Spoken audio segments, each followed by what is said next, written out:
and Dizahab. It takes 11 days to go from Horeb to Kadesh Barnea by the Mount Seir road. In the 40th year, on the first day of the 11th month, Moses proclaimed to the Israelites all that the Lord had commanded him concerning them. This was after he had defeated Sihon king of the Amorites, who reigned in Heshbon, and at Edrei had defeated Og king of Bashan, who reigned in Ashtaroth. East of the Jordan, in the territory of Moab, Moses began to expound this law, saying, The Lord our God said to us at Horeb, You have stayed long enough at this mountain. Break camp and advance into the hill country of the Amorites. Go to all the neighboring peoples in the Arabah, in the mountains, in the western foothills, in the Negev and along the coast, to the land of the Canaanites and to Lebanon, as far as the great river the Euphrates. See, I have given you this land. Go in and take possession of the land the Lord swore he would give to your fathers, to Abraham, Isaac, and Jacob, and to their descendants after them. At that time I said to you, You are too heavy a burden for me to carry alone. The Lord your God has increased your numbers, so that today you are as numerous as the stars in the sky. May the Lord, the God of your ancestors, increase you 1,000 times, and bless you as he has promised. But how can I bear your problems, and your burdens, and your disputes all by myself? Choose some wise, understanding, and respected men from each of your tribes, and I will set them over you. You answered me, What you propose to do is good. So I took the leading men of your tribes, wise and respected men, and appointed them to have authority over you, as commanders of thousands, of hundreds, of fifties, and of tens, and as tribal officials. And I charged your judges at that time, Hear the disputes between your people and judge fairly, whether the case is between two Israelites or between an Israelite and a foreigner residing among you. Do not show partiality in judging. Hear both small and great alike. Do not be afraid of anyone, for judgment belongs to God. Bring me any case too hard for you, and I will hear it. And at that time I told you everything you were to do. Then, as the Lord our God commanded us, we set out from Horeb and went toward the hill country of the Amorites, through all that vast and dreadful wilderness that you have seen. And so we reached Kadesh Barnea. Then I said to you, You have reached the hill country of the Amorites, which the Lord our God is giving us. See, the Lord your God has given you the land. Go up and take possession of it, as the Lord, the God of your ancestors, told you. Do not be afraid.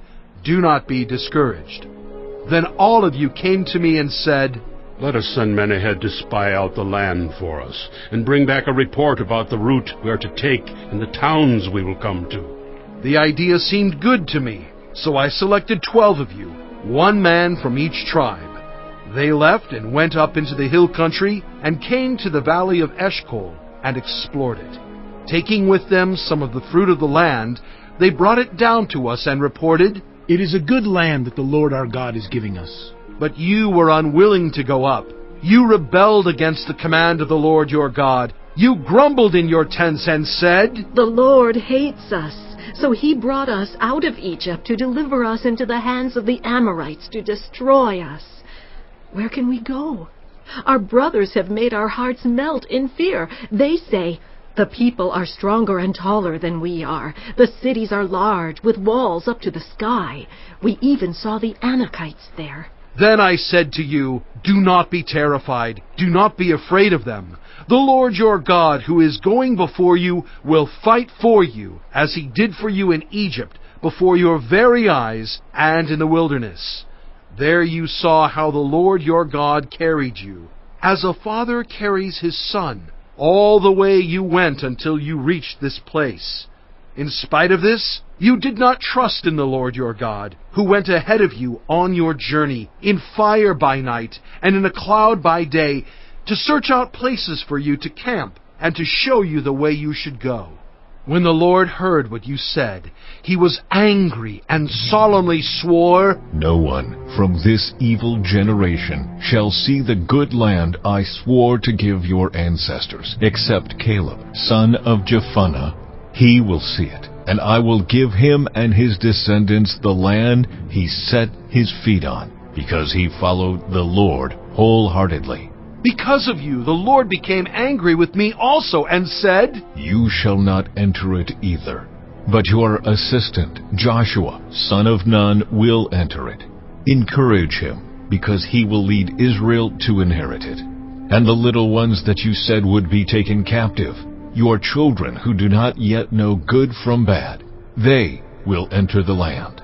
I will give it to them, and they will take possession of it. But as for you, turn around and set out toward the desert along the route to the Red Sea. Then you replied, We have sinned against the Lord. We will go up and fight as the Lord our God commanded us. So every one of you put on his weapons, thinking it easy to go up into the hill country. But the Lord said to me, Tell them, do not go up and fight, because I will not be with you. You will be defeated by your enemies. So I told you, but you would not listen. You rebelled against the Lord's command, and in your arrogance you marched up into the hill country. The Amorites who lived in those hills came out against you. They chased you like a swarm of bees and beat you down from Seir all the way to Hormah. You came back and wept before the Lord, but he paid no attention to your weeping and turned a deaf ear to you. And so you stayed in Kadesh many days, all the time you spent there. Chapter 2. Then we turned back and set out toward the wilderness along the route to the Red Sea, as the Lord had directed me. For a long time we made our way around the hill country of Seir. Then the Lord said to me, You have made your way around this hill country long enough. Now turn north. Give the people these orders. You are about to pass through the territory of your relatives, the descendants of Esau, who live in Seir. They will be afraid of you, but be very careful. Do not provoke them to war, for I will not give you any of their land, not even enough to put your foot on. I have given Esau the hill country of Seir as his own. You are to pay them in silver for the food you eat and the water you drink. The Lord your God has blessed you in all the work of your hands. He has watched over your journey through this vast wilderness. These 40 years, the Lord your God has been with you, and you have not lacked anything. So we went on past our relatives, the descendants of Esau, who live in Seir. We turned from the Arabah road, which comes up from Elath and Ezion-Geber, and traveled along the desert road of Moab. Then the Lord said to me, Do not harass the Moabites, or provoke them to war, for I will not give you any part of their land.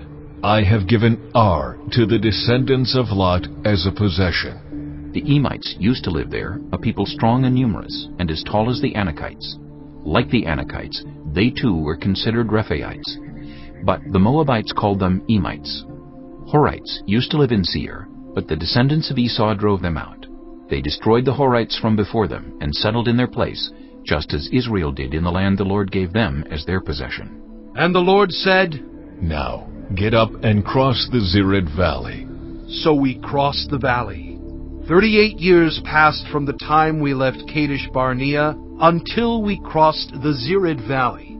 By then, that entire generation of fighting men had perished from the camp, as the Lord had sworn to them. The Lord's hand was against them until he had completely eliminated them from the camp. Now, when the last of these fighting men among the people had died, the Lord said to me, Today you are to pass by the region of Moab at Ar. When you come to the Ammonites, do not harass them or provoke them to war. For I will not give you possession of any land belonging to the Ammonites. I have given it as a possession to the descendants of Lot. That too was considered a land of the Rephaites, who used to live there, but the Ammonites called them Zamzummites. They were a people strong and numerous, and as tall as the Anakites. The Lord destroyed them from before the Ammonites, who drove them out and settled in their place. The Lord had done the same for the descendants of Esau who lived in Seir, when he destroyed the Horites from before them. They drove them out and have lived in their place to this day. And as for the Avites, who lived in villages as far as Gaza, the Caphtorites coming out of Caphtor destroyed them and settled in their place. Set out now and cross the Arnon Gorge. See, I have given into your hand Sihon the Amorite, king of Heshbon, and his country. Begin to take possession of it, and engage him in battle. This very day I will begin to put the terror and fear of you on all the nations under heaven. They will hear reports of you, and will tremble and be in anguish because of you. From the desert of Kedemoth, I sent messengers to Sihon, king of Heshbon, offering peace, and saying, Let us pass through your country. We will stay on the main road. We will not turn aside to the right or to the left. Sell us food to eat and water to drink for their price in silver. Only let us pass through on foot, as the descendants of Esau who live in Seir, and the Moabites who live in Ar did for us, until we cross the Jordan into the land the Lord our God is giving us. But Sihon, king of Heshbon, refused to let us pass through. For the Lord your God had made his spirit stubborn, and his heart obstinate, in order to give him into your hands, as he has now done.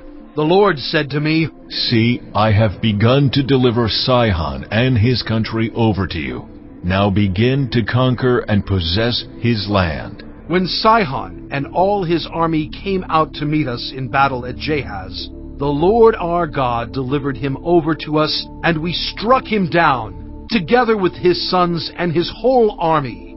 At that time we took all his towns and completely destroyed them. Men, women, and children, we left no survivors. But the livestock and the plunder from the towns we had captured, we carried off for ourselves. From Aroer on the rim of the Arnon Gorge, and from the town in the gorge, even as far as Gilead, not one town was too strong for us. The Lord our God gave us all of them. But in accordance with the command of the Lord our God, you did not encroach on any of the land of the Ammonites, neither the land along the course of the Jabbok, nor that around the towns in the hills. Chapter 3. Next we turned and went up along the road toward Bashan, and Og, king of Bashan, with his whole army marched out to meet us in battle at Edrei. The Lord said to me, Do not be afraid of him, for I have delivered him into your hands, along with his whole army and his land. Do to him what you did to Sihon, king of the Amorites, who reigned in Heshbon. So the Lord our God also gave into our hands Og, king of Bashan, and all his army. We struck them down, leaving no survivors. At that time we took all his cities. There was not one of the 60 cities that we did not take from them. The whole region of Argob, Og's kingdom in Bashan. All these cities were fortified with high walls and with gates and bars, and there were also a great many unwalled villages.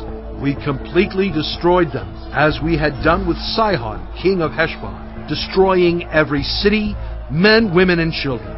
But all the livestock and the plunder from their cities we carried off for ourselves. So at that time we took from these two kings of the Amorites the territory east of the Jordan, from the Arnon Gorge as far as Mount Hermon. Hermon is called Sirion by the Sidonians. The Amorites call it Senir. We took all the towns on the plateau, and all Gilead, and all Bashan, as far as Salakah and Edrei, towns of Og's kingdom in Bashan. Og, king of Bashan, was the last of the Rephaites. His bed was decorated with iron, and was more than 9 cubits long and 4 cubits wide. It is still in Rabbah of the Ammonites. Of the land that we took over at that time, I gave the Reubenites and the Gadites the territory north of Aroer, by the Arnon Gorge, including half the hill country of Gilead, together with its towns. The rest of Gilead, and also all of Bashan, the kingdom of Og, I gave to the half-tribe of Manasseh. The whole region of Argob and Bashan used to be known as a land of the Rephaites. Jair, a descendant of Manasseh, took the whole region of Argob as far as the border of the Geshurites and the Maacathites. It was named after him, so that to this day Bashan is called Havoth Jair. And I gave Gilead to Machir, but to the Reubenites and the Gadites I gave the territory extending from Gilead down to the Arnon Gorge, the middle of the gorge being the border, and out to the Jabbok River, which is the border of the Ammonites. Its western border was the Jordan in the Arabah, from Kinnereth to the Sea of the Arabah, that is, the Dead Sea, below the slopes of Pisgah. I commanded you at that time, the Lord your God has given you this land to take possession of it, but all your able-bodied men, armed for battle, must cross over ahead of the other Israelites. However, your wives, your children, and your livestock, I know you have much livestock, may stay in the towns I have given you, until the Lord gives rest to your fellow Israelites as he has to you. And they too have taken over the land that the Lord your God is giving them across the Jordan. After that, each of you may go back to the possession I have given you. At that time, I commanded Joshua, You have seen with your own eyes all that the Lord your God has done to these two kings. The Lord will do the same to all the kingdoms over there where you are going. Do not be afraid of them. The Lord your God himself will fight for you.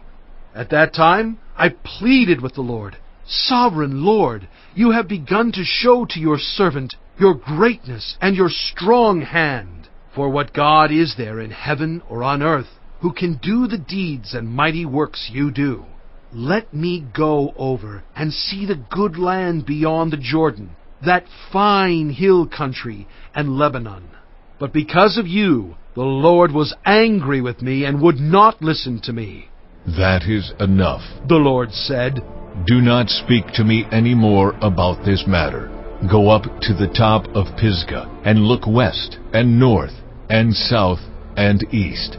Look at the land with your own eyes, since you are not going to cross this Jordan. But commission Joshua, and encourage and strengthen him, for he will lead this people across, and will cause them to inherit the land that you will see. So we stayed in the valley near Beth Peor. Chapter 4. Now, Israel, hear the decrees and laws I am about to teach you. Follow them so that you may live, and may go in and take possession of the land the Lord, the God of your ancestors, is giving you. Do not add to what I command you, and do not subtract from it, but keep the commands of the Lord your God that I give you. You saw with your own eyes what the Lord did at Baal Peor. The Lord your God destroyed from among you everyone who followed the Baal of Peor. But all of you who held fast to the Lord your God are still alive today. See, I have taught you decrees and laws, as the Lord my God commanded me, so that you may follow them in the land you are entering to take possession of it. Observe them carefully, for this will show your wisdom and understanding to the nations, who will hear about all these decrees and say, Surely this great nation is a wise and understanding people. What other nation is so great as to have their gods near them the way the Lord our God is near us whenever we pray to him? And what other nation is so great as to have such righteous decrees and laws as this body of laws I am setting before you today? Only be careful, and watch yourselves closely, so that you do not forget the things your eyes have seen, or let them fade from your heart as long as you live. Teach them to your children, and to their children after them. Remember the day you stood before the Lord your God at Horeb, when he said to me, Assemble the people before me to hear my words, so that they may learn to revere me as long as they live in the land, and may teach them to their children. You came near and stood at the foot of the mountain, while it blazed with fire to the very heavens, with black clouds and deep darkness. Then the Lord spoke to you out of the fire. You heard the sound of words, but saw no form. There was only a voice. He declared to you his covenant, the 10 Commandments, which he commanded you to follow, and then wrote them on 2 stone tablets. And the Lord directed me at that time to teach you the decrees and laws you are to follow in the land that you are crossing the Jordan to possess. You saw no form of any kind the day the Lord spoke to you at Horeb out of the fire. Therefore watch yourselves very carefully, so that you do not become corrupt and make for yourselves an idol, an image of any shape, whether formed like a man or a woman, or like any animal on earth, or any bird that flies in the air, or like any creature that moves along the ground, or any fish in the waters below.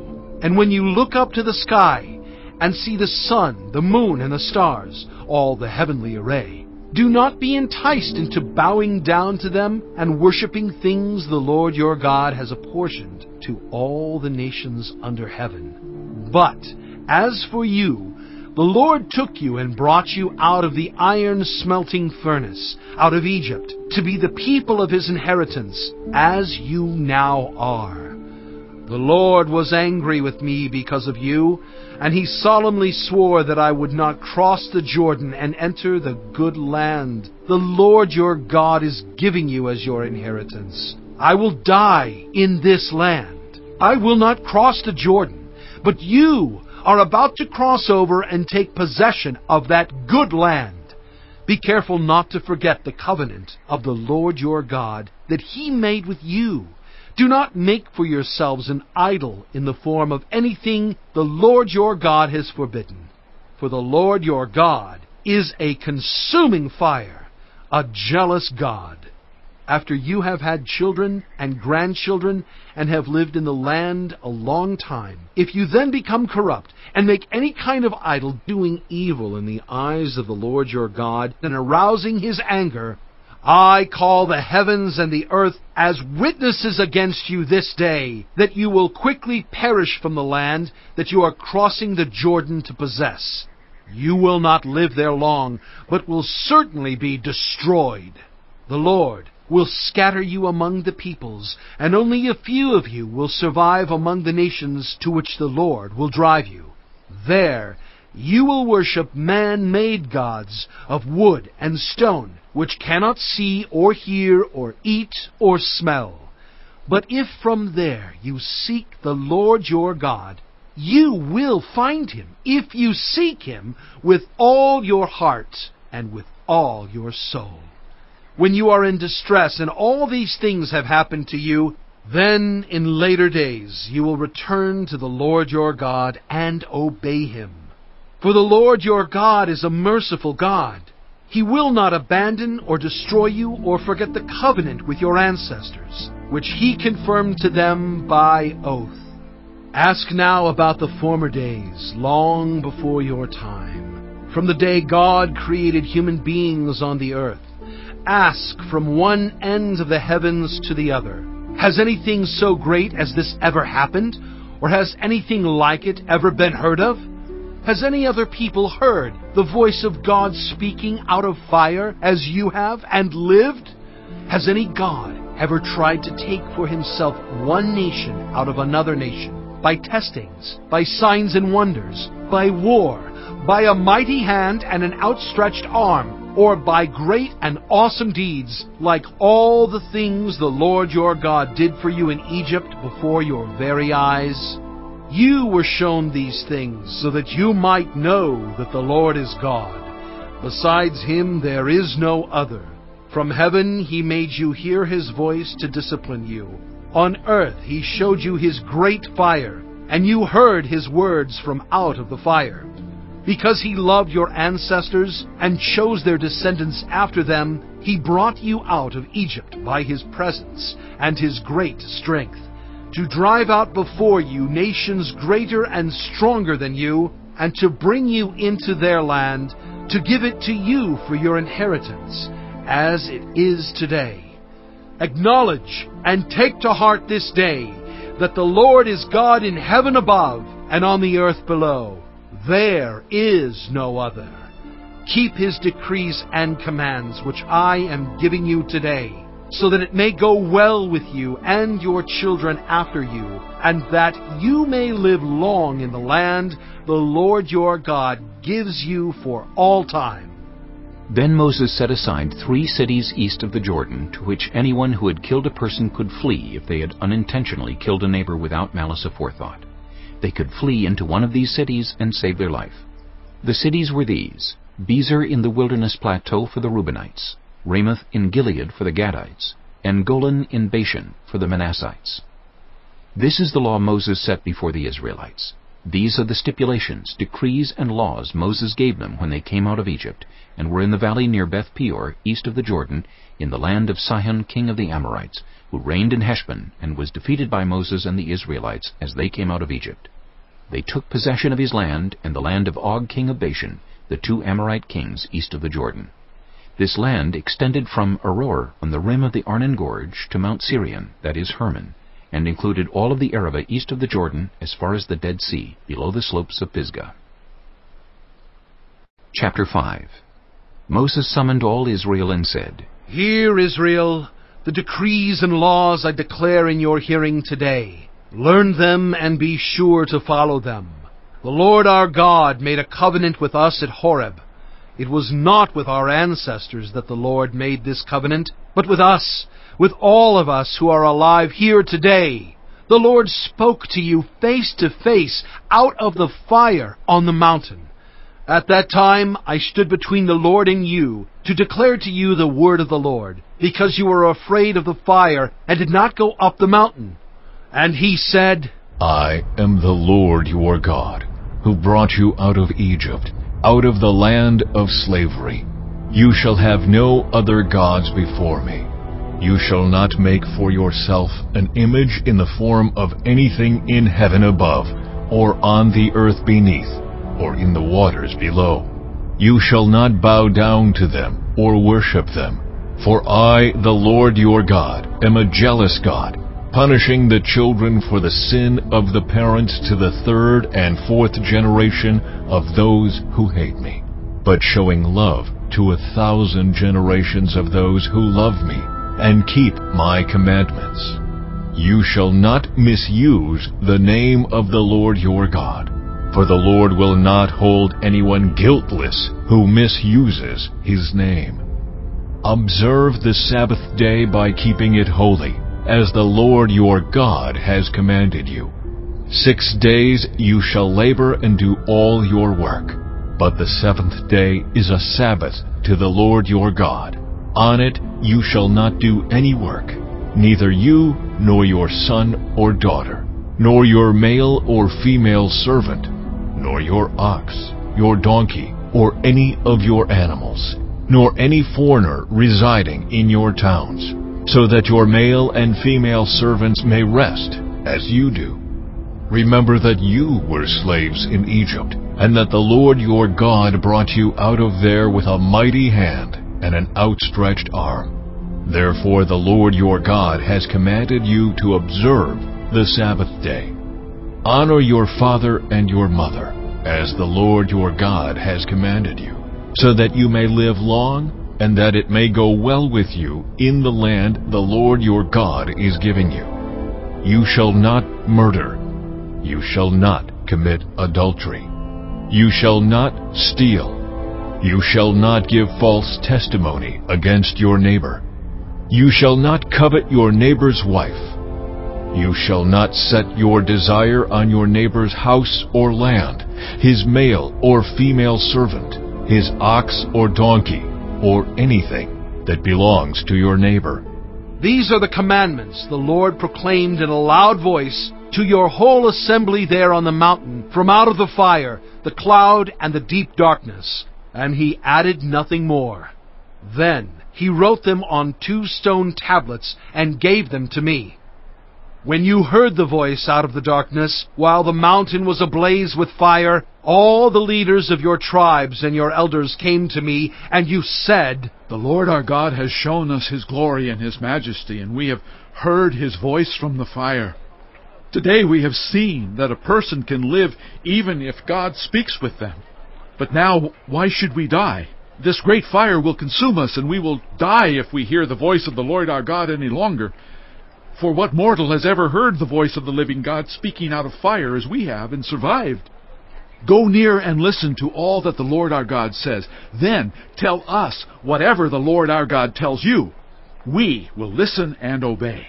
The Lord heard you when you spoke to me, and the Lord said to me, I have heard what this people said to you. Everything they said was good. Oh, that their hearts would be inclined to fear me and keep all my commands always, so that it might go well with them and their children forever. Go, tell them to return to their tents, but you stay here with me, so that I may give you all the commands, decrees, and laws you are to teach them to follow in the land I am giving them to possess. So be careful to do what the Lord your God has commanded you. Do not turn aside to the right or to the left. Walk in obedience to all that the Lord your God has commanded you, so that you may live and prosper and prolong your days in the land that you will possess. Chapter 6.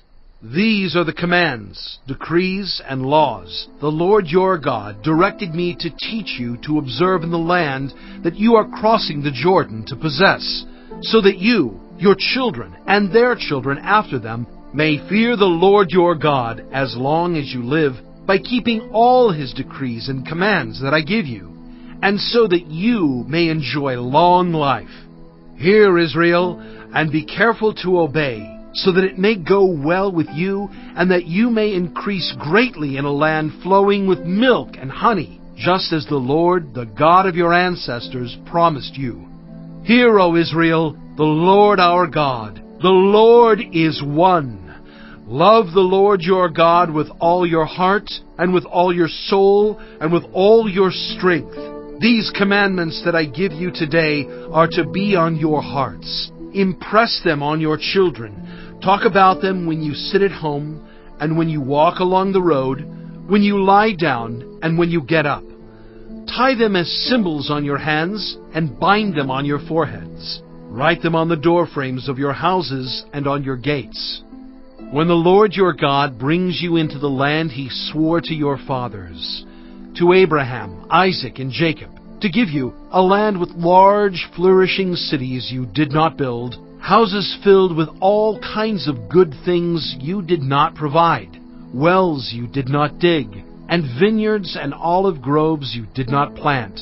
Then, when you eat and are satisfied, be careful that you do not forget the Lord, who brought you out of Egypt, out of the land of slavery. Fear the Lord your God, serve him only, and take your oaths in his name. Do not follow other gods, the gods of the peoples around you. For the Lord your God, who is among you, is a jealous God, and his anger will burn against you, and he will destroy you from the face of the land. Do not put the Lord your God to the test as you did at Massah. Be sure to keep the commands of the Lord your God and the stipulations and decrees he has given you. Do what is right and good in the Lord's sight, so that it may go well with you, and you may go in and take over the good land the Lord promised on oath to your ancestors, thrusting out all your enemies before you, as the Lord said. In the future, when your son asks you, "What is the meaning of the stipulations, decrees, and laws the Lord our God has commanded you?"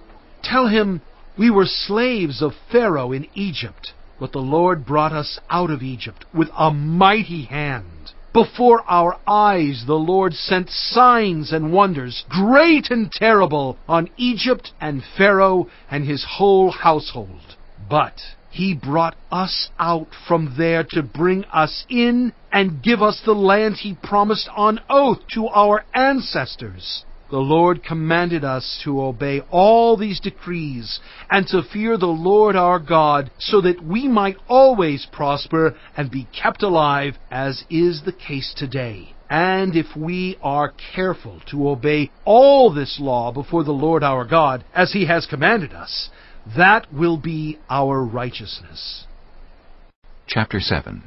When the Lord your God brings you into the land you are entering to possess, and drives out before you many nations, the Hittites, Girgashites, Amorites, Canaanites, Perizzites, Hivites, and Jebusites, 7 nations larger and stronger than you, and when the Lord your God has delivered them over to you, and you have defeated them, then you must destroy them totally.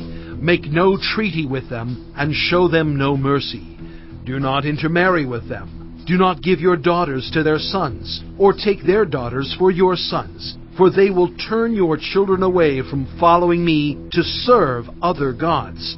And the Lord's anger will burn against you, and will quickly destroy you. This is what you are to do to them. Break down their altars, smash their sacred stones, cut down their Asherah poles, and burn their idols in the fire. For you are a people holy to the Lord your God. The Lord your God has chosen you out of all the peoples on the face of the earth to be His people, His treasured possession. The Lord did not set His affection on you and choose you because you were more numerous than other peoples, for you were the fewest of all peoples. But it was because the Lord loved you and kept the oath He swore to your ancestors that He brought you out with a mighty hand and redeemed you from the land of slavery, from the power of Pharaoh, king of Egypt. Know therefore that the Lord your God is God. He is the faithful God, keeping His covenant of love to 1,000 generations of those who love Him and keep His commandments. But those who hate Him He will repay to their face by destruction. He will not be slow to repay to their face those who hate Him. Therefore, take care to follow the commands, decrees, and laws I give you today. If you pay attention to these laws and are careful to follow them, then the Lord your God will keep His covenant of love with you, as He swore to your ancestors. He will love you and bless you and increase your numbers. He will bless the fruit of your womb, the crops of your land, your grain, new wine, and olive oil, the calves of your herds, and the lambs of your flocks in the land He swore to your ancestors to give you. You will be blessed more than any other people. None of your men or women will be childless, nor will any of your livestock be without young. The Lord will keep you free from every disease. He will not inflict on you the horrible diseases you knew in Egypt, but He will inflict them on all who hate you. You must destroy all the peoples the Lord your God gives over to you. Do not look on them with pity, and do not serve their gods, for that will be a snare to you. You may say to yourselves, These nations are stronger than we are. How can we drive them out? But do not be afraid of them. Remember well what the Lord your God did to Pharaoh and to all Egypt. You saw with your own eyes the great trials, the signs and wonders, the mighty hand and outstretched arm with which the Lord your God brought you out. The Lord your God will do the same to all the peoples you now fear. Moreover, the Lord your God will send the hornet among them, until even the survivors who hide from you have perished. Do not be terrified by them, for the Lord your God, who is among you, is a great and awesome God. The Lord your God will drive out those nations before you, little by little. You will not be allowed to eliminate them all at once, or the wild animals will multiply around you. But the Lord your God will deliver them over to you, throwing them into great confusion until they are destroyed.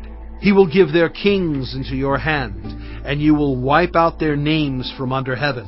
No one will be able to stand up against you. You will destroy them. The images of their gods you are to burn in the fire. Do not covet the silver and gold on them, and do not take it for yourselves, or you will be ensnared by it, for it is detestable to the Lord your God. Do not bring a detestable thing into your house, or you, like it, will be set apart for destruction. Regard it as vile and utterly detest it, for it is set apart for destruction. Chapter 8. Be careful to follow every command I am giving you today. so that you may live and increase and may enter and possess the land the Lord promised on oath to your ancestors. Remember how the Lord your God led you all the way in the wilderness these 40 years, to humble and test you in order to know what was in your heart, whether or not you would keep his commands. He humbled you, causing you to hunger and then feeding you with manna, which neither you nor your ancestors had known, to teach you that man does not live on bread alone, but on every word that comes from the mouth of the Lord. Your clothes did not wear out, and your feet did not swell during these 40 years. Know then in your heart that as a man disciplines his son, so the Lord your God disciplines you. Observe the commands of the Lord your God, walking in obedience to him and revering him. For the Lord your God is bringing you into a good land, a land with brooks, streams, and deep springs gushing out into the valleys and hills, a land with wheat and barley, vines and fig trees, pomegranates, olive oil and honey, a land where bread will not be scarce and you will lack nothing, a land where the rocks are iron and you can dig copper out of the hills. When you have eaten and are satisfied, praise the Lord your God for the good land he has given you. Be careful that you do not forget the Lord your God, failing to observe his commands, his laws and his decrees that I am giving you this day. Otherwise, when you eat and are satisfied, when you build fine houses and settle down, and when your herds and flocks grow large, and your silver and gold increase, and all you have is multiplied, then your heart will become proud, and you will forget the Lord your God, who brought you out of Egypt, out of the land of slavery. He led you through the vast and dreadful wilderness, that thirsty and waterless land with its venomous snakes and scorpions. He brought you water out of hard rock. He gave you manna to eat in the wilderness, something your ancestors had never known, to humble and test you, so that in the end it might go well with you. You may say to yourself, My power and the strength of my hands have produced this wealth for me. but remember the Lord your God, for it is he who gives you the ability to produce wealth, and so confirms his covenant, which he swore to your ancestors, as it is today. If you ever forget the Lord your God, and follow other gods, and worship and bow down to them, I testify against you today that you will surely be destroyed. Like the nations the Lord destroyed before you, so you will be destroyed for not obeying the Lord your God. Chapter 9. Hear, Israel, you are now about to cross the Jordan, to go in and dispossess nations greater and stronger than you, with large cities that have walls up to the sky. The people are strong and tall, Anakites. You know about them and have heard it said, Who can stand up against the Anakites? But be assured today that the Lord your God is the one who goes across ahead of you like a devouring fire. He will destroy them. He will subdue them before you, and you will drive them out and annihilate them quickly, as the Lord has promised you. After the Lord your God has driven them out before you, do not say to yourself, The Lord has brought me here to take possession of this land because of my righteousness. No, it is on account of the wickedness of these nations that the Lord is going to drive them out before you. It is not because of your righteousness or your integrity that you are going in to take possession of their land, but on account of the wickedness of these nations. The Lord your God will drive them out before you, to accomplish what he swore to your fathers, to Abraham, Isaac, and Jacob. Understand, then, that it is not because of your righteousness that the Lord your God is giving you this good land to possess, for you are a stiff-necked people. Remember this, and never forget how you aroused the anger of the Lord your God in the wilderness. From the day you left Egypt until you arrived here, you have been rebellious against the Lord. At Horeb, you aroused the Lord's wrath so that he was angry enough to destroy you. When I went up on the mountain to receive the tablets of stone, the tablets of the covenant that the Lord had made with you, I stayed on the mountain 40 days and 40 nights. I ate no bread and drank no water. The Lord gave me 2 stone tablets inscribed by the finger of God. On them were all the commandments the Lord proclaimed to you on the mountain, out of the fire, on the day of the assembly. At the end of the 40 days and 40 nights, the Lord gave me the 2 stone tablets, the tablets of the covenant. Then the Lord told me, Go down from here at once, because your people whom you brought out of Egypt have become corrupt. They have turned away quickly from what I commanded them, and have made an idol for themselves. And the Lord said to me, I have seen this people, and they are a stiff-necked people indeed. Let me alone so that I may destroy them, and blot out their name from under heaven. And I will make you into a nation stronger and more numerous than they. So I turned and went down from the mountain while it was ablaze with fire, and the 2 tablets of the covenant were in my hands. When I looked, I saw that you had sinned against the Lord your God. You had made for yourselves an idol cast in the shape of a calf. You had turned aside quickly from the way that the Lord had commanded you. So I took the 2 tablets and threw them out of my hands, breaking them to pieces before your eyes. Then once again I fell prostrate before the Lord for 40 days and 40 nights. I ate no bread and drank no water because of all the sin you had committed, doing what was evil in the Lord's sight and so arousing his anger. I feared the anger and wrath of the Lord, for he was angry enough with you to destroy you. But again the Lord listened to me, and the Lord was angry enough with Aaron to destroy him. But at that time I prayed for Aaron too.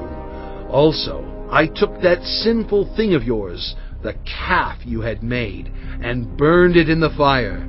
Then I crushed it and ground it to powder as fine as dust, and threw the dust into a stream that flowed down the mountain. You also made the Lord angry at Taberah, at Massa, and at Kibroth-Hattaavah. And when the Lord sent you out from Kadesh Barnea, he said, Go up and take possession of the land I have given you. But you rebelled against the command of the Lord your God. You did not trust him or obey him. You have been rebellious against the Lord ever since I have known you. I lay prostrate before the Lord those 40 days and 40 nights because the Lord had said he would destroy you. I prayed to the Lord and said, Sovereign Lord, do not destroy your people, your own inheritance that you redeemed by your great power and brought out of Egypt with a mighty hand. Remember your servants, Abraham, Isaac, and Jacob. Overlook the stubbornness of this people, their wickedness, and their sin. Otherwise, the country from which you brought us will say, Because the Lord was not able to take them into the land he had promised them, and because he hated them, he brought them out to put them to death in the wilderness. But they are your people, your inheritance that you brought out by your great power and your outstretched arm. Chapter 10. At that time the Lord said to me, Chisel out 2 stone tablets, like the first ones, and come up to me on the mountain. Also, make a wooden ark. I will write on the tablets the words that were on the first tablets, which you broke. Then you are to put them in the ark. So I made the ark out of acacia wood, and chiseled out 2 stone tablets like the first ones. And I went up on the mountain with the 2 tablets in my hands.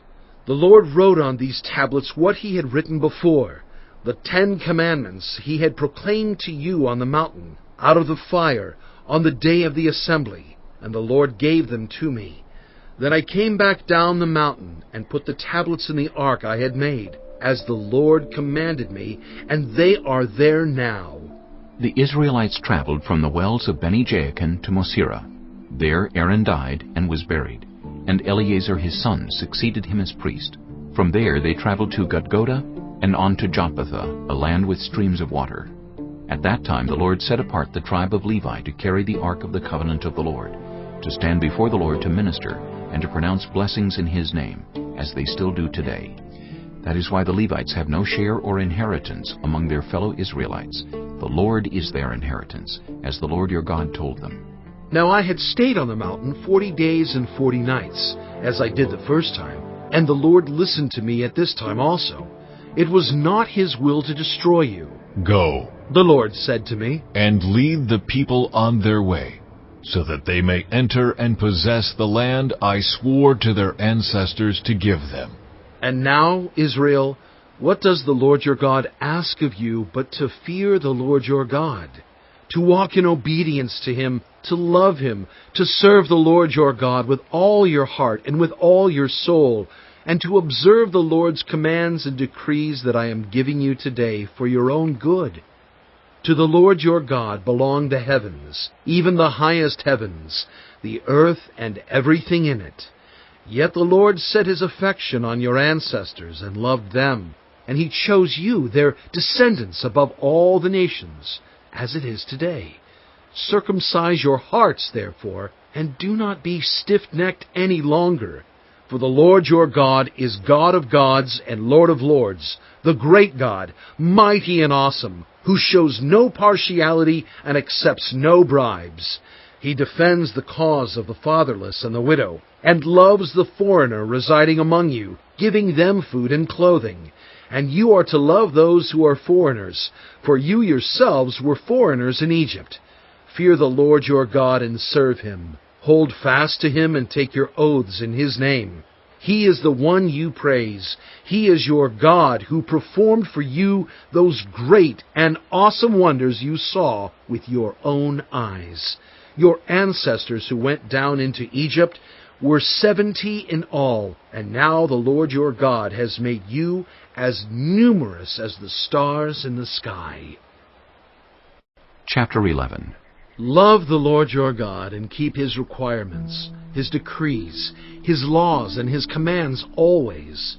Remember today that your children were not the ones who saw and experienced the discipline of the Lord your God, his majesty, his mighty hand, his outstretched arm, the signs he performed and the things he did in the heart of Egypt, both to Pharaoh, king of Egypt, and to his whole country, what he did to the Egyptian army, to its horses and chariots, how he overwhelmed them with the waters of the Red Sea as they were pursuing you, and how the Lord brought lasting ruin on them. It was not your children who saw what he did for you in the wilderness until you arrived at this place, and what he did to Dathan and Abiram, sons of Eliab the Reubenite, when the earth opened its mouth right in the middle of all Israel and swallowed them up with their households, their tents, and every living thing that belonged to them. But it was your own eyes that saw all these great things the Lord has done. Observe, therefore, all the commands I am giving you today, so that you may have the strength to go in and take over the land that you are crossing the Jordan to possess, and so that you may live long in the land the Lord swore to your ancestors to give to them and their descendants, a land flowing with milk and honey. The land you are entering to take over is not like the land of Egypt, from which you have come, where you planted your seed and irrigated it by foot as in a vegetable garden. But the land you are crossing the Jordan to take possession of is a land of mountains and valleys that drinks rain from heaven. It is a land the Lord your God cares for. The eyes of the Lord your God are continually on it from the beginning of the year to its end. So, if you faithfully obey the commands I am giving you today, to love the Lord your God and to serve him with all your heart and with all your soul, then I will send rain on your land in its season, both autumn and spring rains, so that you may gather in your grain, new wine, and olive oil. I will provide grass in the fields for your cattle, and you will eat and be satisfied. Be careful, or you will be enticed to turn away and worship other gods and bow down to them. Then the Lord's anger will burn against you, and he will shut up the heavens so that it will not rain, and the ground will yield no produce, and you will soon perish from the good land the Lord is giving you. Fix these words of mine in your hearts and minds. Tie them as symbols on your hands and bind them on your foreheads. Teach them to your children, talking about them when you sit at home and when you walk along the road, when you lie down and when you get up. Write them on the doorframes of your houses and on your gates, so that your days and the days of your children may be many in the land the Lord swore to give your ancestors, as many as the days that the heavens are above the earth. If you carefully observe all these commands I am giving you to follow, to love the Lord your God, to walk in obedience to Him, and to hold fast to Him, then the Lord will drive out all these nations before you, and you will dispossess nations larger and stronger than you. Every place where you set your foot will be yours. Your territory will extend from the desert to Lebanon, and from the Euphrates River to the Mediterranean Sea. No one will be able to stand against you. The Lord your God, as He promised you, will put the terror and fear of you on the whole land wherever you go. See, I am setting before you today a blessing and a curse. The blessing if you obey the commands of the Lord your God that I am giving you today. The curse if you disobey the commands of the Lord your God and turn from the way that I command you today by following other gods which you have not known. When the Lord your God has brought you into the land you are entering to possess, you are to proclaim on Mount Gerizim the blessings and on Mount Ebal the curses. As you know, these mountains are across the Jordan, westward, toward the setting sun, near the great trees of Moreh, in the territory of those Canaanites living in the Arabah, in the vicinity of Gilgal. You are about to cross the Jordan to enter and take possession of the land the Lord your God is giving you. When you have taken it over and are living there, be sure that you obey all the decrees and laws I am setting before you today. Chapter 12. These are the decrees and laws you must be careful to follow in the land that the Lord, the God of your ancestors, has given you to possess, as long as you live in the land. Destroy completely all the places on the high mountains, on the hills, and under every spreading tree, where the nations you are dispossessing worship their gods. Break down their altars, smash their sacred stones, and burn their Asherah poles in the fire. Cut down the idols of their gods, and wipe out their names from those places. You must not worship the Lord your God in their way, but you are to seek the place the Lord your God will choose from among all your tribes to put His name there for His dwelling. To that place you must go. There bring your burnt offerings and sacrifices, your tithes and special gifts, which you have vowed to give, and your free will offerings, and the firstborn of your herds and flocks. There, in the presence of the Lord your God, you and your families shall eat and shall rejoice in everything you have put your hand to, because the Lord your God has blessed you. You are not to do as we do here today, everyone doing as they see fit, since you have not yet reached the resting place and the inheritance the Lord your God is giving you. But you will cross the Jordan and settle in the land the Lord your God is giving you as an inheritance, and He will give you rest from all your enemies around you, so that you will live in safety. Then to the place the Lord your God will choose as a dwelling for His name. There you are to bring everything I command you, your burnt offerings and sacrifices, your tithes and special gifts, and all the choice possessions you have vowed to the Lord. And there rejoice before the Lord your God, you, your sons and daughters, your male and female servants, and the Levites from your towns, who have no allotment or inheritance of their own. Be careful not to sacrifice your burnt offerings anywhere you please. Offer them only at the place the Lord will choose in one of your tribes, and there observe everything I command you. Nevertheless, you may slaughter your animals in any of your towns and eat as much of the meat as you want, as if it were gazelle or deer, according to the blessing the Lord your God gives you.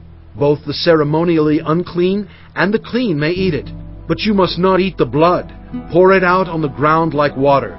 You must not eat in your own towns the tithe of your grain, and new wine, and olive oil, or the firstborn of your herds and flocks, or whatever you have vowed to give, or your free will offerings or special gifts.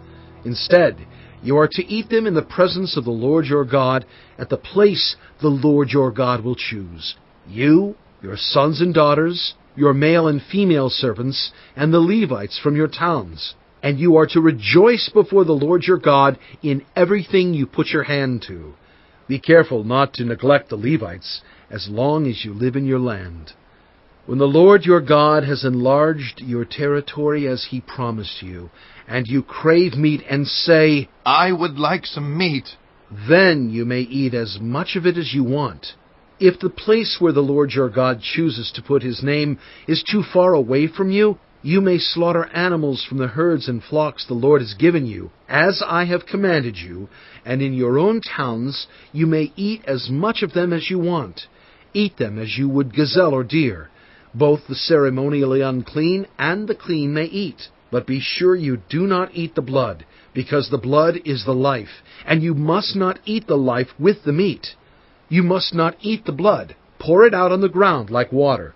Do not eat it, so that it may go well with you and your children after you, because you will be doing what is right in the eyes of the Lord. But take your consecrated things and whatever you have vowed to give, and go to the place the Lord will choose. Present your burnt offerings on the altar of the Lord your God, both the meat and the blood. The blood of your sacrifices must be poured beside the altar of the Lord your God, but you may eat the meat. Be careful to obey all these regulations I am giving you, so that it may always go well with you and your children after you, because you will be doing what is good and right in the eyes of the Lord your God. The Lord your God will cut off before you the nations you are about to invade and dispossess. But when you have driven them out and settled in their land, and after they have been destroyed before you, be careful not to be ensnared by inquiring about their gods, saying, How do these nations serve their gods? We will do the same. You must not worship the Lord your God in their way, because in worshiping their gods, they do all kinds of detestable things the Lord hates. They even burn their sons and daughters in the fire as sacrifices to their gods. See that you do all I command you. Do not add to it or take away from it. Chapter 13. If a prophet or one who foretells by dreams appears among you and announces to you a sign or wonder, and if the sign or wonder spoken of takes place, and the prophet says, Let us follow other gods you have not known, and let us worship them, you must not listen to the words of that prophet or dreamer. The Lord your God is testing you to find out whether you love him with all your heart and with all your soul. It is the Lord your God you must follow, and him you must revere. Keep his commands and obey him. Serve him and hold fast to him. That prophet or dreamer must be put to death for inciting rebellion against the Lord your God, who brought you out of Egypt and redeemed you from the land of slavery. That prophet or dreamer tried to turn you from the way the Lord your God commanded you to follow. You must purge the evil from among you. If your very own brother or your son or daughter or the wife you love or your closest friend secretly entices you, saying, Let us go and worship other gods that neither you nor your ancestors have known, gods of the peoples around you, whether near or far, from one end of the land to the other, do not yield to them or listen to them. Show them no pity. Do not spare them or shield them. You must certainly put them to death. Your hand must be the first in putting them to death, and then the hands of all the people.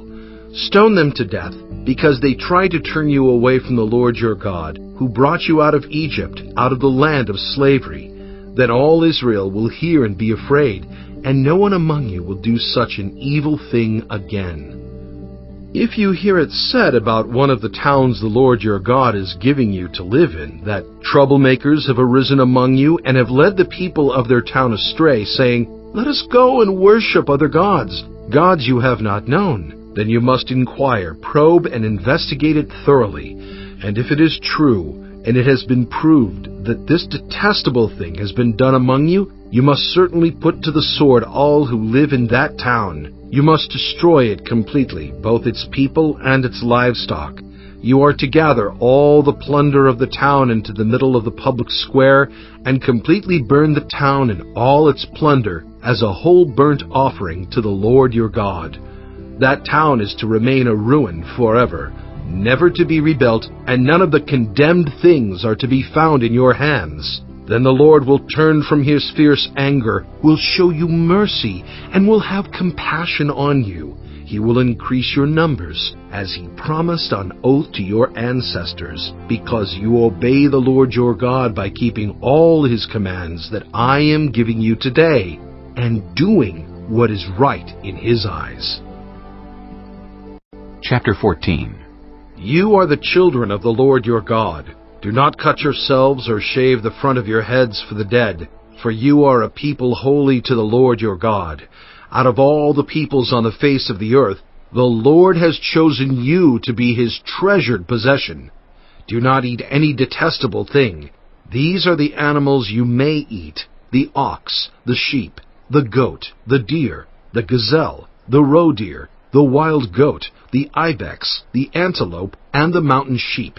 You may eat any animal that has a divided hoof and that chews the cud. However, of those that chew the cud or that have a divided hoof, you may not eat the camel, the rabbit, or the hyrax. Although they chew the cud, they do not have a divided hoof. They are ceremonially unclean for you. The pig is also unclean. Although it has a divided hoof, it does not chew the cud. You are not to eat their meat or touch their carcasses. Of all the creatures living in the water, you may eat any that has fins and scales, but anything that does not have fins and scales you may not eat, for you it is unclean. You may eat any clean bird, but these you may not eat: the eagle, the vulture, the black vulture, the red kite, the black kite, any kind of falcon, any kind of raven, the horned owl, the screech owl, the gull, any kind of hawk, the little owl, the great owl, the white owl, the desert owl, the osprey, the cormorant, the stork, any kind of heron, the hoopoe, and the bat. All flying insects are unclean to you. Do not eat them. But any winged creature that is clean you may eat. Do not eat anything you find already dead. You may give it to the foreigner residing in any of your towns, and they may eat it, or you may sell it to any other foreigner. But you are a people holy to the Lord your God. Do not cook a young goat in its mother's milk. Be sure to set aside 1/10 of all that your fields produce each year. Eat the tithe of your grain, new wine and olive oil, and the firstborn of your herds and flocks in the presence of the Lord your God, at the place he will choose as a dwelling for his name, so that you may learn to revere the Lord your God always. But if that place is too distant and you have been blessed by the Lord your God and cannot carry your tithe, because the place where the Lord will choose to put his name is so far away, then exchange your tithe for silver, and take the silver with you and go to the place the Lord your God will choose. Use the silver to buy whatever you like: cattle, sheep, wine, or other fermented drink, or anything you wish. Then you and your household shall eat there in the presence of the Lord your God, and rejoice. And do not neglect the Levites living in your towns, for they have no allotment or inheritance of their own. At the end of every 3 years, bring all the tithes of that year's produce and store it in your towns, so that the Levites, who have no allotment or inheritance of their own, and the foreigners, the fatherless, and the widows who live in your towns may come and eat and be satisfied, and so that the Lord your God may bless you in all the work of your hands. Chapter 15. At the end of every 7 years you must cancel debts. This is how it is to be done. Every creditor shall cancel any loan they have made to a fellow Israelite. They shall not require payment from anyone among their own people, because the Lord's time for canceling debts has been proclaimed. You may require payment from a foreigner, but you must cancel any debt your fellow Israelite owes you. However, there need be no poor people among you, for in the land the Lord your God is giving you to possess as your inheritance, he will richly bless you, if only you fully obey the Lord your God and are careful to follow all these commands I am giving you today. For the Lord your God will bless you as he has promised, And you will lend to many nations, but will borrow from none. You will rule over many nations, but none will rule over you. If anyone is poor among your fellow Israelites in any of the towns of the land the Lord your God is giving you, do not be hard-hearted or tight-fisted toward them.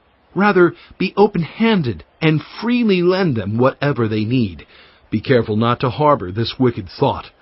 The 7th year, the year for canceling debts, is near, so that you do not show ill will toward the needy among your fellow Israelites and give them nothing.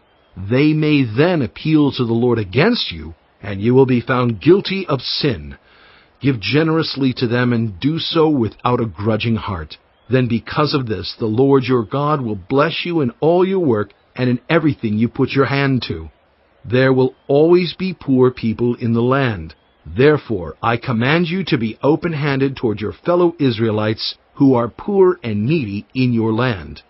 If any of your people, Hebrew men or women, sell themselves to you and serve you 6 years, in the 7th year you must let them go free. And when you release them, do not send them away empty-handed. Supply them liberally from your flock, your threshing floor, and your winepress. Give to them as the Lord your God has blessed you. Remember that you were slaves in Egypt, and the Lord your God redeemed you. That is why I give you this command today. But if your servant says to you, I do not want to leave you, because he loves you, and your family is well off with you, then take an awl and push it through his earlobe into the door, and he will become your servant for life. Do the same for your female servant. Do not consider it a hardship to set your servant free, because their service to you these 6 years has been worth twice as much as that of a hired hand. And the Lord your God will bless you in everything you do. Set apart for the Lord your God every firstborn male of your herds and flocks. Do not put the firstborn of your cows to work, and do not shear the firstborn of your sheep. Each year you and your family are to eat them in the presence of the Lord your God at the place he will choose. If an animal has a defect, is lame or blind, or has any serious flaw, you must not sacrifice it to the Lord your God. You are to eat it in your own towns. Both the ceremonially unclean and the clean may eat it, as if it were gazelle or deer. But you must not eat the blood. Pour it out on the ground like water. Chapter 16. Observe the month of Aviv, and celebrate the Passover of the Lord your God, because in the month of Aviv he brought you out of Egypt by night. Sacrifice as the Passover to the Lord your God an animal from your flock or herd at the place the Lord will choose as a dwelling for his name. Do not eat it with bread made with yeast, but for 7 days eat unleavened bread, the bread of affliction, because you left Egypt in haste, so that all the days of your life you may remember the time of your departure from Egypt. Let no yeast be found in your possession in all your land for 7 days. Do not let any of the meat you sacrifice on the evening of the first day remain until morning. You must not sacrifice the Passover in any town the Lord your God gives you, except in the place he will choose as a dwelling for his name. There you must sacrifice the Passover in the evening, when the sun goes down, on the anniversary of your departure from Egypt. Roast it and eat it at the place the Lord your God will choose. Then in the morning return to your tents. For 6 days eat unleavened bread, and on the 7th day hold an assembly to the Lord your God, and do no work. Count off 7 weeks from the time you begin to put the sickle to the standing grain. Then celebrate the festival of weeks to the Lord your God, by giving a free will offering in proportion to the blessings the Lord your God has given you. And rejoice before the Lord your God at the place he will choose as a dwelling for his name. You, your sons and daughters, your male and female servants, the Levites in your towns, and the foreigners, the fatherless, and the widows living among you. Remember that you were slaves in Egypt, and follow carefully these decrees. Celebrate the festival of tabernacles for 7 days after you have gathered the produce of your threshing floor and your winepress. Be joyful at your festival, you, your sons and daughters, your male and female servants, and the Levites, the foreigners, the fatherless, and the widows who live in your towns. For 7 days celebrate the festival to the Lord your God at the place the Lord will choose. For the Lord your God will bless you in all your harvest and in all the work of your hands, and your joy will be complete. 3 times a year, all your men must appear before the Lord your God at the place he will choose, at the festival of unleavened bread, the festival of weeks, and the festival of tabernacles. No one should appear before the Lord empty-handed. Each of you must bring a gift in proportion to the way the Lord your God has blessed you. Appoint judges and officials for each of your tribes in every town the Lord your God is giving you, and they shall judge the people fairly. Do not pervert justice or show partiality. Do not accept a bribe, for a bribe blinds the eyes of the wise and twists the words of the innocent. Follow justice and justice alone, so that you may live and possess the land the Lord your God is giving you. Do not set up any wooden Asherah pole beside the altar you build to the Lord your God, and do not erect a sacred stone, for these the Lord your God hates. Chapter 17. Do not sacrifice to the Lord your God an ox or a sheep that has any defect or flaw in it, for that would be detestable to him. If a man or woman living among you in one of the towns the Lord gives you is found doing evil in the eyes of the Lord your God, in violation of his covenant, and contrary to my command has worshipped other gods, bowing down to them or to the sun, or the moon, or the stars in the sky, and this has been brought to your attention, then you must investigate it thoroughly. If it is true, and it has been proved that this detestable thing has been done in Israel, take the man or woman who has done this evil deed to your city gate and stone that person to death. On the testimony of 2 or 3 witnesses, a person is to be put to death, but no one is to be put to death on the testimony of only 1 witness. The hands of the witnesses must be the first in putting that person to death, and then the hands of all the people. You must purge the evil from among you. If cases come before your courts that are too difficult for you to judge, whether bloodshed, lawsuits, or assaults, take them to the place the Lord your God will choose. Go to the Levitical priests and to the judge who is in office at that time. Inquire of them, and they will give you the verdict.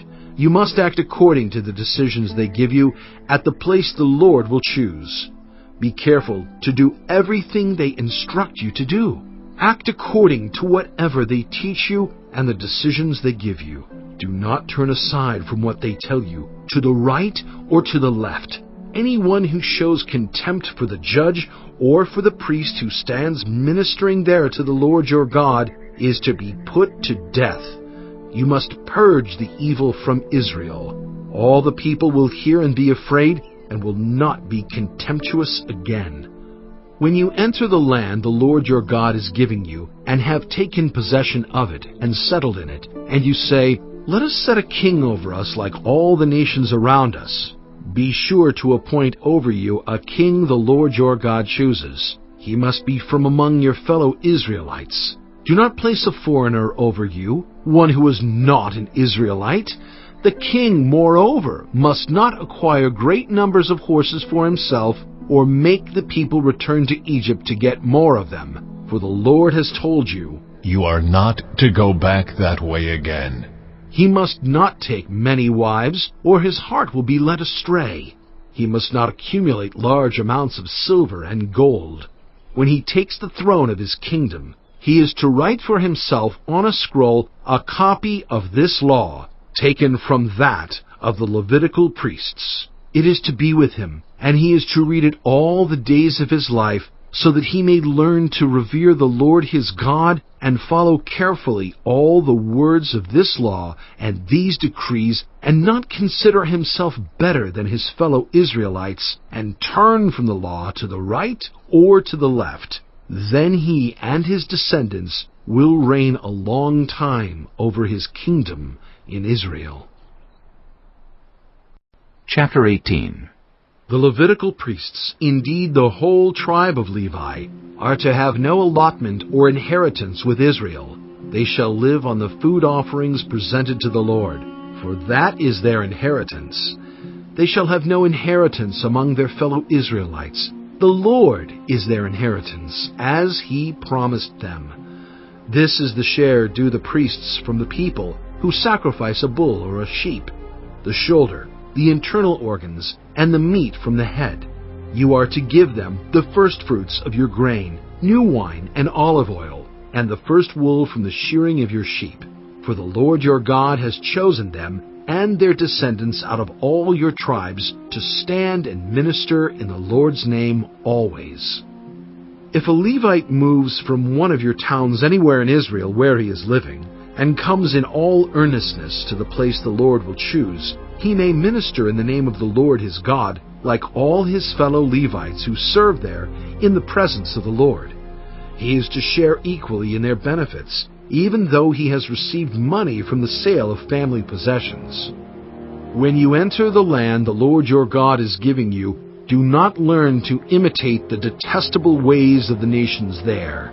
Let no one be found among you who sacrifices their son or daughter in the fire, who practices divination or sorcery, interprets omens, engages in witchcraft, or casts spells, or who is a medium or spiritist, or who consults the dead.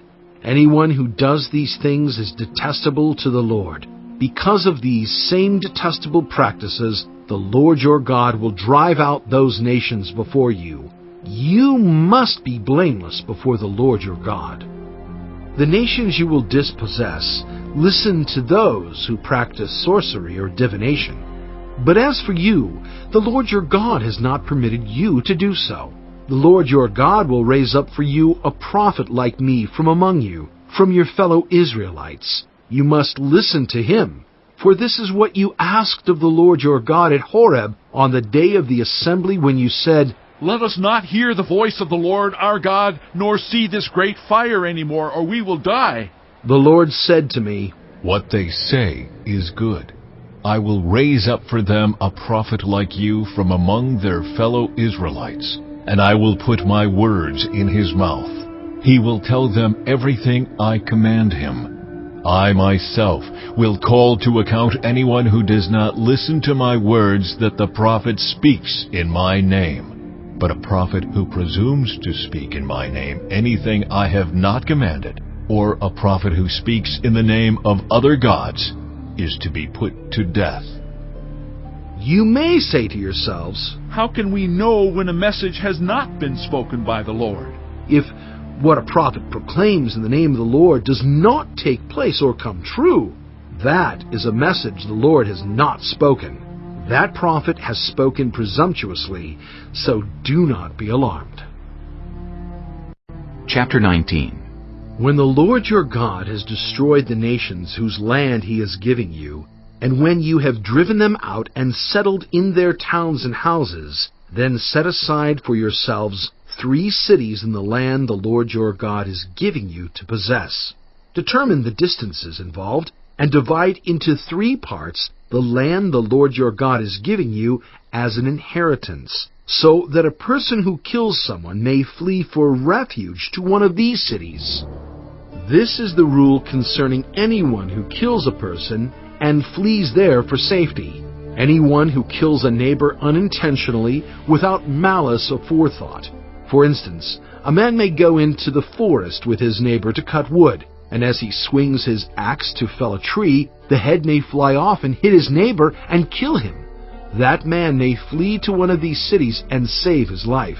Otherwise, the avenger of blood might pursue him in a rage, overtake him if the distance is too great, and kill him even though he is not deserving of death, since he did it to his neighbor without malice aforethought. This is why I command you to set aside for yourselves 3 cities. If the Lord your God enlarges your territory, as he promised on oath to your ancestors, and gives you the whole land he promised them, because you carefully follow all these laws I command you today, to love the Lord your God and to walk always in obedience to him, then you are to set aside 3 more cities. Do this so that innocent blood will not be shed in your land, which the Lord your God is giving you as your inheritance, and so that you will not be guilty of bloodshed. But if out of hate someone lies in wait, assaults and kills a neighbor, and then flees to one of these cities, the killer shall be sent for by the town elders, be brought back from the city, and be handed over to the avenger of blood to die. Show no pity. You must purge from Israel the guilt of shedding innocent blood, so that it may go well with you. Do not move your neighbor's boundary stone set up by your predecessors in the inheritance you receive in the land the Lord your God is giving you to possess. One witness is not enough to convict anyone accused of any crime or offense they may have committed. A matter must be established by the testimony of 2 or 3 witnesses. If a malicious witness takes the stand to accuse someone of a crime, the 2 people involved in the dispute must stand in the presence of the Lord before the priests and the judges who are in office at the time. The judges must make a thorough investigation, and if the witness proves to be a liar, giving false testimony against a fellow Israelite, then do to the false witness as that witness intended to do to the other party. You must purge the evil from among you. The rest of the people will hear of this and be afraid, and never again will such an evil thing be done among you. Show no pity. Life for life, eye for eye, tooth for tooth, hand for hand, foot for foot. Chapter 20. When you go to war against your enemies, and see horses and chariots, and an army greater than yours, do not be afraid of them, because the Lord your God, who brought you up out of Egypt, will be with you.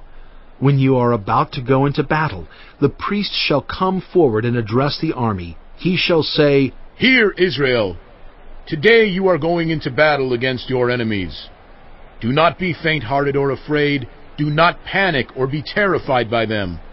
For the Lord your God is the one who goes with you to fight for you against your enemies, to give you victory." The officers shall say to the army, "Has anyone built a new house and not yet begun to live in it? Let him go home, or he may die in battle, and someone else may begin to live in it. Has anyone planted a vineyard and not begun to enjoy it? Let him go home, or he may die in battle, and someone else enjoy it. Has anyone become pledged to a woman and not married her? Let him go home, or he may die in battle, and someone else marry her." Then the officers shall add, "Is anyone afraid or faint-hearted? Let him go home, so that his fellow soldiers will not become disheartened too." When the officers have finished speaking to the army, they shall appoint commanders over it. When you march up to attack a city, make its people an offer of peace. If they accept and open their gates, all the people in it shall be subject to forced labor and shall work for you. If they refuse to make peace, and they engage you in battle, lay siege to that city. When the Lord your God delivers it into your hand, put to the sword all the men in it. As for the women, the children, the livestock, and everything else in the city, you may take these as plunder for yourselves, and you may use the plunder the Lord your God gives you from your enemies. This is how you are to treat all the cities that are at a distance from you, and do not belong to the nations nearby. However, in the cities of the nations the Lord your God is giving you as an inheritance, do not leave alive anything that breathes. Completely destroy them: the Hittites, Amorites, Canaanites, Perizzites, Hivites, and Jebusites, as the Lord your God has commanded you. Otherwise they will teach you to follow all the detestable things they do in worshiping their gods, and you will sin against the Lord your God.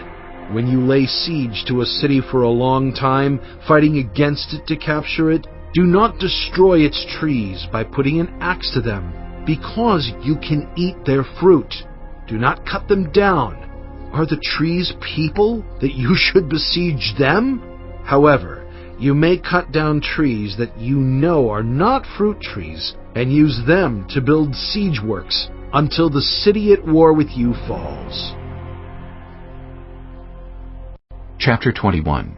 If someone is found slain, lying in a field in the land the Lord your God is giving you to possess, and it is not known who the killer was, your elders and judges shall go out and measure the distance from the body to the neighboring towns. Then the elders of the town nearest the body shall take a heifer that has never been worked and has never worn a yoke, and lead it down to a valley that has not been plowed or planted, and where there is a flowing stream. There in the valley they are to break the heifer's neck. The Levitical priests shall step forward, for the Lord your God has chosen them to minister and to pronounce blessings in the name of the Lord, and to decide all cases of dispute and assault. Then all the elders of the town nearest the body shall wash their hands over the heifer whose neck was broken in the valley, and they shall declare, Our hands did not shed this blood, nor did our eyes see it done. Accept this atonement for your people Israel, whom you have redeemed, Lord, and do not hold your people guilty of the blood of an innocent person. Then the bloodshed will be atoned for, and you will have purged from yourselves the guilt of shedding innocent blood, since you have done what is right in the eyes of the Lord. When you go to war against your enemies, and the Lord your God delivers them into your hands and you take captives, if you notice among the captives a beautiful woman and are attracted to her, you may take her as your wife. Bring her into your home and have her shave her head, trim her nails, and put aside the clothes she was wearing when captured. After she has lived in your house and mourned her father and mother for a full month, then you may go to her and be her husband, and she shall be your wife. If you are not pleased with her, let her go wherever she wishes. You must not sell her or treat her as a slave, since you have dishonored her. If a man has 2 wives, and he loves one but not the other, and both bear him sons, but the firstborn is the son of the wife he does not love, when he wills his property to his sons, he must not give the rights of the firstborn to the son of the wife he loves, in preference to his actual firstborn, the son of the wife he does not love. He must acknowledge the son of his unloved wife as the firstborn by giving him a double share of all he has. That son is the first sign of his father's strength. The right of the firstborn belongs to him. If someone has a stubborn and rebellious son who does not obey his father and mother, and will not listen to them when they discipline him, his father and mother shall take hold of him and bring him to the elders at the gate of his town. They shall say to the elders, This son of ours is stubborn and rebellious.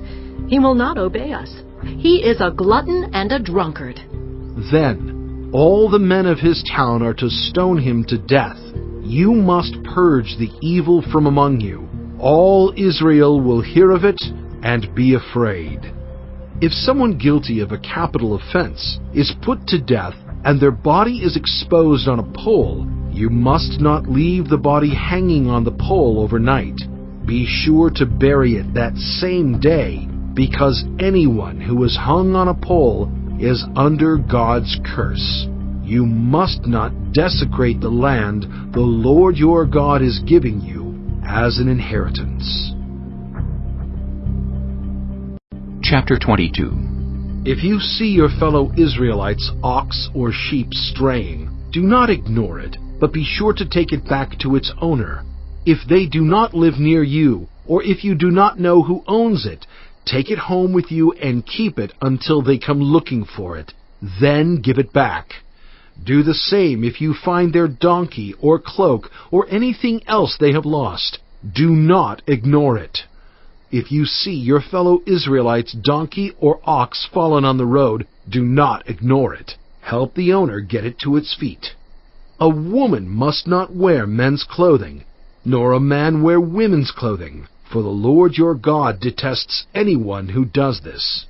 If you come across a bird's nest beside the road, either in a tree or on the ground, and the mother is sitting on the young or on the eggs, do not take the mother with the young. You may take the young, but be sure to let the mother go, so that it may go well with you and you may have a long life. When you build a new house, make a parapet around your roof so that you may not bring the guilt of bloodshed on your house if someone falls from the roof. Do not plant two kinds of seed in your vineyard. If you do, not only the crops you plant, but also the fruit of the vineyard will be defiled. Do not plow with an ox and a donkey yoked together. Do not wear clothes of wool and linen woven together. Make tassels on the four corners of the cloak you wear. If a man takes a wife, and after sleeping with her, dislikes her and slanders her and gives her a bad name, saying, I married this woman, but when I approached her, I did not find proof of her virginity.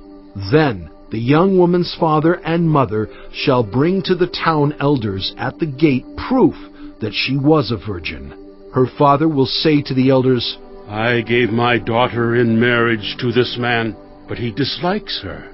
Now he has slandered her and said, I did not find your daughter to be a virgin, but here is the proof of my daughter's virginity. Then her parents shall display the cloth before the elders of the town, and the elders shall take the man and punish him. They shall fine him 100 shekels of silver, and give them to the young woman's father, because this man has given an Israelite virgin a bad name. She shall continue to be his wife. He must not divorce her as long as he lives. If, however, the charge is true, and no proof of the young woman's virginity can be found, she shall be brought to the door of her father's house, and there the men of her town shall stone her to death. She has done an outrageous thing in Israel by being promiscuous while still in her father's house. You must purge the evil from among you. If a man is found sleeping with another man's wife, both the man who slept with her and the woman must die. You must purge the evil from Israel. If a man happens to meet in a town a virgin pledged to be married, and he sleeps with her, you shall take both of them to the gate of that town and stone them to death. The young woman, because she was in a town and did not scream for help, and the man, because he violated another man's wife. You must purge the evil from among you. But if out in the country a man happens to meet a young woman pledged to be married and rapes her, only the man who has done this shall die. Do nothing to the woman. She has committed no sin deserving death. This case is like that of someone who attacks and murders a neighbor. For the man found the young woman out in the country, and though the betrothed woman screamed, there was no one to rescue her. If a man happens to meet a virgin who is not pledged to be married and rapes her, and they are discovered, he shall pay her father 50 shekels of silver. He must marry the young woman, for he has violated her. He can never divorce her as long as he lives. A man is not to marry his father's wife. He must not dishonor his father's bed. Chapter 23. No one who has been emasculated by crushing or cutting may enter the assembly of the Lord. No one born of a forbidden marriage, nor any of their descendants may enter the assembly of the Lord, not even in the 10th generation. No Ammonite or Moabite or any of their descendants may enter the assembly of the Lord, not even in the 10th generation. For they did not come to meet you with bread and water on your way when you came out of Egypt. And they hired Balaam, son of Beor, from Pethor, in Aram Naharaim, to pronounce a curse on you. However, the Lord your God would not listen to Balaam, but turn the curse into a blessing for you, because the Lord your God loves you. Do not seek a treaty of friendship with them as long as you live.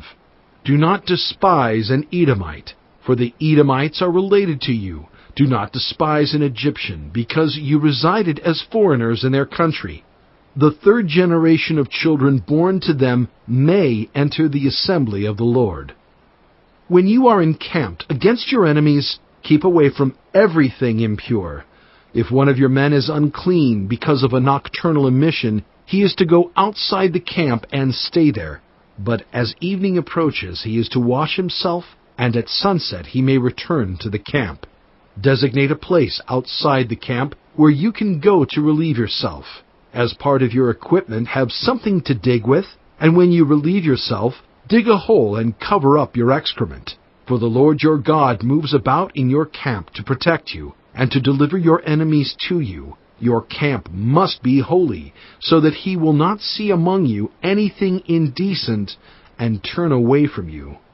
If a slave has taken refuge with you, do not hand them over to their master. Let them live among you wherever they like and in whatever town they choose. Do not oppress them. No Israelite man or woman is to become a shrine prostitute. You must not bring the earnings of a female prostitute or of a male prostitute into the house of the Lord your God to pay any vow, because the Lord your God detests them both. Do not charge a fellow Israelite interest, whether on money or food or anything else that may earn interest. You may charge a foreigner interest, but not a fellow Israelite, so that the Lord your God may bless you in everything you put your hand to in the land you are entering to possess. If you make a vow to the Lord your God, do not be slow to pay it, for the Lord your God will certainly demand it of you, and you will be guilty of sin. But if you refrain from making a vow, you will not be guilty. Whatever your lips utter, you must be sure to do, because you made your vow freely to the Lord your God with your own mouth. If you enter your neighbor's vineyard, you may eat all the grapes you want, but do not put any in your basket. If you enter your neighbor's grain field, you may pick kernels with your hands, but you must not put a sickle to their standing grain. Chapter 24. If a man marries a woman who becomes displeasing to him because he finds something indecent about her, and he writes her a certificate of divorce, gives it to her, and sends her from his house, and if after she leaves his house she becomes the wife of another man, and her second husband dislikes her, and writes her a certificate of divorce, gives it to her, and sends her from his house, or if he dies, then her first husband, who divorced her, is not allowed to marry her again after she has been defiled. That would be detestable in the eyes of the Lord. Do not bring sin upon the land the Lord your God is giving you as an inheritance. If a man has recently married, he must not be sent to war or have any other duty laid on him. For 1 year he is to be free to stay at home and bring happiness to the wife he has married. Do not take a pair of millstones, not even the upper one, as security for a debt, because that would be taking a person's livelihood as security. If someone is caught kidnapping a fellow Israelite and treating or selling them as a slave, the kidnapper must die. You must purge the evil from among you. In cases of defiling skin diseases, be very careful to do exactly as the Levitical priests instruct you. You must follow carefully what I have commanded them. Remember what the Lord your God did to Miriam along the way after you came out of Egypt. When you make a loan of any kind to your neighbor, do not go into their house to get what is offered to you as a pledge. Stay outside and let the neighbor to whom you are making the loan bring the pledge out to you. If the neighbor is poor, do not go to sleep with their pledge in your possession. Return their cloak by sunset so that your neighbor may sleep in it. Then they will thank you, and it will be regarded as a righteous act in the sight of the Lord your God. Do not take advantage of a hired worker who is poor and needy, whether that worker is a fellow Israelite or a foreigner residing in one of your towns. Pay them their wages each day before sunset, because they are poor and are counting on it. Otherwise, they may cry to the Lord against you, and you will be guilty of sin. Parents are not to be put to death for their children, nor children put to death for their parents. Each will die for their own sin. Do not deprive the foreigner or the fatherless of justice, or take the cloak of the widow as a pledge. Remember that you were slaves in Egypt, and the Lord your God redeemed you from there. That is why I command you to do this. When you are harvesting in your field and you overlook a sheaf, do not go back to get it. Leave it for the foreigner, the fatherless, and the widow, so that the Lord your God may bless you in all the work of your hands. When you beat the olives from your trees, do not go over the branches a second time. Leave what remains for the foreigner, the fatherless, and the widow.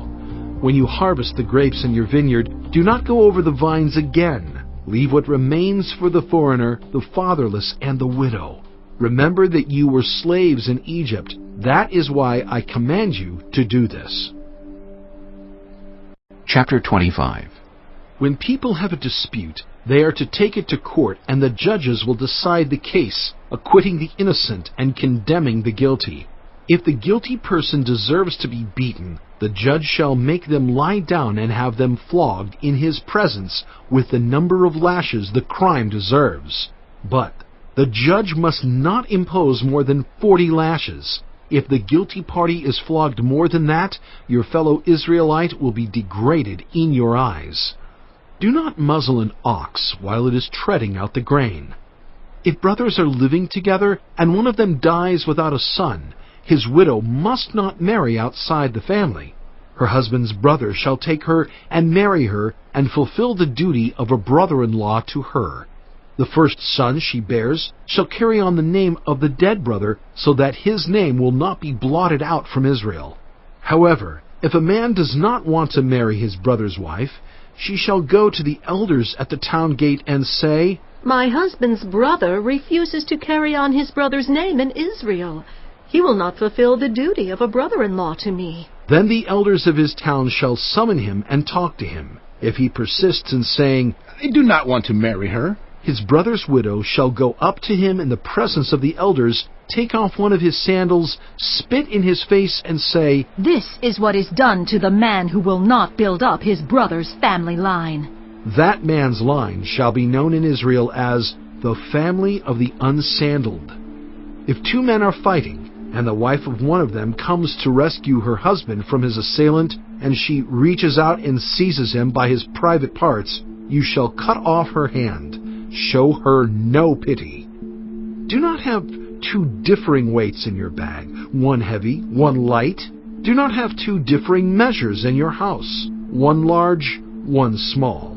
You must have accurate and honest weights and measures, so that you may live long in the land the Lord your God is giving you. For the Lord your God detests anyone who does these things, anyone who deals dishonestly. Remember what the Amalekites did to you along the way when you came out of Egypt. When you were weary and worn out, they met you on your journey and attacked all who were lagging behind. They had no fear of God. When the Lord your God gives you rest from all the enemies around you, in the land he is giving you to possess as an inheritance, you shall blot out the name of Amalek from under heaven. Do not forget. Chapter 26. When you have entered the land the Lord your God is giving you as an inheritance, and have taken possession of it, and settled in it, take some of the firstfruits of all that you produce from the soil of the land the Lord your God is giving you, and put them in a basket. Then go to the place the Lord your God will choose as a dwelling for his name, and say to the priest in office at the time, I declare today to the Lord your God that I have come to the land the Lord swore to our ancestors to give us. The priest shall take the basket from your hands and set it down in front of the altar of the Lord your God. Then you shall declare before the Lord your God, My father was a wandering Aramean, and he went down into Egypt with a few people and lived there and became a great nation, powerful and numerous. But the Egyptians mistreated us and made us suffer, subjecting us to harsh labor. Then we cried out to the Lord, the God of our ancestors, and the Lord heard our voice and saw our misery, toil, and oppression. So the Lord brought us out of Egypt with a mighty hand and an outstretched arm, with great terror and with signs and wonders. He brought us to this place and gave us this land, a land flowing with milk and honey. And now I bring the firstfruits of the soil that you, Lord, have given me. Place the basket before the Lord your God and bow down before him. Then you and the Levites and the foreigners residing among you shall rejoice in all the good things the Lord your God has given to you and your household. When you have finished setting aside 1/10 of all your produce in the 3rd year, the year of the tithe, you shall give it to the Levite, the foreigner, the fatherless, and the widow, so that they may eat in your towns and be satisfied. Then say to the Lord your God, I have removed from my house the sacred portion, and have given it to the Levite, the foreigner, the fatherless, and the widow, according to all you commanded. I have not turned aside from your commands, nor have I forgotten any of them. I have not eaten any of the sacred portion while I was in mourning, nor have I removed any of it while I was unclean, nor have I offered any of it to the dead. I have obeyed the Lord my God. I have done everything you commanded me. Look down from heaven, your holy dwelling place, and bless your people Israel, and the land you have given us, as you promised on oath to our ancestors, a land flowing with milk and honey.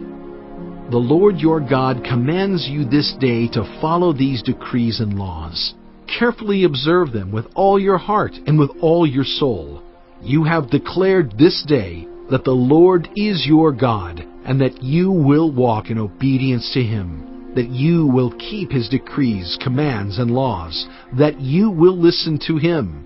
And the Lord has declared this day that you are His people, His treasured possession as He promised, and that you are to keep all His commands.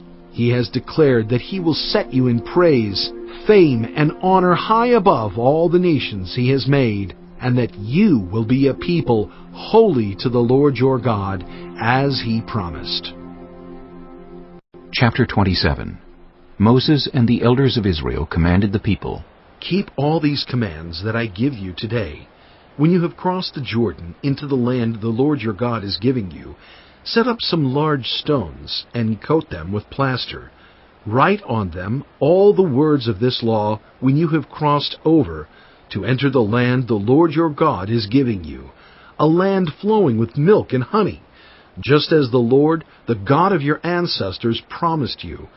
And when you have crossed the Jordan, set up these stones on Mount Ebal, as I command you today, and coat them with plaster. Build there an altar to the Lord your God, an altar of stones. Do not use any iron tool on them. Build the altar of the Lord your God with field stones, and offer burnt offerings on it to the Lord your God. Sacrifice fellowship offerings there, eating them and rejoicing in the presence of the Lord your God. And you shall write very clearly all the words of this law on these stones you have set up. Then Moses and the Levitical priests said to all Israel, Be silent, Israel, and listen. You have now become the people of the Lord your God. Obey the Lord your God and follow His commands and decrees that I give you today. On the same day Moses commanded the people, When you have crossed the Jordan, these tribes shall stand on Mount Gerizim to bless the people: Simeon, Levi, Judah, Issachar, Joseph, and Benjamin. And these tribes shall stand on Mount Ebal to pronounce curses: Reuben, Gad, Asher, Zebulun, Dan, and Naphtali. The Levites shall recite to all the people of Israel in a loud voice, Cursed is anyone who makes an idol, a thing detestable to the Lord, the work of skilled hands, and sets it up in secret. Then all the people shall say, Amen. Cursed is anyone who dishonors their father or mother. Then all the people shall say, Amen. Cursed is anyone who moves their neighbor's boundary stone. Then all the people shall say, Amen. Cursed is anyone who leads the blind astray on the road. Then all the people shall say, Amen. Cursed is anyone who withholds justice from the foreigner, the fatherless, or the widow. Then all the people shall say, Amen. Cursed is anyone who sleeps with his father's wife, for he dishonors his father's bed. Then all the people shall say, Amen. Cursed is anyone who has sexual relations with any animal. Then all the people shall say, Amen. Cursed is anyone who sleeps with his sister, the daughter of his father, or the daughter of his mother. Then all the people shall say, Amen. Cursed is anyone who sleeps with his mother-in-law. Then all the people shall say, Amen. Cursed is anyone who kills their neighbor secretly.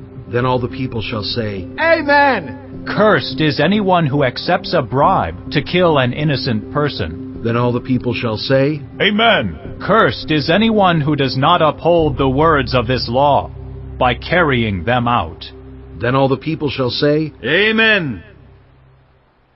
Chapter 28. If you fully obey the Lord your God, and carefully follow all his commands I give you today, the Lord your God will set you high above all the nations on earth. All these blessings will come on you and accompany you if you obey the Lord your God. You will be blessed in the city and blessed in the country. The fruit of your womb will be blessed, and the crops of your land, and the young of your livestock, the calves of your herds, and the lambs of your flocks. Your basket and your kneading trough will be blessed. You will be blessed when you come in and blessed when you go out. The Lord will grant that the enemies who rise up against you will be defeated before you. They will come at you from one direction but flee from you in 7. The Lord will send a blessing on your barns and on everything you put your hand to. The Lord your God will bless you in the land he is giving you. The Lord will establish you as his holy people, as he promised you on oath, if you keep the commands of the Lord your God and walk in obedience to him. Then all the peoples on earth will see that you are called by the name of the Lord, and they will fear you. The Lord will grant you abundant prosperity in the fruit of your womb, the young of your livestock, and the crops of your ground, in the land he swore to your ancestors to give you. The Lord will open the heavens, the storehouse of his bounty, to send rain on your land in season, and to bless all the work of your hands. You will lend to many nations, but will borrow from none. The Lord will make you the head, not the tail, if you pay attention to the commands of the Lord your God that I give you this day, and carefully follow them. You will always be at the top, never at the bottom. Do not turn aside from any of the commands I give you today, to the right or to the left, following other gods and serving them. However, if you do not obey the Lord your God and do not carefully follow all his commands and decrees I am giving you today, all these curses will come on you and overtake you. You will be cursed in the city and cursed in the country. Your basket and your kneading trough will be cursed. The fruit of your womb will be cursed, and the crops of your land, and the calves of your herds, and the lambs of your flocks. You will be cursed when you come in, and cursed when you go out. The Lord will send on you curses, confusion, and rebuke in everything you put your hand to, until you are destroyed and come to sudden ruin because of the evil you have done in forsaking him. The Lord will plague you with diseases, until he has destroyed you from the land you are entering to possess. The Lord will strike you with wasting disease, with fever and inflammation, with scorching heat and drought, with blight and mildew, which will plague you until you perish. The sky over your head will be bronze, the ground beneath you iron. The Lord will turn the rain of your country into dust and powder. It will come down from the skies until you are destroyed. The Lord will cause you to be defeated before your enemies. You will come at them from one direction, but flee from them in 7, and you will become a thing of horror to all the kingdoms on earth. Your carcasses will be food for all the birds and the wild animals, and there will be no one to frighten them away. The Lord will afflict you with the boils of Egypt, and with tumors, festering sores, and the itch, from which you cannot be cured. The Lord will afflict you with madness, blindness, and confusion of mind. At midday you will grope about like a blind person in the dark. You will be unsuccessful in everything you do. Day after day you will be oppressed and robbed, with no one to rescue you. You will be pledged to be married to a woman, but another will take her and rape her. You will build a house, but you will not live in it. You will plant a vineyard, but you will not even begin to enjoy its fruit. Your ox will be slaughtered before your eyes, but you will eat none of it. Your donkey will be forcibly taken from you and will not be returned. Your sheep will be given to your enemies, and no one will rescue them. Your sons and daughters will be given to another nation, and you will wear out your eyes watching for them day after day, powerless to lift a hand. A people that you do not know will eat what your land and labor produce, and you will have nothing but cruel oppression all your days. The sights you see will drive you mad. The Lord will afflict your knees and legs with painful boils that cannot be cured, spreading from the soles of your feet to the top of your head. The Lord will drive you and the king you set over you to a nation unknown to you or your ancestors. There you will worship other gods, gods of wood and stone. You will become a thing of horror, a byword and an object of ridicule among all the peoples where the Lord will drive you. You will sow much seed in the field, but you will harvest little, because locusts will devour it. You will plant vineyards and cultivate them, but you will not drink the wine or gather the grapes, because worms will eat them. You will have olive trees throughout your country, but you will not use the oil, because the olives will drop off. You will have sons and daughters, but you will not keep them, because they will go into captivity. Swarms of locusts will take over all your trees and the crops of your land. The foreigners who reside among you will rise above you higher and higher, but you will sink lower and lower. They will lend to you, but you will not lend to them. They will be the head, but you will be the tail. All these curses will come on you. They will pursue you and overtake you until you are destroyed, because you did not obey the Lord your God and observe the commands and decrees He gave you. They will be a sign and a wonder to you and your descendants forever, because you did not serve the Lord your God joyfully and gladly in the time of prosperity. Therefore, in hunger and thirst, in nakedness and dire poverty, you will serve the enemies the Lord sends against you. He will put an iron yoke on your neck until He has destroyed you. The Lord will bring a nation against you from far away, from the ends of the earth, like an eagle swooping down, a nation whose language you will not understand, a fierce-looking nation without respect for the old or pity for the young. They will devour the young of your livestock and the crops of your land until you are destroyed.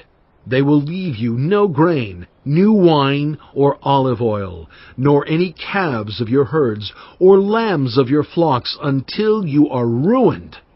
They will lay siege to all the cities throughout your land, until the high fortified walls in which you trust fall down. They will besiege all the cities throughout the land the Lord your God is giving you. Because of the suffering that your enemy will inflict on you during the siege, you will eat the fruit of the womb, the flesh of the sons and daughters the Lord your God has given you. Even the most gentle and sensitive man among you will have no compassion on his own brother or the wife he loves or his surviving children, and he will not give to one of them any of the flesh of his children that he is eating. It will be all he has left because of the suffering your enemy will inflict on you during the siege of all your cities.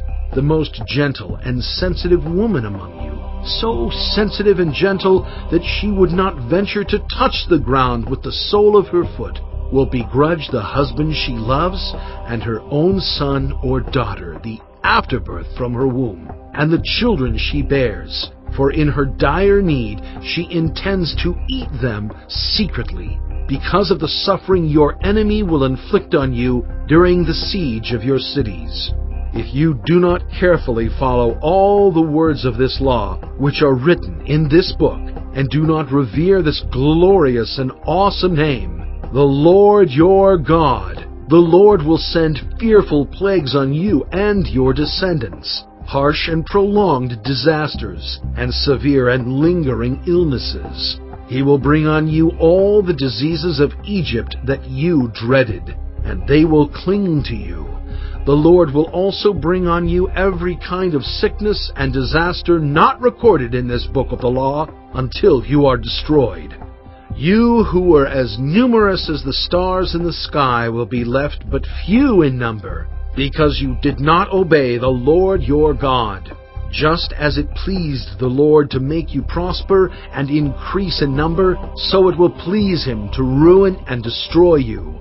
You will be uprooted from the land you are entering to possess. Then the Lord will scatter you among all nations, from one end of the earth to the other.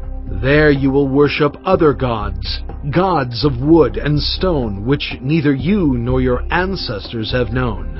Among those nations you will find no repose, no resting place for the sole of your foot. There the Lord will give you an anxious mind, eyes weary with longing, and a despairing heart. You will live in constant suspense, filled with dread both night and day, never sure of your life. In the morning you will say, "If only it were evening." And in the evening, "If only it were morning." Because of the terror that will fill your hearts and the sights that your eyes will see. The Lord will send you back in ships to Egypt, on a journey I said you should never make again. There you will offer yourselves for sale to your enemies as male and female slaves, but no one will buy you. Chapter 29. These are the terms of the covenant the Lord commanded Moses to make with the Israelites in Moab, in addition to the covenant he had made with them at Horeb. Moses summoned all the Israelites and said to them, Your eyes have seen all that the Lord did in Egypt to Pharaoh, to all his officials, and to all his land. With your own eyes you saw those great trials, those signs and great wonders. But to this day the Lord has not given you a mind that understands, or eyes that see, or ears that hear. Yet the Lord says, During the 40 years that I led you through the wilderness, your clothes did not wear out, nor did the sandals on your feet. You ate no bread and drank no wine or other fermented drink. I did this so that you might know that I am the Lord your God. When you reached this place, Sihon king of Heshbon and Og king of Bashan came out to fight against us, but we defeated them. We took their land and gave it as an inheritance to the Reubenites, the Gadites, and the half-tribe of Manasseh. Carefully follow the terms of this covenant, so that you may prosper in everything you do.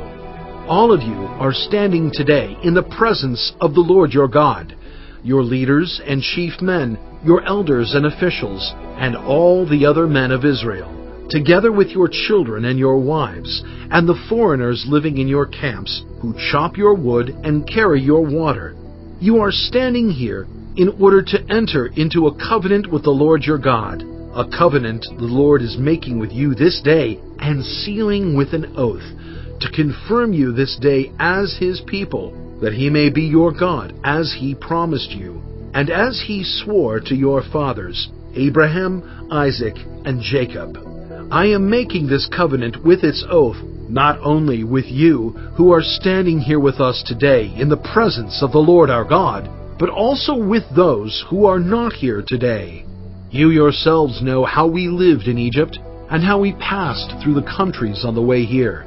You saw among them their detestable images, and idols of wood and stone, of silver and gold. Make sure there is no man or woman, clan or tribe among you today whose heart turns away from the Lord our God to go and worship the gods of those nations. Make sure there is no root among you that produces such bitter poison. When such a person hears the words of this oath, and they invoke a blessing on themselves, thinking, I will be safe, even though I persist in going my own way, they will bring disaster on the watered land as well as the dry. The Lord will never be willing to forgive them. His wrath and zeal will burn against them. All the curses written in this book will fall on them, and the Lord will blot out their names from under heaven. The Lord will single them out from all the tribes of Israel for disaster. according to all the curses of the covenant written in this book of the law. Your children, who follow you in later generations, and foreigners who come from distant lands, will see the calamities that have fallen on the land and the diseases with which the Lord has afflicted it. The whole land will be a burning waste of salt and sulfur, nothing planted, nothing sprouting, no vegetation growing on it. It will be like the destruction of Sodom and Gomorrah, Admah and Zeboim, which the Lord overthrew in fierce anger. All the nations will ask, "Why has the Lord done this to this land? Why this fierce burning anger?" And the answer will be, "It is because this people abandoned the covenant of the Lord, the God of their ancestors, the covenant He made with them when He brought them out of Egypt.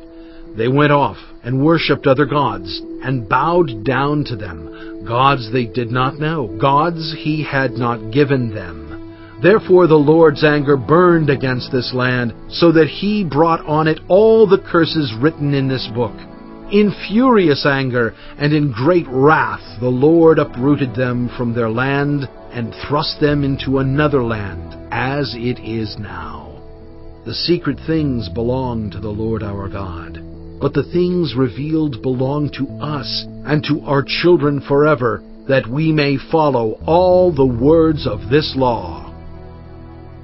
Chapter 30. When all these blessings and curses I have set before you come on you, and you take them to heart wherever the Lord your God disperses you among the nations, and when you and your children return to the Lord your God and obey Him with all your heart and with all your soul according to everything I command you today, then the Lord your God will restore your fortunes and have compassion on you, and gather you again from all the nations where He scattered you, even if you have been banished to the most distant land under the heavens. From there, the Lord your God will gather you and bring you back.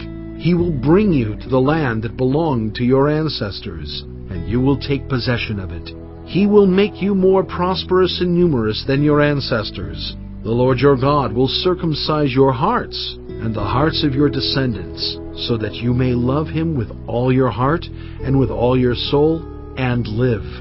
The Lord your God will put all these curses on your enemies who hate and persecute you. You will again obey the Lord and follow all His commands I am giving you today. Then the Lord your God will make you most prosperous in all the work of your hands and in the fruit of your womb, the young of your livestock and the crops of your land. The Lord will again delight in you and make you prosperous, just as He delighted in your ancestors, if you obey the Lord your God and keep His commands and decrees that are written in this book of the law, and turn to the Lord your God with all your heart and with all your soul.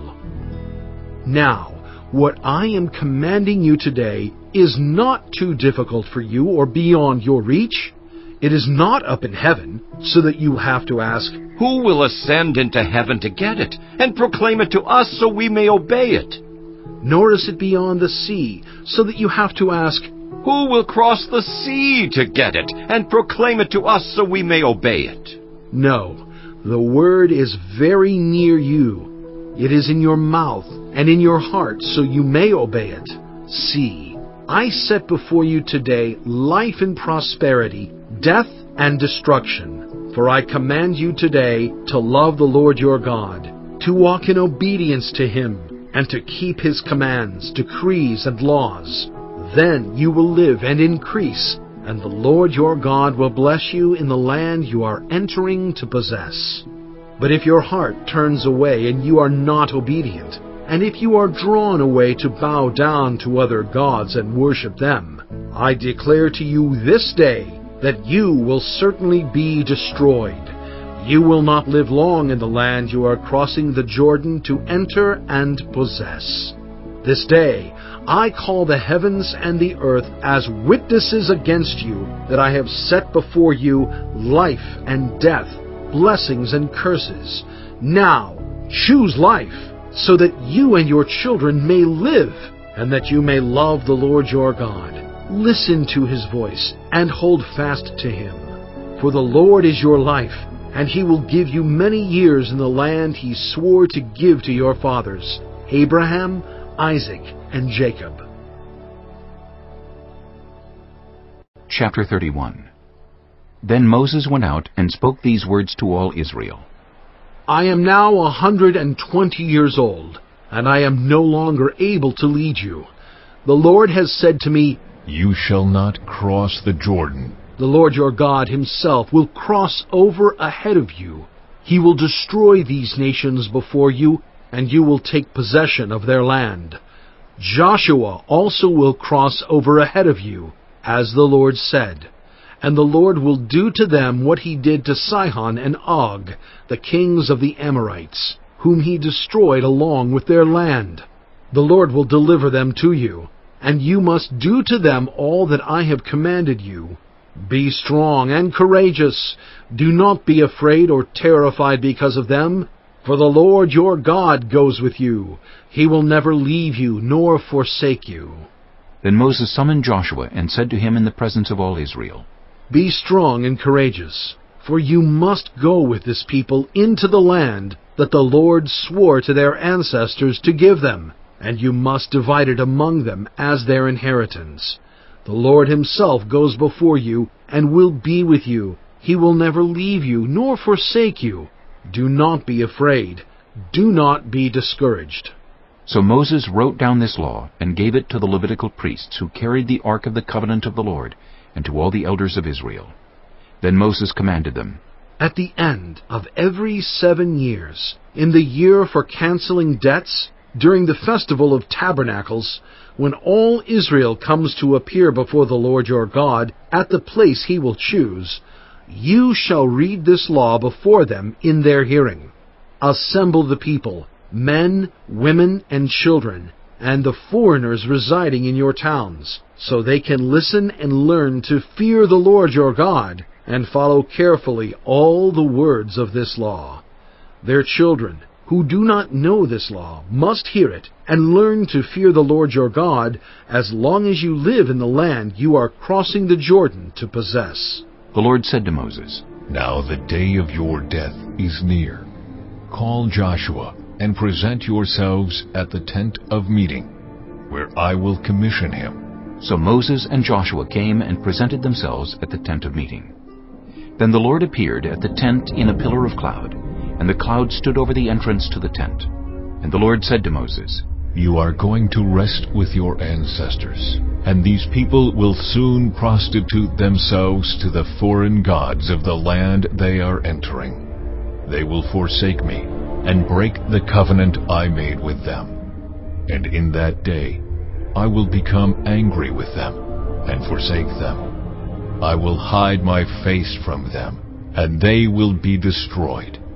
Many disasters and calamities will come on them, and in that day they will ask, Have not these disasters come on us because our God is not with us? And I will certainly hide my face in that day, because of all their wickedness in turning to other gods. Now write down this song, and teach it to the Israelites, and have them sing it, so that it may be a witness for me against them. When I have brought them into the land flowing with milk and honey, the land I promised on oath to their ancestors, and when they eat their fill and thrive, they will turn to other gods and worship them, rejecting me and breaking my covenant.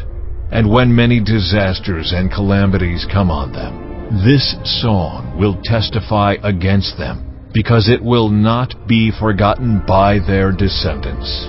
I know what they are disposed to do, even before I bring them into the land I promised them on oath. So Moses wrote down this song that day and taught it to the Israelites.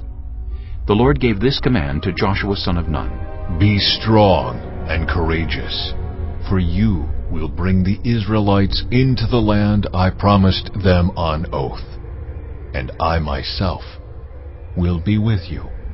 After Moses finished writing in a book the words of this law from beginning to end, he gave this command to the Levites who carried the ark of the covenant of the Lord. Take this book of the law and place it beside the ark of the covenant of the Lord your God. there it will remain as a witness against you. For I know how rebellious and stiff-necked you are. If you have been rebellious against the Lord while I am still alive and with you, how much more will you rebel after I die? Assemble before me all the elders of your tribes and all your officials, so that I can speak these words in their hearing and call the heavens and the earth to testify against them. For I know that after my death you are sure to become utterly corrupt and to turn from the way I have commanded you. In days to come, disaster will fall on you because you will do evil in the sight of the Lord and arouse his anger by what your hands have made. And Moses recited the words of this song from beginning to end in the hearing of the whole assembly of Israel. Chapter 32. Listen, you heavens, and I will speak. Hear, you earth, the words of my mouth. Let my teaching fall like rain and my words descend like dew, like showers on new grass, like abundant rain on tender plants. I will proclaim the name of the Lord. Oh, praise the greatness of our God. He is the rock. His works are perfect, and all his ways are just. A faithful God who does no wrong. Upright and just is he. They are corrupt and not his children. To their shame they are a warped and crooked generation. Is this the way you repay the Lord, you foolish and unwise people? Is he not your Father, your Creator, who made you and formed you? Remember the days of old. Consider the generations long past. Ask your father, and he will tell you, your elders, and they will explain to you. When the Most High gave the nations their inheritance, when he divided all mankind, he set up boundaries for the peoples, according to the number of the sons of Israel. For the Lord's portion is his people, Jacob his allotted inheritance. In a desert land he found him, in a barren and howling waste. He shielded him and cared for him. He guarded him as the apple of his eye, like an eagle that stirs up its nest and hovers over its young, that spreads its wings to catch them and carries them aloft. The Lord alone led him. No foreign god was with him. He made him ride on the heights of the land, and fed him with the fruit of the fields. He nourished him with honey from the rock, and with oil from the flinty crag, with curds and milk from herd and flock, and with fattened lambs and goats, with choice rams of Bashan and the finest kernels of wheat. You drank the foaming blood of the grape. Jeshurun grew fat and kicked. Filled with food, they became heavy and sleek. They abandoned the God who made them and rejected the rock, their Savior. They made him jealous with their foreign gods and angered him with their detestable idols. They sacrificed to false gods, which are not God, gods they had not known, gods that recently appeared, gods your ancestors did not fear. You deserted the rock who fathered you. You forgot the God who gave you birth. The Lord saw this and rejected them, because he was angered by his sons and daughters. I will hide my face from them, he said, and see what their end will be, for they are a perverse generation, children who are unfaithful. They made me jealous by what is no God, and angered me with their worthless idols. I will make them envious by those who are not a people. I will make them angry by a nation that has no understanding. For a fire will be kindled by my wrath, one that burns down to the realm of the dead below. It will devour the earth and its harvests, and set afire the foundations of the mountains. I will heap calamities on them and spend my arrows against them. I will send wasting famine against them, consuming pestilence and deadly plague. I will send against them the fangs of wild beasts, the venom of vipers that glide in the dust. In the street the sword will make them childless. In their homes terror will reign. The young men and young women will perish, the infants and those with gray hair. I said I would scatter them and erase their name from human memory, but I dreaded the taunt of the enemy, lest the adversary misunderstand and say, "Our hand has triumphed, the Lord has not done all this." They are a nation without sense. There is no discernment in them. If only they were wise and would understand this and discern what their end will be. How could one man chase 1,000 or two put 10,000 to flight unless their rock had sold them, unless the Lord had given them up? For their rock is not like our rock, as even our enemies concede. Their vine comes from the vine of Sodom and from the fields of Gomorrah. Their grapes are filled with poison and their clusters with bitterness. Their wine is the venom of serpents, the deadly poison of cobras. Have I not kept this in reserve and sealed it in my vaults? It is mine to avenge. I will repay. In due time their foot will slip. Their day of disaster is near, and their doom rushes upon them. The Lord will vindicate his people and relent concerning his servants when he sees their strength is gone and no one is left, slave or free. He will say, "Now where are their gods? The rock they took refuge in, the gods who ate the fat of their sacrifices and drank the wine of their drink offerings. Let them rise up to help you. Let them give you shelter. See now that I myself am he. There is no God besides me. I put to death, and I bring to life. I have wounded, and I will heal, and no one can deliver out of my hand. I lift my hand to heaven and solemnly swear, as surely as I live forever, when I sharpen my flashing sword, and my hand grasps it in judgment, I will take vengeance on my adversaries and repay those who hate me. I will make my arrows drunk with blood, while my sword devours flesh, the blood of the slain and the captives, the heads of the enemy leaders.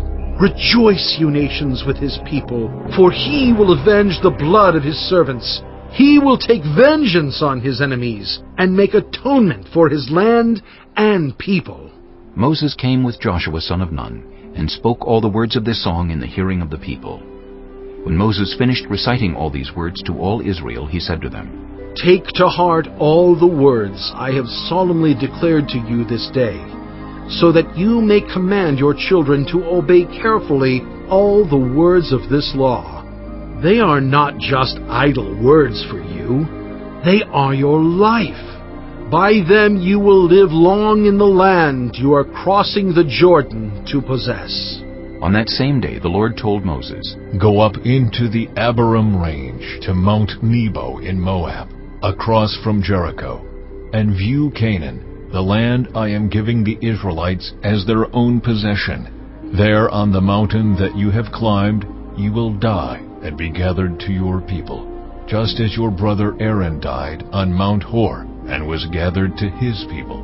This is because both of you broke faith with me in the presence of the Israelites at the waters of Meribah Kadesh in the desert of Zin, and because you did not uphold my holiness among the Israelites.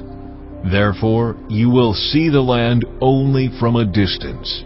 You will not enter the land I am giving to the people of Israel." Chapter 33. This is the blessing that Moses, the man of God, pronounced on the Israelites before his death. He said, "The Lord came from Sinai and dawned over them from Seir. He shone forth from Mount Paran. He came with myriads of holy ones from the south, from his mountain slopes. Surely it is you who love the people. All the holy ones are in your hand. At your feet they all bow down, and from you receive instruction, the law that Moses gave us, the possession of the assembly of Jacob. He was king over Jeshurun when the leaders of the people assembled, along with the tribes of Israel. Let Reuben live and not die, nor his people be few." And this he said about Judah, "Hear, Lord, the cry of Judah. Bring him to his people. With his own hands he defends his cause. Oh, be his help against his foes. About Levi he said, Your Thummim and Urim belong to your faithful servant. You tested him at Massah. You contended with him at the waters of Meribah. He said of his father and mother, I have no regard for them. He did not recognize his brothers or acknowledge his own children, but he watched over your word and guarded your covenant. He teaches your precepts to Jacob and your law to Israel. He offers incense before you and whole burnt offerings on your altar. Bless all his skills, Lord, and be pleased with the work of his hands. Strike down those who rise against him, his foes, till they rise no more. About Benjamin he said, Let the beloved of the Lord rest secure in him, for he shields him all day long, and the one the Lord loves rests between his shoulders. About Joseph he said, May the Lord bless his land with the precious dew from heaven above and with the deep waters that lie below. With the best the sun brings forth, and the finest the moon can yield, with the choicest gifts of the ancient mountains and the fruitfulness of the everlasting hills, with the best gifts of the earth and its fullness, and the favor of him who dwelt in the burning bush. Let all these rest on the head of Joseph, on the brow of the prince among his brothers. In majesty he is like a firstborn bull. His horns are the horns of a wild ox. With them he will gore the nations, even those at the ends of the earth. Such are the 10,000s of Ephraim, such are the thousands of Manasseh. About Zebulun he said, Rejoice, Zebulun, in your going out, and you, Issachar, in your tents. They will summon peoples to the mountain, and there offer the sacrifices of the righteous. They will feast on the abundance of the seas, on the treasures hidden in the sand. About Gad he said, Blessed is he who enlarges Gad's domain. Gad lives there like a lion, tearing at arm or head. He chose the best land for himself. The leader's portion was kept for him. When the heads of the people assembled, he carried out the Lord's righteous will and his judgments concerning Israel. About Dan he said, Dan is a lion's cub, springing out of Bashan. About Naphtali he said, Naphtali is abounding with the favor of the Lord and is full of his blessing. He will inherit southward to the lake. About Asher he said, Most blessed of sons is Asher. Let him be favored by his brothers, and let him bathe his feet in oil. The bolts of your gates will be iron and bronze, and your strength will equal your days. There is no one like the God of Jeshurun, who rides across the heavens to help you, and on the clouds in his majesty. The eternal God is your refuge, and underneath are the everlasting arms. He will drive out your enemies before you, saying, Destroy them. So Israel will live in safety. Jacob will dwell secure in a land of grain and new wine, where the heavens dropped you. Blessed are you, Israel. Who is like you, a people saved by the Lord? He is your shield and helper, and your glorious sword. Your enemies will cower before you, and you will tread on their heights. Chapter 34. Then Moses climbed Mount Nebo from the plains of Moab to the top of Pisgah, across from Jericho. There the Lord showed him the whole land, from Gilead to Dan, all of Naphtali, the territory of Ephraim and Manasseh, all the land of Judah as far as the Mediterranean Sea, the Negev, and the whole region from the valley of Jericho, the city of palms, as far as Zoar. Then the Lord said to him, This is the land I promised on oath to Abraham, Isaac, and Jacob, when I said, I will give it to your descendants. I have let you see it with your eyes, but you will not cross over into it. And Moses the servant of the Lord died there in Moab, as the Lord had said. He buried him in Moab, in the valley opposite Beth Peor. But to this day no one knows where his grave is. Moses was 120 years old when he died, yet his eyes were not weak, nor his strength gone. The Israelites grieved for Moses in the plains of Moab 30 days, until the time of weeping and mourning was over. Now Joshua son of Nun was filled with the spirit of wisdom, because Moses had laid his hands on him. So the Israelites listened to him, and did what the Lord had commanded Moses. Since then no prophet has risen in Israel like Moses, whom the Lord knew face to face, who did all those signs and wonders the Lord sent him to do in Egypt, to Pharaoh and to all his officials and to his whole land. For no one has ever shown the mighty power or performed the awesome deeds that Moses did in the sight of all Israel.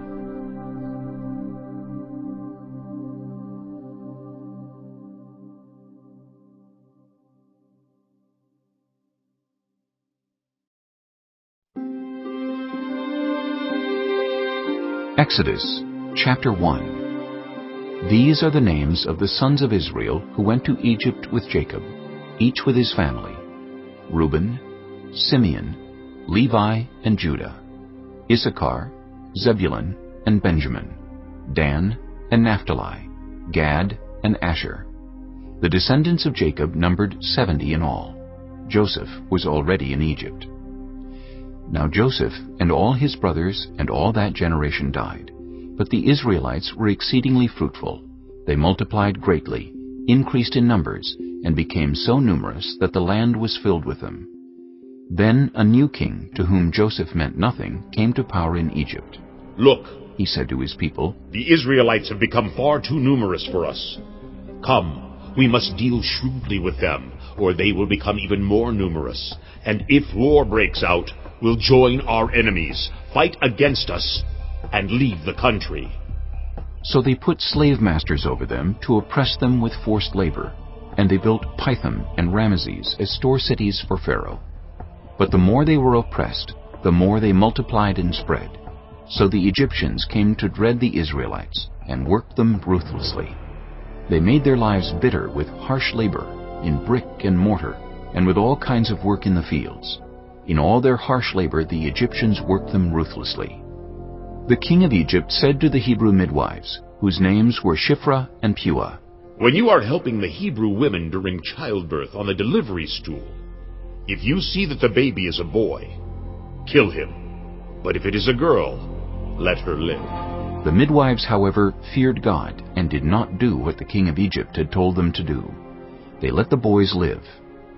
Then the king of Egypt summoned the midwives and asked them, "Why have you done this? Why have you let the boys live?" The midwives answered Pharaoh, Hebrew women are not like Egyptian women. They are vigorous and give birth before the midwives arrive.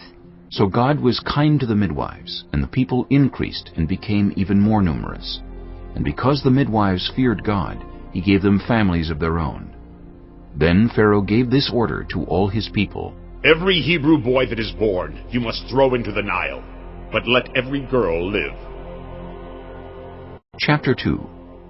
Now a man of the tribe of Levi married a Levite woman, and she became pregnant and gave birth to a son. When she saw that he was a fine child, she hid him for 3 months. But when she could hide him no longer, she got a papyrus basket for him and coated it with tar and pitch. Then she placed the child in it and put it among the reeds along the bank of the Nile. His sister stood at a distance to see what would happen to him. Then Pharaoh's daughter went down to the Nile to bathe, and her attendants were walking along the river bank. She saw the basket among the reeds and sent her female slave to get it. She opened it and saw the baby. He was crying, and she felt sorry for him. "This is one of the Hebrew babies," she said. Then his sister asked Pharaoh's daughter, "Shall I go and get one of the Hebrew women to nurse the baby for you?" "Yes, go," she answered. So the girl went and got the baby's mother. Pharaoh's daughter said to her, "Take this baby and nurse him for me, and I will pay you." So the woman took the baby and nursed him. When the child grew older, she took him to Pharaoh's daughter, and he became her son. She named him Moses, saying, "I drew him out of the water." One day, after Moses had grown up, he went out to where his own people were and watched them at their hard labor. He saw an Egyptian beating a Hebrew, one of his own people. Looking this way and that, and seeing no one, he killed the Egyptian and hid him in the sand. The next day he went out and saw 2 Hebrews fighting.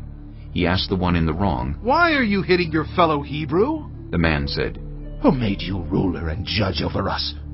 Are you thinking of killing me as you killed the Egyptian?" Then Moses was afraid and thought, "What I did must have become known." When Pharaoh heard of this, he tried to kill Moses. But Moses fled from Pharaoh and went to live in Midian, where he sat down by a well. Now a priest of Midian had 7 daughters. and they came to draw water and fill the troughs to water their father's flock. Some shepherds came along and drove them away, but Moses got up and came to their rescue and watered their flock. When the girls returned to rule their father, he asked them, "Why have you returned so early today?" They answered, "An Egyptian rescued us from the shepherds. He even drew water for us and watered the flock." "And where is he?" Reuel asked his daughters. "Why did you leave him? Invite him to have something to eat." Moses agreed to stay with the man, who gave his daughter Zipporah to Moses in marriage. Zipporah gave birth to a son, and Moses named him Gershom, saying, "I have become a foreigner in a foreign land." During that long period, the king of Egypt died. The Israelites groaned in their slavery and cried out, and their cry for help because of their slavery went up to God. God heard their groaning, and he remembered his covenant with Abraham, with Isaac, and with Jacob. So God looked on the Israelites and was concerned about them. Chapter 3. Now Moses was tending the flock of Jethro, his father-in-law, the priest of Midian. And he led the flock to the far side of the wilderness, and came to Horeb, the mountain of God. There the angel of the Lord appeared to him in flames of fire from within a bush. Moses saw that though the bush was on fire, it did not burn up. So Moses thought, "I will go over and see this strange sight, why the bush does not burn up." When the Lord saw that he had gone over to look, God called to him from within the bush, "Moses, Moses." And Moses said, "Here I am." "Do not come any closer," God said. "Take off your sandals, for the place where you are standing is holy ground." Then he said, "I am the God of your father, the God of Abraham, the God of Isaac, and the God of Jacob." At this, Moses hid his face because he was afraid to look at God. The Lord said, "I have indeed seen the misery of my people in Egypt. I have heard them crying out because of their slave drivers, and I am concerned about their suffering. So I have come down to rescue them from the hand of the Egyptians, and to bring them up out of that land into a good and spacious land, a land flowing with milk and honey, the home of the Canaanites, Hittites, Amorites, Perizzites, Hivites, and Jebusites. And now the cry of the Israelites has reached me, and I have seen the way the Egyptians are oppressing them. So now, go, I am sending you to Pharaoh, to bring my people, the Israelites, out of Egypt." But Moses said to God, "Who am I that I should go to Pharaoh and bring the Israelites out of Egypt?" And God said, "I will be with you, and this will be the sign to you that it is I who have sent you. When you have brought the people out of Egypt, you will worship God on this mountain." Moses said to God, "Suppose I go to the Israelites and say to them, 'The God of your fathers has sent me to you,' and they ask me, 'What is his name?' Then what shall I tell them?" God said to Moses, "I am who I am. This is what you are to say to the Israelites. I am has sent me to you." God also said to Moses, "Say to the Israelites, 'The Lord, the God of your fathers, the God of Abraham, the God of Isaac, and the God of Jacob, has sent me to you. This is my name forever, the name you shall call me, from generation to generation.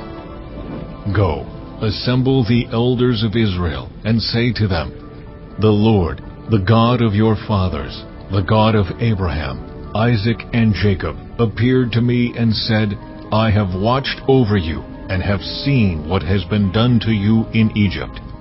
And I have promised to bring you up out of your misery in Egypt, into the land of the Canaanites, Hittites, Amorites, Perizzites, Hivites, and Jebusites, a land flowing with milk and honey. The elders of Israel will listen to you. Then you and the elders are to go to the king of Egypt and say to him, The Lord, the God of the Hebrews, has met with us. Let us take a 3-day journey into the wilderness to offer sacrifices to the Lord our God. But I know that the king of Egypt will not let you go unless a mighty hand compels him. So I will stretch out my hand and strike the Egyptians with all the wonders that I will perform among them. After that, he will let you go. And I will make the Egyptians favorably disposed toward this people, so that when you leave, you will not go empty-handed. Every woman is to ask her neighbor and any woman living in her house for articles of silver and gold, and for clothing, which you will put on your sons and daughters, and so you will plunder the Egyptians. Chapter 4. Moses answered, What if they do not believe me or listen to me and say, The Lord did not appear to you? Then the Lord said to him, What is that in your hand? A staff, he replied. The Lord said, Throw it on the ground. Moses threw it on the ground, and it became a snake, and he ran from it. Then the Lord said to him, Reach out your hand and take it by the tail. So Moses reached out and took hold of the snake, and it turned back into a staff in his hand. This, said the Lord, is so that they may believe that the Lord, the God of their fathers, the God of Abraham, the God of Isaac, and the God of Jacob, has appeared to you. Then the Lord said, Put your hand inside your cloak. So Moses put his hand into his cloak, and when he took it out, the skin was leprous. It had become as white as snow. Now put it back into your cloak, he said. So Moses put his hand back into his cloak, and when he took it out, it was restored, like the rest of his flesh. Then the Lord said, If they do not believe you, or pay attention to the first sign, they may believe the second. But if they do not believe these two signs, or listen to you, take some water from the Nile, and pour it on the dry ground. The water you take from the river will become blood on the ground. Moses said to the Lord, Pardon your servant, Lord. I have never been eloquent, neither in the past nor since you have spoken to your servant. I am slow of speech and tongue. The Lord said to him, Who gave human beings their mouths?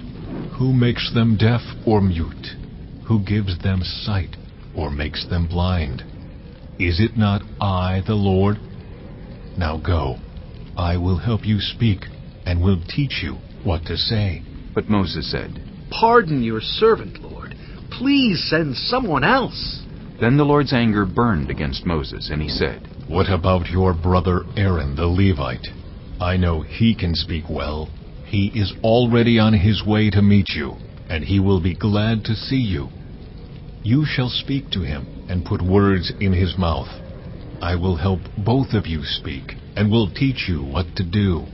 He will speak to the people for you, and it will be as if he were your mouth, and as if you were God to him. But take this staff in your hand, so you can perform the signs with it. Then Moses went back to Jethro his father-in-law, and said to him, Let me return to my own people in Egypt to see if any of them are still alive. Jethro said, Go, and I wish you well. Now the Lord had said to Moses in Midian, Go back to Egypt, for all those who wanted to kill you are dead. So Moses took his wife and sons, put them on a donkey, and started back to Egypt. And he took the staff of God in his hand. The Lord said to Moses, When you return to Egypt, see that you perform before Pharaoh all the wonders I have given you the power to do. But I will harden his heart, so that he will not let the people go. Then say to Pharaoh, This is what the Lord says. Israel is my firstborn son, and I told you, Let my son go, so he may worship me. But you refused to let him go, so I will kill your firstborn son. At a lodging place on the way, the Lord met Moses, and was about to kill him. But Zipporah took a flint knife, cut off her son's foreskin, and touched Moses' feet with it. Surely you are a bridegroom of blood to me, she said. So the Lord let him alone. At that time she said, Bridegroom of blood, referring to circumcision. The Lord said to Aaron, Go into the wilderness to meet Moses. So he met Moses at the mountain of God and kissed him. Then Moses told Aaron everything the Lord had sent him to say, and also about all the signs he had commanded him to perform. Moses and Aaron brought together all the elders of the Israelites, and Aaron told them everything the Lord had said to Moses. He also performed the signs before the people, and they believed. And when they heard that the Lord was concerned about them, and had seen their misery, they bowed down and worshipped. Chapter 5. Afterward, Moses and Aaron went to Pharaoh and said, "This is what the Lord, the God of Israel, says. Let my people go, so that they may hold a festival to me in the wilderness." Pharaoh said, "Who is the Lord that I should obey him and let Israel go? I do not know the Lord, and I will not let Israel go." Then they said, "The God of the Hebrews has met with us. Now let us take a 3-day journey into the wilderness to offer sacrifices to the Lord our God, or he may strike us with plagues or with the sword." But the king of Egypt said, "Moses and Aaron, why are you taking the people away from their labor? Get back to your work." Then Pharaoh said, "Look, the people of the land are now numerous, and you are stopping them from working." That same day, Pharaoh gave this order to the slave drivers and overseers in charge of the people. "You are no longer to supply the people with straw for making bricks. Let them go and gather their own straw. But require them to make the same number of bricks as before. Don't reduce the quota. They are lazy. That is why they are crying out, 'Let us go and sacrifice to our God.' Make the work harder for the people, so that they keep working and pay no attention to lies." Then the slave drivers and the overseers went out and said to the people, "This is what Pharaoh says. I will not give you any more straw. Go and get your own straw wherever you can find it, but your work will not be reduced at all." So the people scattered all over Egypt to gather stubble to use for straw. The slave drivers kept pressing them, saying, "Complete the work required of you for each day, just as when you had straw." And Pharaoh's slave drivers beat the Israelite overseers they had appointed, demanding, "Why haven't you met your quota of bricks yesterday or today, as before?" Then the Israelite overseers went and appealed to Pharaoh. "Why have you treated your servants this way? Your servants are given no straw, yet we are told, 'Make bricks!' Your servants are being beaten, but the fault is with your own people." Pharaoh said, "Lazy, that's what you are, lazy. That is why you keep saying, 'Let us go and sacrifice to the Lord.' Now get to work. You will not be given any straw, yet you must produce your full quota of bricks." The Israelite overseers realized they were in trouble when they were told, "You are not to reduce the number of bricks required of you for each day." When they left Pharaoh, they found Moses and Aaron waiting to meet them, and they said, "May the Lord look on you and judge you. You have made us obnoxious to Pharaoh and his officials, and have put a sword in their hand to kill us." Moses returned to the Lord and said, "Why, Lord, why have you brought trouble on this people? Is this why you sent me? Ever since I went to Pharaoh to speak in your name, he has brought trouble on this people, and you have not rescued your people at all." Chapter 6. Then the Lord said to Moses, "Now you will see what I will do to Pharaoh. Because of my mighty hand, he will let them go. Because of my mighty hand, he will drive them out of his country." God also said to Moses, "I am the Lord. I appeared to Abraham, to Isaac, and to Jacob as God Almighty. But by my name the Lord I did not make myself fully known to them. I also established my covenant with them, to give them the land of Canaan, where they resided as foreigners. Moreover, I have heard the groaning of the Israelites, whom the Egyptians are enslaving, and I have remembered my covenant. Therefore, say to the Israelites, 'I am the Lord, and I will bring you out from under the yoke of the Egyptians. I will free you from being slaves to them, and I will redeem you with an outstretched arm and with mighty acts of judgment. I will take you as my own people, and I will be your God. Then you will know that I am the Lord your God, who brought you out from under the yoke of the Egyptians. And I will bring you to the land I swore with uplifted hand to give to Abraham, to Isaac, and to Jacob. I will give it to you as a possession. I am the Lord." Moses reported this to the Israelites. But they did not listen to him because of their discouragement and harsh labor. Then the Lord said to Moses, Go tell Pharaoh, king of Egypt, to let the Israelites go out of his country. But Moses said to the Lord, If the Israelites will not listen to me, why would Pharaoh listen to me, since I speak with faltering lips? Now the Lord spoke to Moses and Aaron about the Israelites and Pharaoh, king of Egypt, and he commanded them to bring the Israelites out of Egypt. These were the heads of their families. The sons of Reuben, the firstborn son of Israel, were Hanok and Palu, Hezron and Carmi. These were the clans of Reuben. The sons of Simeon were Jemuel, Jamin, Ohad, Jachin, Zohar, and Shaul, the son of a Canaanite woman. These were the clans of Simeon. These were the names of the sons of Levi according to their records: Gershon, Kohath, and Merari. Levi lived 137 years. The sons of Gershon by clans were Libni and Shimei.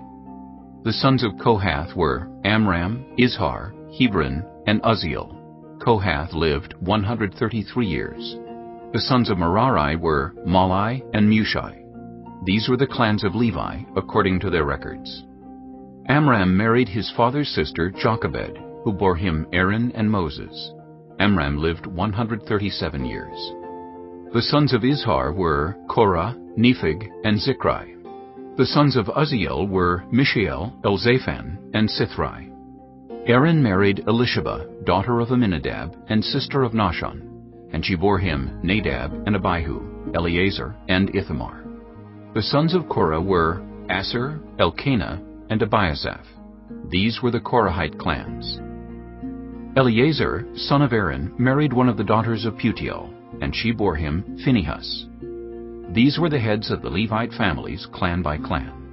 It was this Aaron and Moses to whom the Lord said, Bring the Israelites out of Egypt by their divisions. They were the ones who spoke to Pharaoh, king of Egypt, about bringing the Israelites out of Egypt, this same Moses and Aaron. Now when the Lord spoke to Moses in Egypt, he said to him, I am the Lord. Tell Pharaoh, king of Egypt, everything I tell you. But Moses said to the Lord, Since I speak with faltering lips, why would Pharaoh listen to me? Chapter 7. Then the Lord said to Moses, See, I have made you like God to Pharaoh, and your brother Aaron will be your prophet. You are to say everything I command you, and your brother Aaron is to tell Pharaoh to let the Israelites go out of his country. But I will harden Pharaoh's heart, and though I multiply my signs and wonders in Egypt, he will not listen to you. Then I will lay my hand on Egypt, and with mighty acts of judgment I will bring out my divisions, my people, the Israelites. And the Egyptians will know that I am the Lord when I stretch out my hand against Egypt and bring the Israelites out of it. Moses and Aaron did just as the Lord commanded them. Moses was 80 years old, and Aaron 83 when they spoke to Pharaoh. The Lord said to Moses and Aaron, When Pharaoh says to you, Perform a miracle, then say to Aaron, Take your staff and throw it down before Pharaoh, and it will become a snake. So Moses and Aaron went to Pharaoh and did just as the Lord commanded. Aaron threw his staff down in front of Pharaoh and his officials, and it became a snake. Pharaoh then summoned wise men and sorcerers, and the Egyptian magicians also did the same things by their secret arts. Each one threw down his staff, and it became a snake.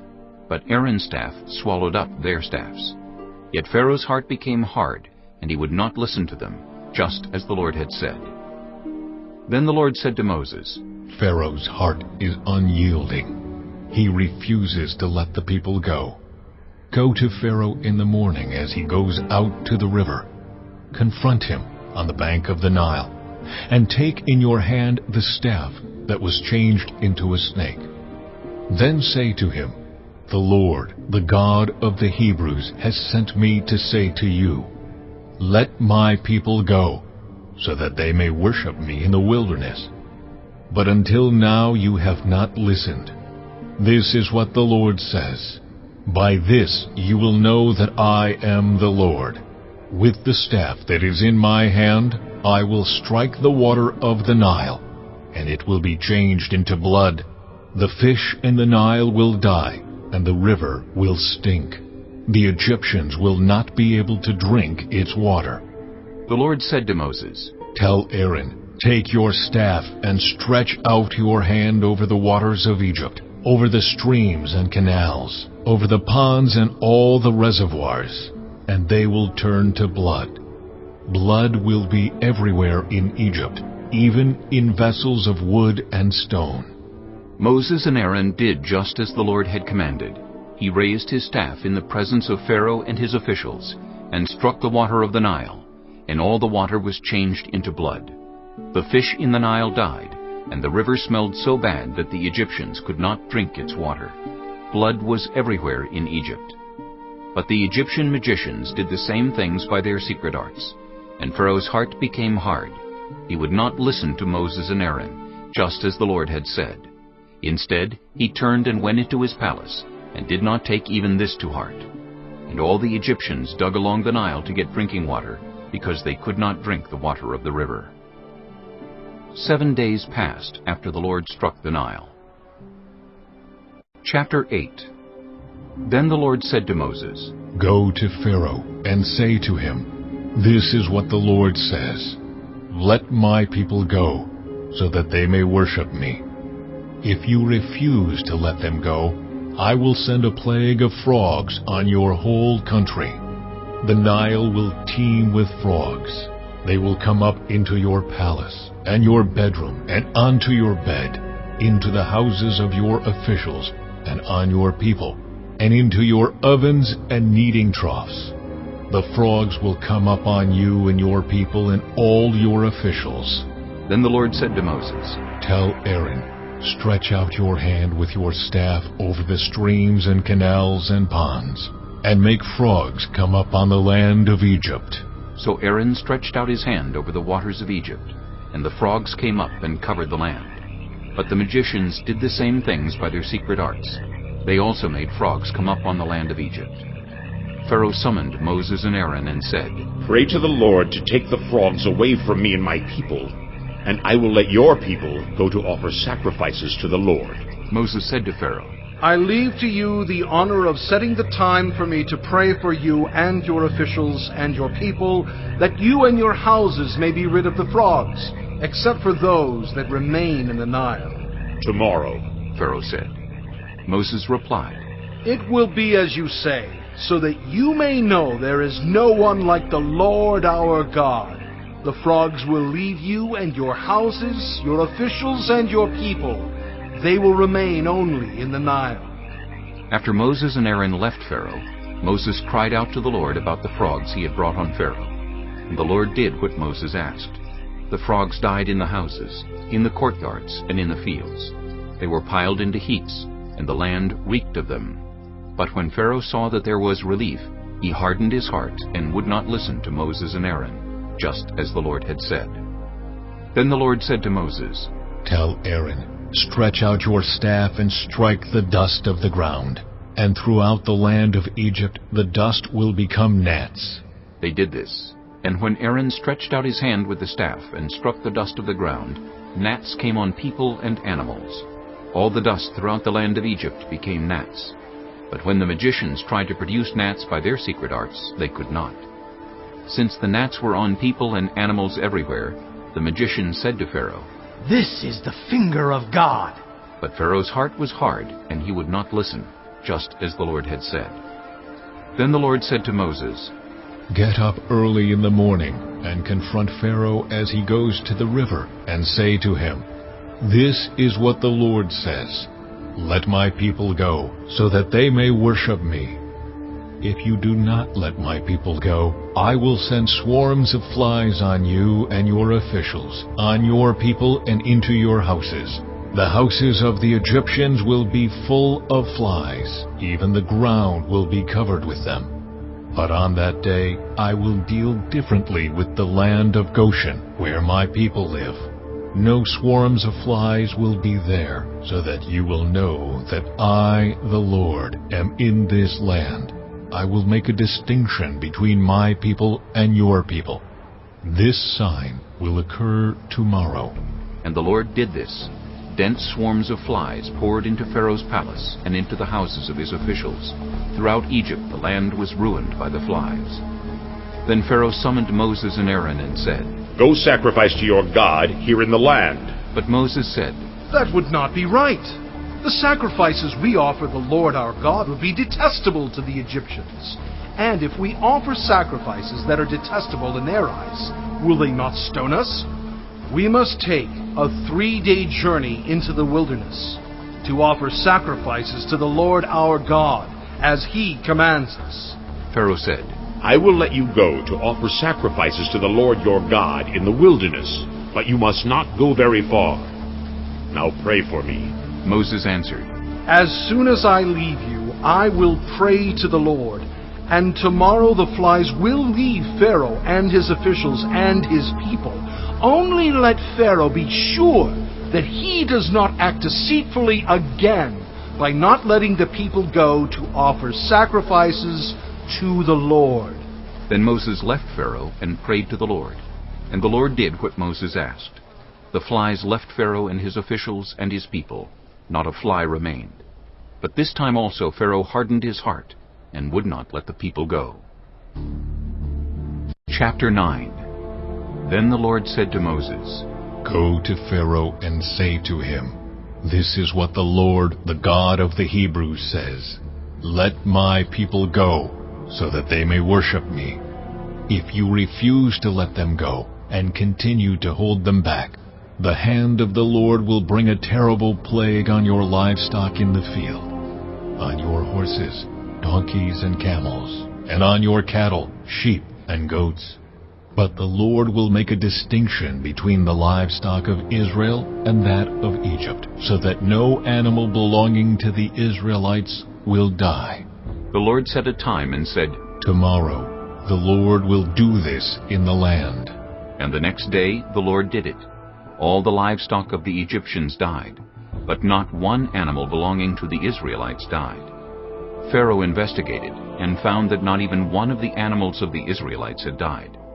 Yet his heart was unyielding, and he would not let the people go.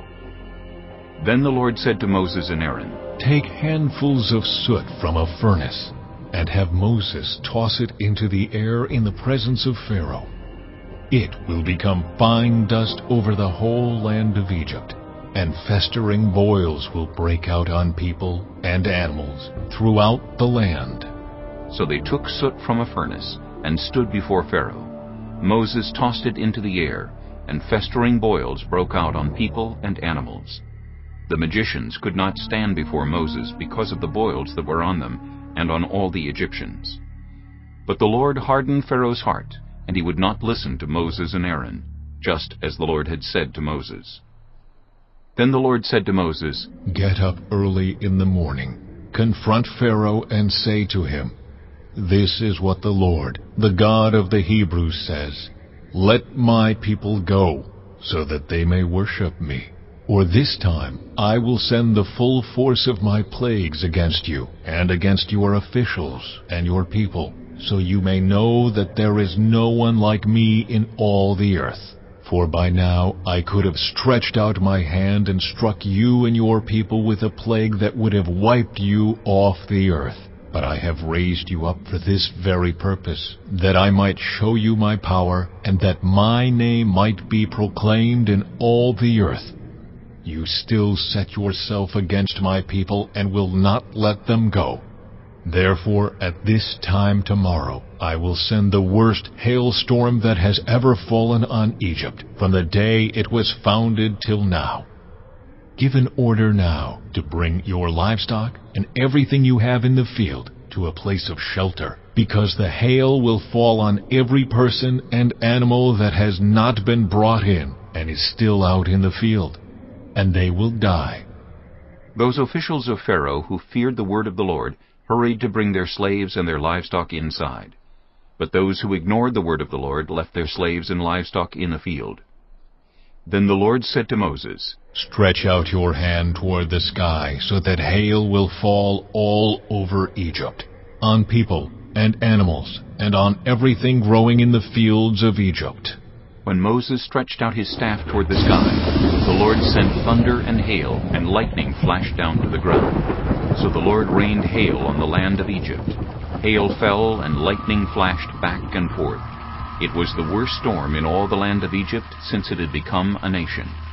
Throughout Egypt, hail struck everything in the fields, both people and animals. It beat down everything growing in the fields, and stripped every tree. The only place it did not hail was the land of Goshen, where the Israelites were. Then Pharaoh summoned Moses and Aaron. "This time I have sinned," he said to them. "The Lord is in the right, and I and my people are in the wrong. Pray to the Lord, for we have had enough thunder and hail. I will let you go. You don't have to stay any longer." Moses replied, "When I have gone out of the city, I will spread out my hands in prayer to the Lord. The thunder will stop, and there will be no more hail, so you may know that the earth is the Lord's. But I know that you and your officials still do not fear the Lord God." The flax and barley were destroyed, since the barley had headed and the flax was in bloom. The wheat and spelt, however, were not destroyed because they ripen later. Then Moses left Pharaoh and went out of the city. He spread out his hands toward the Lord. The thunder and hail stopped, and the rain no longer poured down on the land. When Pharaoh saw that the rain and hail and thunder had stopped, he sinned again. He and his officials hardened their hearts. So Pharaoh's heart was hard, and he would not let the Israelites go, just as the Lord had said through Moses. Chapter 10.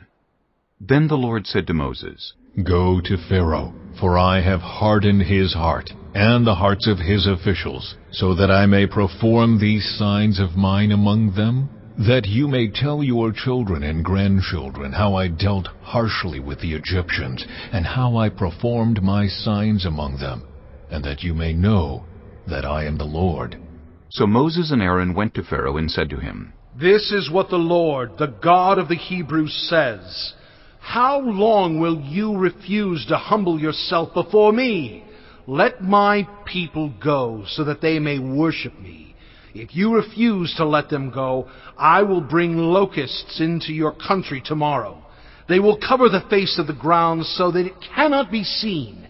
They will devour what little you have left after the hail, including every tree that is growing in your fields. They will fill your houses and those of all your officials and all the Egyptians, something neither your parents nor your ancestors have ever seen from the day they settled in this land till now." Then Moses turned and left Pharaoh. Pharaoh's officials said to him, "How long will this man be a snare to us? Let the people go, so that they may worship the Lord their God. Do you not yet realize that Egypt is ruined?" Then Moses and Aaron were brought back to Pharaoh. "Go worship the Lord your God," he said. "But tell me who will be going." Moses answered, "We will go with our young and our old, with our sons and our daughters, and with our flocks and herds, because we are to celebrate a festival to the Lord." Pharaoh said, "The Lord be with you, if I let you go, along with your women and children. Clearly you are bent on evil. No! Have only the men go and worship the Lord, since that's what you have been asking for." Then Moses and Aaron were driven out of Pharaoh's presence. And the Lord said to Moses, "Stretch out your hand over Egypt, so that locusts swarm over the land and devour everything growing in the fields, everything left by the hail." So Moses stretched out his staff over Egypt, and the Lord made an east wind blow across the land all that day and all that night. By morning the wind had brought the locusts. They invaded all Egypt and settled down in every area of the country in great numbers. Never before had there been such a plague of locusts, nor will there ever be again. They covered all the ground until it was black. They devoured all that was left after the hail, everything growing in the fields and the fruit on the trees. Nothing green remained on tree or plant in all the land of Egypt. Pharaoh quickly summoned Moses and Aaron and said, "I have sinned against the Lord your God, and against you. Now forgive my sin once more, and pray to the Lord your God to take this deadly plague away from me." Moses then left Pharaoh and prayed to the Lord. And the Lord changed the wind to a very strong west wind, which caught up the locusts and carried them into the Red Sea. Not a locust was left anywhere in Egypt. But the Lord hardened Pharaoh's heart, and he would not let the Israelites go. Then the Lord said to Moses, "Stretch out your hand toward the sky, so that darkness spreads over Egypt, darkness that can be felt." So Moses stretched out his hand toward the sky, and total darkness covered all Egypt for 3 days. No one could see anyone else or move about for 3 days.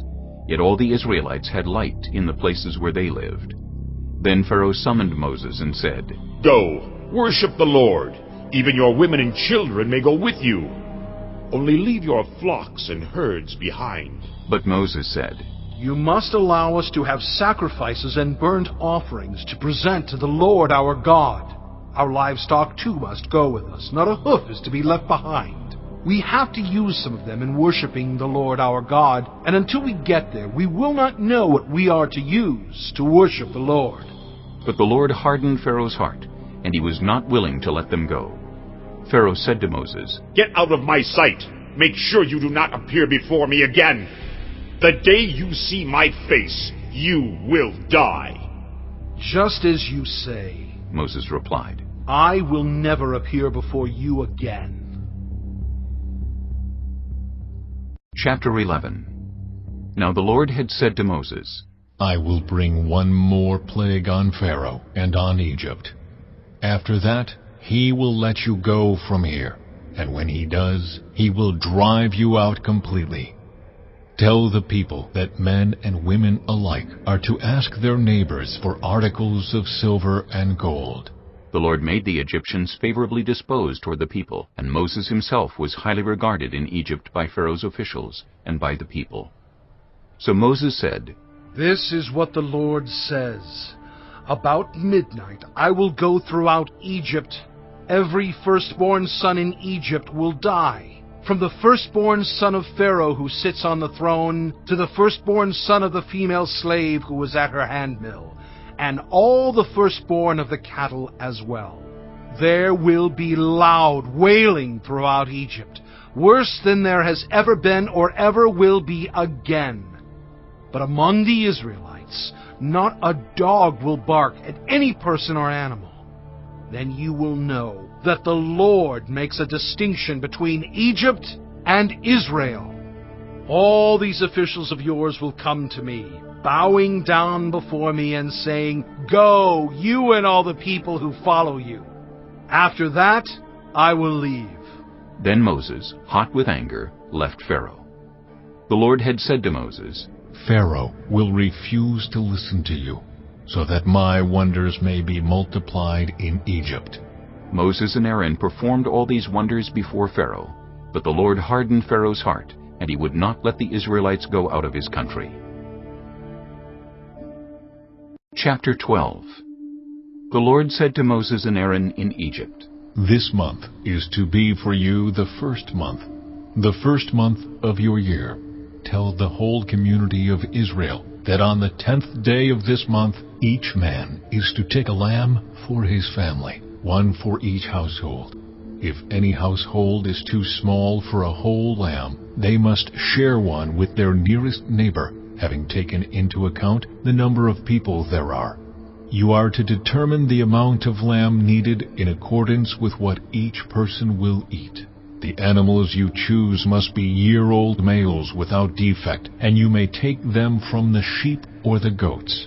Take care of them until the 14th day of the month, when all the members of the community of Israel must slaughter them at twilight.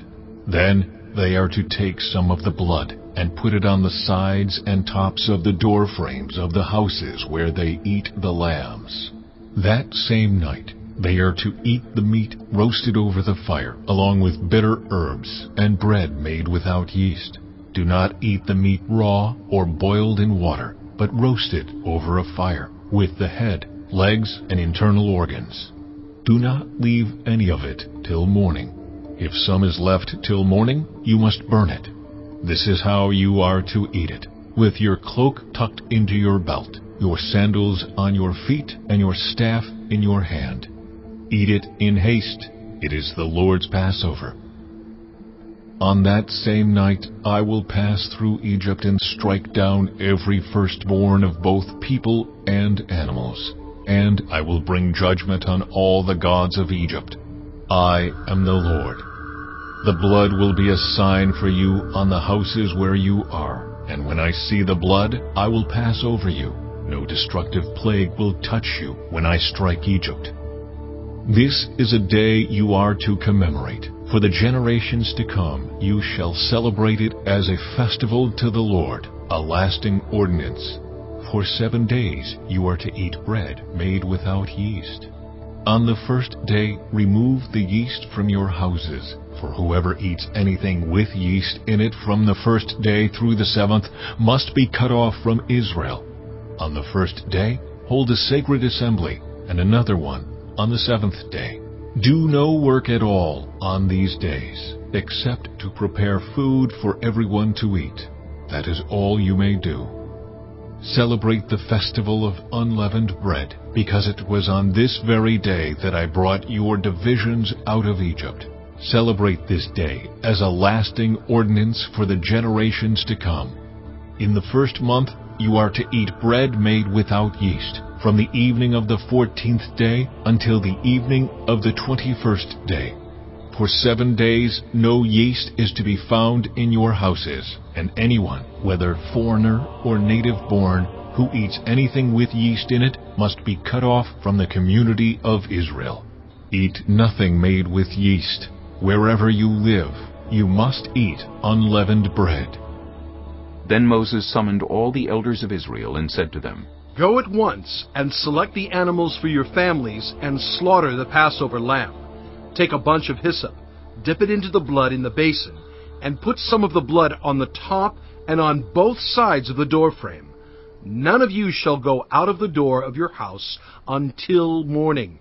When the Lord goes through the land to strike down the Egyptians, he will see the blood on the top and sides of the doorframe and will pass over that doorway, and he will not permit the destroyer to enter your houses and strike you down.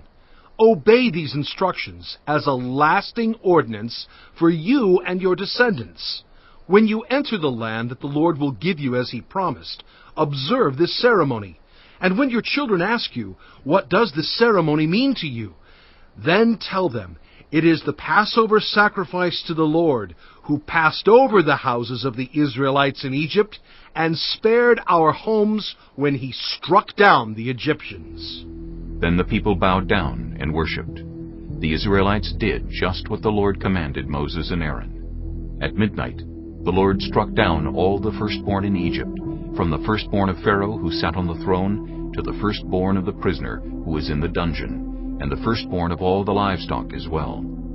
Pharaoh and all his officials and all the Egyptians got up during the night, and there was loud wailing in Egypt, for there was not a house without someone dead. During the night, Pharaoh summoned Moses and Aaron and said, Up! Leave my people, you and the Israelites. Go! Worship the Lord as you have requested. Take your flocks and herds as you have said, and go! And also bless me. The Egyptians urged the people to hurry and leave the country. For otherwise, they said, we will all die. So the people took their dough before the yeast was added, and carried it on their shoulders in kneading troughs wrapped in clothing.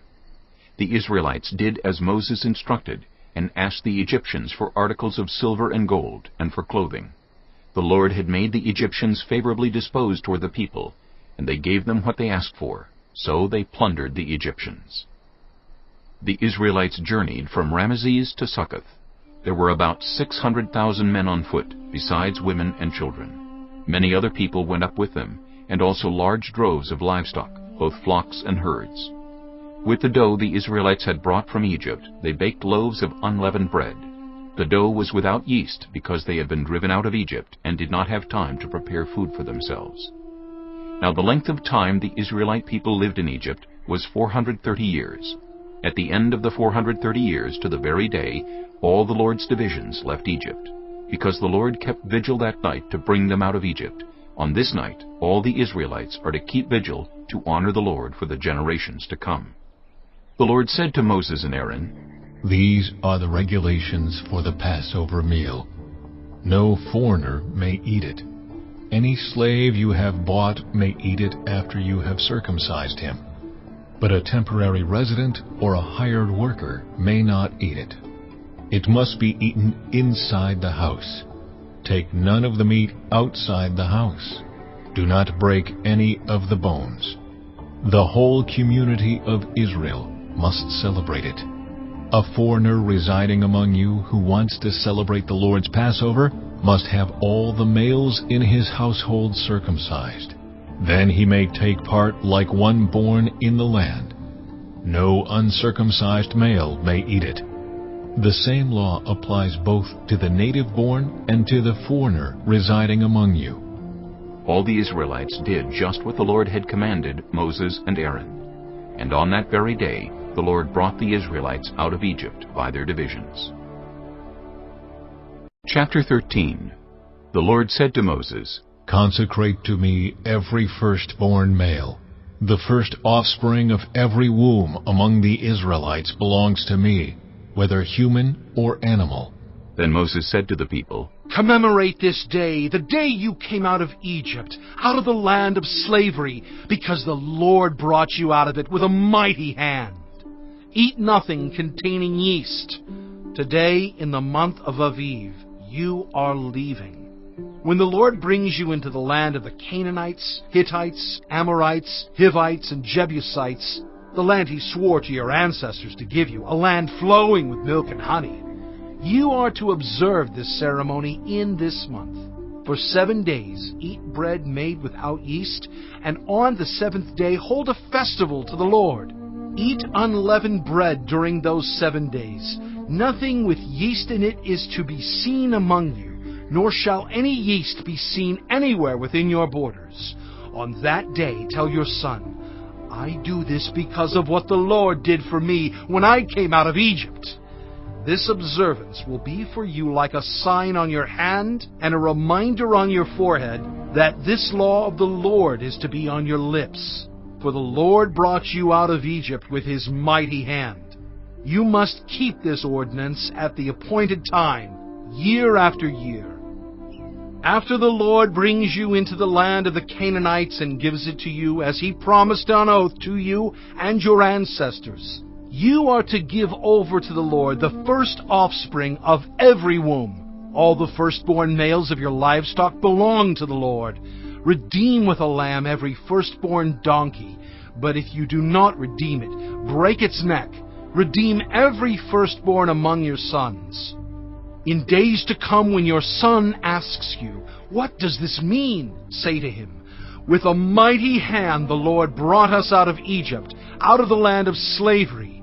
When Pharaoh stubbornly refused to let us go, the Lord killed the firstborn of both people and animals in Egypt. This is why I sacrifice to the Lord the first male offspring of every womb, and redeem each of my firstborn sons. And it will be like a sign on your hand and a symbol on your forehead that the Lord brought us out of Egypt with his mighty hand. When Pharaoh let the people go, God did not lead them on the road through the Philistine country, though that was shorter. For God said, If they face war, they might change their minds and return to Egypt. So God led the people around by the desert road toward the Red Sea. The Israelites went up out of Egypt ready for battle. Moses took the bones of Joseph with him, because Joseph had made the Israelites swear an oath. He had said, God will surely come to your aid, and then you must carry my bones up with you from this place. After leaving Succoth, they camped at Etham on the edge of the desert. By day the Lord went ahead of them in a pillar of cloud to guide them on their way, and by night in a pillar of fire to give them light, so that they could travel by day or night. Neither the pillar of cloud by day nor the pillar of fire by night left its place in front of the people. Chapter 14. Then the Lord said to Moses, Tell the Israelites to turn back and encamp near Pi-hahiroth, between Migdol and the sea. They are to encamp by the sea, directly opposite Baal-Zephon. Pharaoh will think the Israelites are wandering around the land in confusion, hemmed in by the desert, and I will harden Pharaoh's heart, and he will pursue them.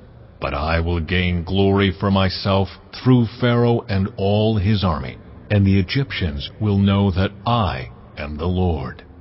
So the Israelites did this. When the king of Egypt was told that the people had fled, Pharaoh and his officials changed their minds about them and said, "What have we done? We have let the Israelites go, and have lost their services." So he had his chariot made ready, and took his army with him. He took 600 of the best chariots, along with all the other chariots of Egypt, with officers over all of them. The Lord hardened the heart of Pharaoh, king of Egypt, so that he pursued the Israelites, who were marching out boldly. The Egyptians, all Pharaoh's horses and chariots, horsemen and troops, pursued the Israelites, and overtook them as they camped by the sea near Pi-hahiroth, opposite Baal-zephon. As Pharaoh approached, the Israelites looked up, and there were the Egyptians marching after them. They were terrified and cried out to the Lord. They said to Moses, "Was it because there were no graves in Egypt that you brought us to the desert to die? What have you done to us by bringing us out of Egypt? Didn't we say to you in Egypt, 'Leave us alone, let us serve the Egyptians'? It would have been better for us to serve the Egyptians than to die in the desert." Moses answered the people, "Do not be afraid. Stand firm, and you will see the deliverance the Lord will bring you today. The Egyptians you see today, you will never see again. The Lord will fight for you. You need only to be still." Then the Lord said to Moses, "Why are you crying out to me? Tell the Israelites to move on. Raise your staff and stretch out your hand over the sea to divide the water, so that the Israelites can go through the sea on dry ground. I will harden the hearts of the Egyptians, so that they will go in after them, and I will gain glory through Pharaoh and all his army, through his chariots and his horsemen. The Egyptians will know that I am the Lord, when I gain glory through Pharaoh, his chariots, and his horsemen."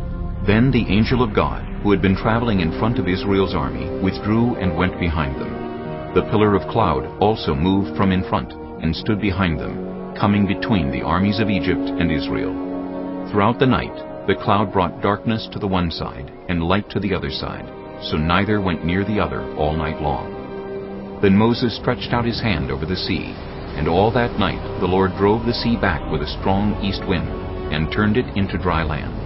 The waters were divided, and the Israelites went through the sea on dry ground, with a wall of water on their right and on their left. The Egyptians pursued them, and all Pharaoh's horses and chariots and horsemen followed them into the sea.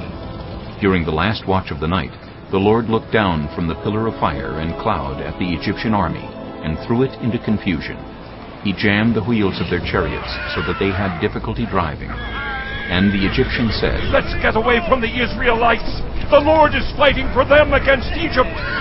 Then the Lord said to Moses, "Stretch out your hand over the sea, so that the waters may flow back over the Egyptians, and their chariots and horsemen."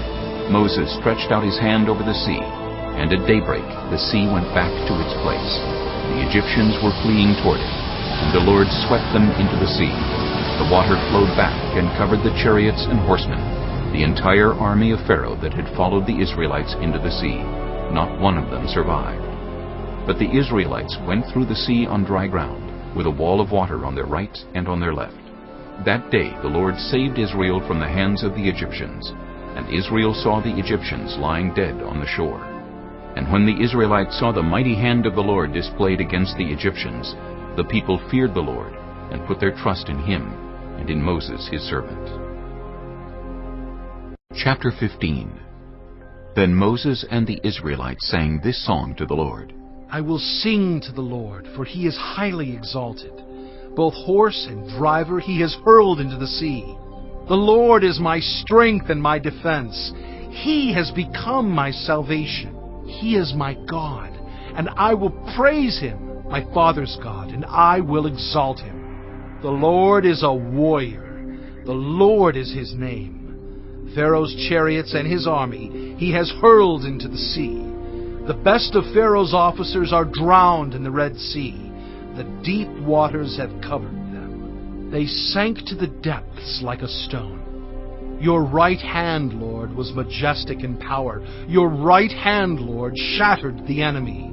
In the greatness of your majesty, you threw down those who opposed you. You unleashed your burning anger. It consumed them like stubble. By the blast of your nostrils, the waters piled up. The surging waters stood up like a wall. The deep waters congealed in the heart of the sea. The enemy boasted, I will pursue, I will overtake them, I will divide the spoils, I will gorge myself on them. I will draw my sword, and my hand will destroy them. But you blew with your breath, and the sea covered them. They sank like lead in the mighty waters. Who among the gods is like you, Lord? Who is like you? Majestic in holiness, awesome in glory, working wonders. You stretch out your right hand, and the earth swallows your enemies. In your unfailing love, you will lead the people you have redeemed. In your strength, you will guide them to your holy dwelling. The nations will hear and tremble. Anguish will grip the people of Philistia. The chiefs of Edom will be terrified. The leaders of Moab will be seized with trembling. The people of Canaan will melt away. Terror and dread will fall on them. By the power of your arm they will be as still as a stone until your people pass by, Lord, until the people you bought pass by. You will bring them in and plant them on the mountain of your inheritance, the place, Lord, you made for your dwelling. The sanctuary, Lord, your hands established. The Lord reigns forever and ever. When Pharaoh's horses, chariots, and horsemen went into the sea, the Lord brought the waters of the sea back over them. But the Israelites walked through the sea on dry ground. Then Miriam the prophet, Aaron's sister, took a timbrel in her hand, and all the women followed her with timbrels and dancing. Miriam sang to them, Sing to the Lord, for he is highly exalted. Both horse and driver he is hurled into the sea. Then Moses led Israel from the Red Sea, and they went into the desert of Shur. For 3 days they traveled in the desert without finding water. When they came to Marah, they could not drink its water because it was bitter. That is why the place is called Marah. So the people grumbled against Moses, saying, What are we to drink? Then Moses cried out to the Lord, and the Lord showed him a piece of wood.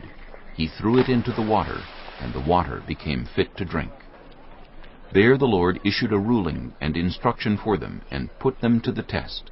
He said, If you listen carefully to the Lord your God, and do what is right in His eyes, if you pay attention to His commands and keep all His decrees, I will not bring on you any of the diseases I brought on the Egyptians, for I am the Lord who heals you.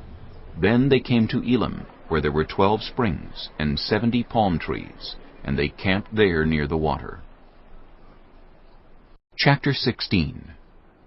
The whole Israelite community set out from Elim and came to the desert of Sin, which is between Elim and Sinai, on the 15th day of the 2nd month after they had come out of Egypt. In the desert, the whole community grumbled against Moses and Aaron. The Israelites said to them, If only we had died by the Lord's hand in Egypt! There we sat around pots of meat and ate all the food we wanted. But you have brought us out into this desert to starve this entire assembly to death. Then the Lord said to Moses, I will rain down bread from heaven for you. The people are to go out each day and gather enough for that day. In this way, I will test them and see whether they will follow my instructions. On the 6th day, they are to prepare what they bring in, and that is to be twice as much as they gather on the other days. So Moses and Aaron said to all the Israelites, In the evening you will know that it was the Lord who brought you out of Egypt.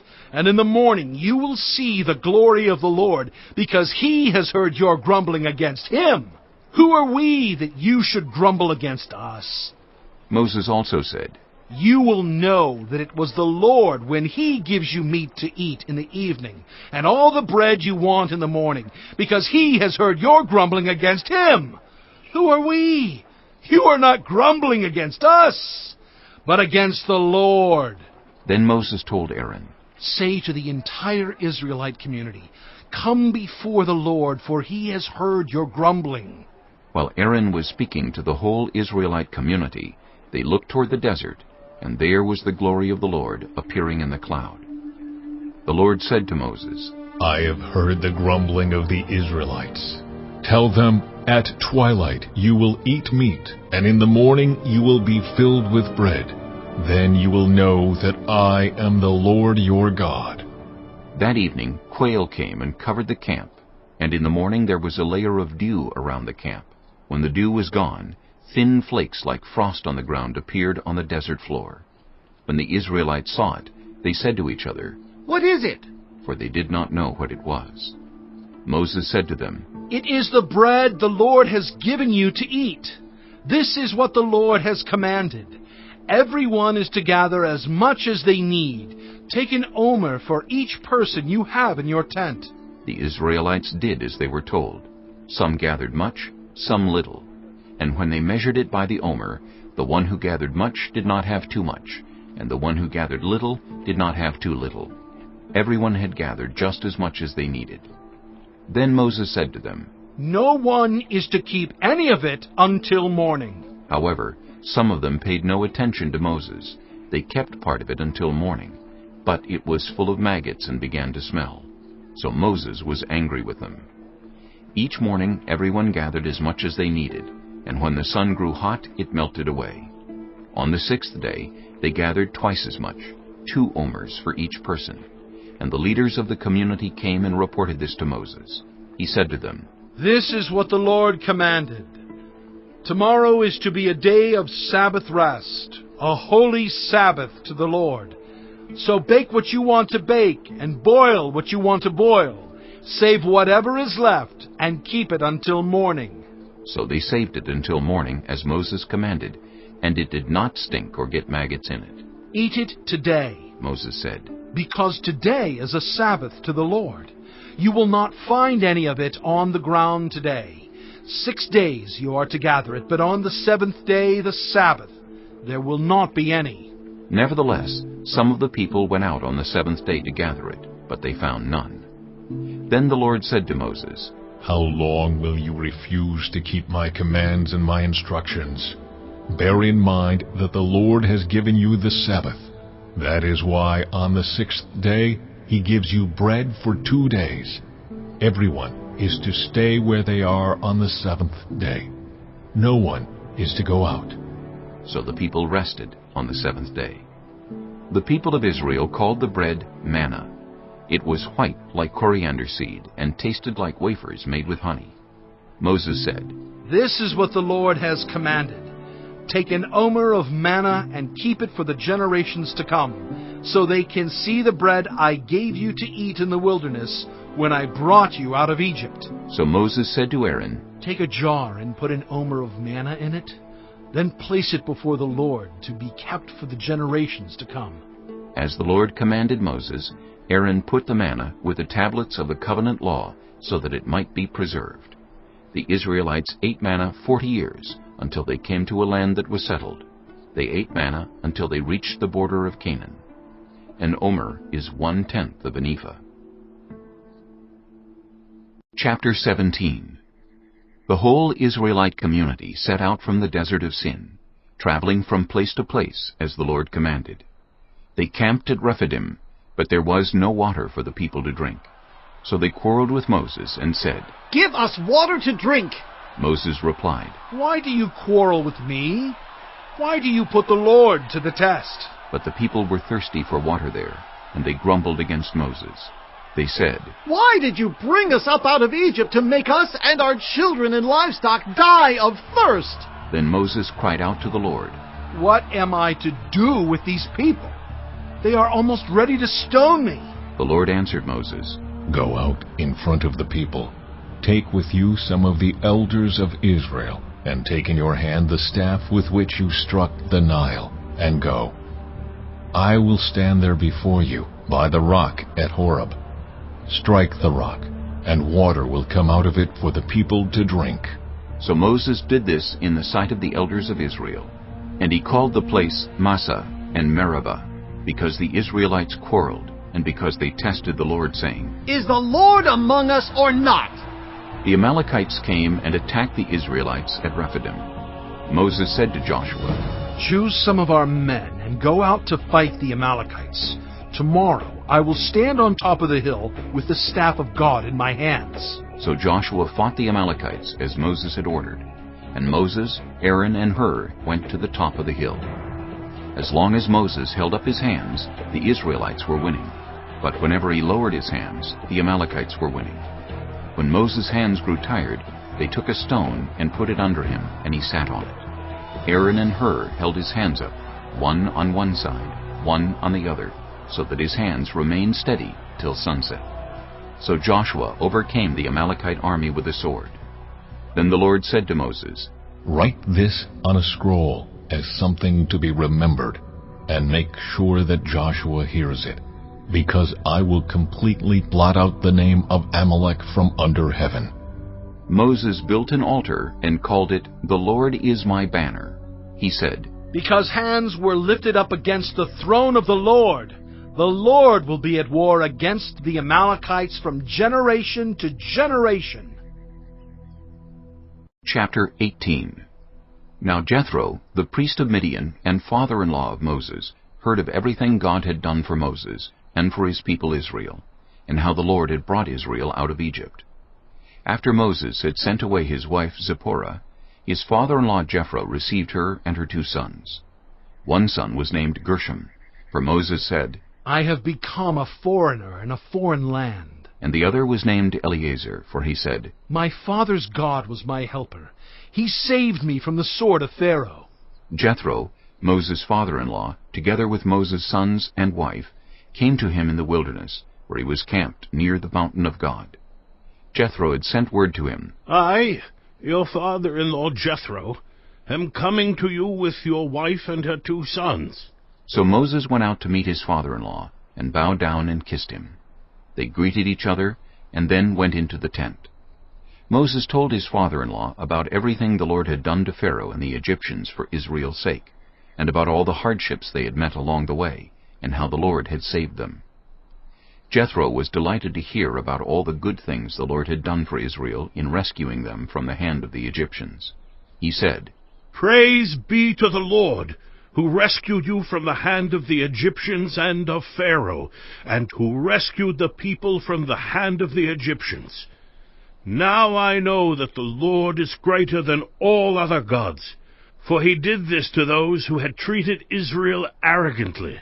Then Jethro, Moses' father-in-law, brought a burnt offering and other sacrifices to God, and Aaron came with all the elders of Israel to eat a meal with Moses' father-in-law in the presence of God. The next day Moses took his seat to serve as judge for the people, and they stood around him from morning till evening. When his father-in-law saw all that Moses was doing for the people, he said, What is this you are doing for the people? Why do you alone sit as judge, while all these people stand around you from morning till evening?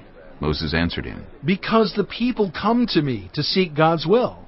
Whenever they have a dispute, it is brought to me, and I decide between the parties and inform them of God's decrees and instructions. Moses' father-in-law replied, What you are doing is not good. You and these people who come to you will only wear yourselves out. The work is too heavy for you. You cannot handle it alone. Listen now to me, and I will give you some advice, and may God be with you. You must be the people's representative before God and bring their disputes to him. Teach them his decrees and instructions and show them the way they are to live and how they are to behave. But select capable men from all the people, men who fear God, trustworthy men who hate dishonest gain, and appoint them as officials over thousands, hundreds, 50s, and 10s. Have them serve as judges for the people at all times, but have them bring every difficult case to you. The simple cases they can decide themselves. That will make your load lighter because they will share it with you. If you do this, and God so commands, you will be able to stand the strain, and all these people will go home satisfied. Moses listened to his father-in-law and did everything he said. He chose capable men from all Israel and made them leaders of the people, officials over thousands, hundreds, 50s, and 10s. They served as judges for the people at all times. The difficult cases they brought to Moses, but the simple ones they decided themselves. Then Moses sent his father-in-law on his way, and Jethro returned to his own country. Chapter 19.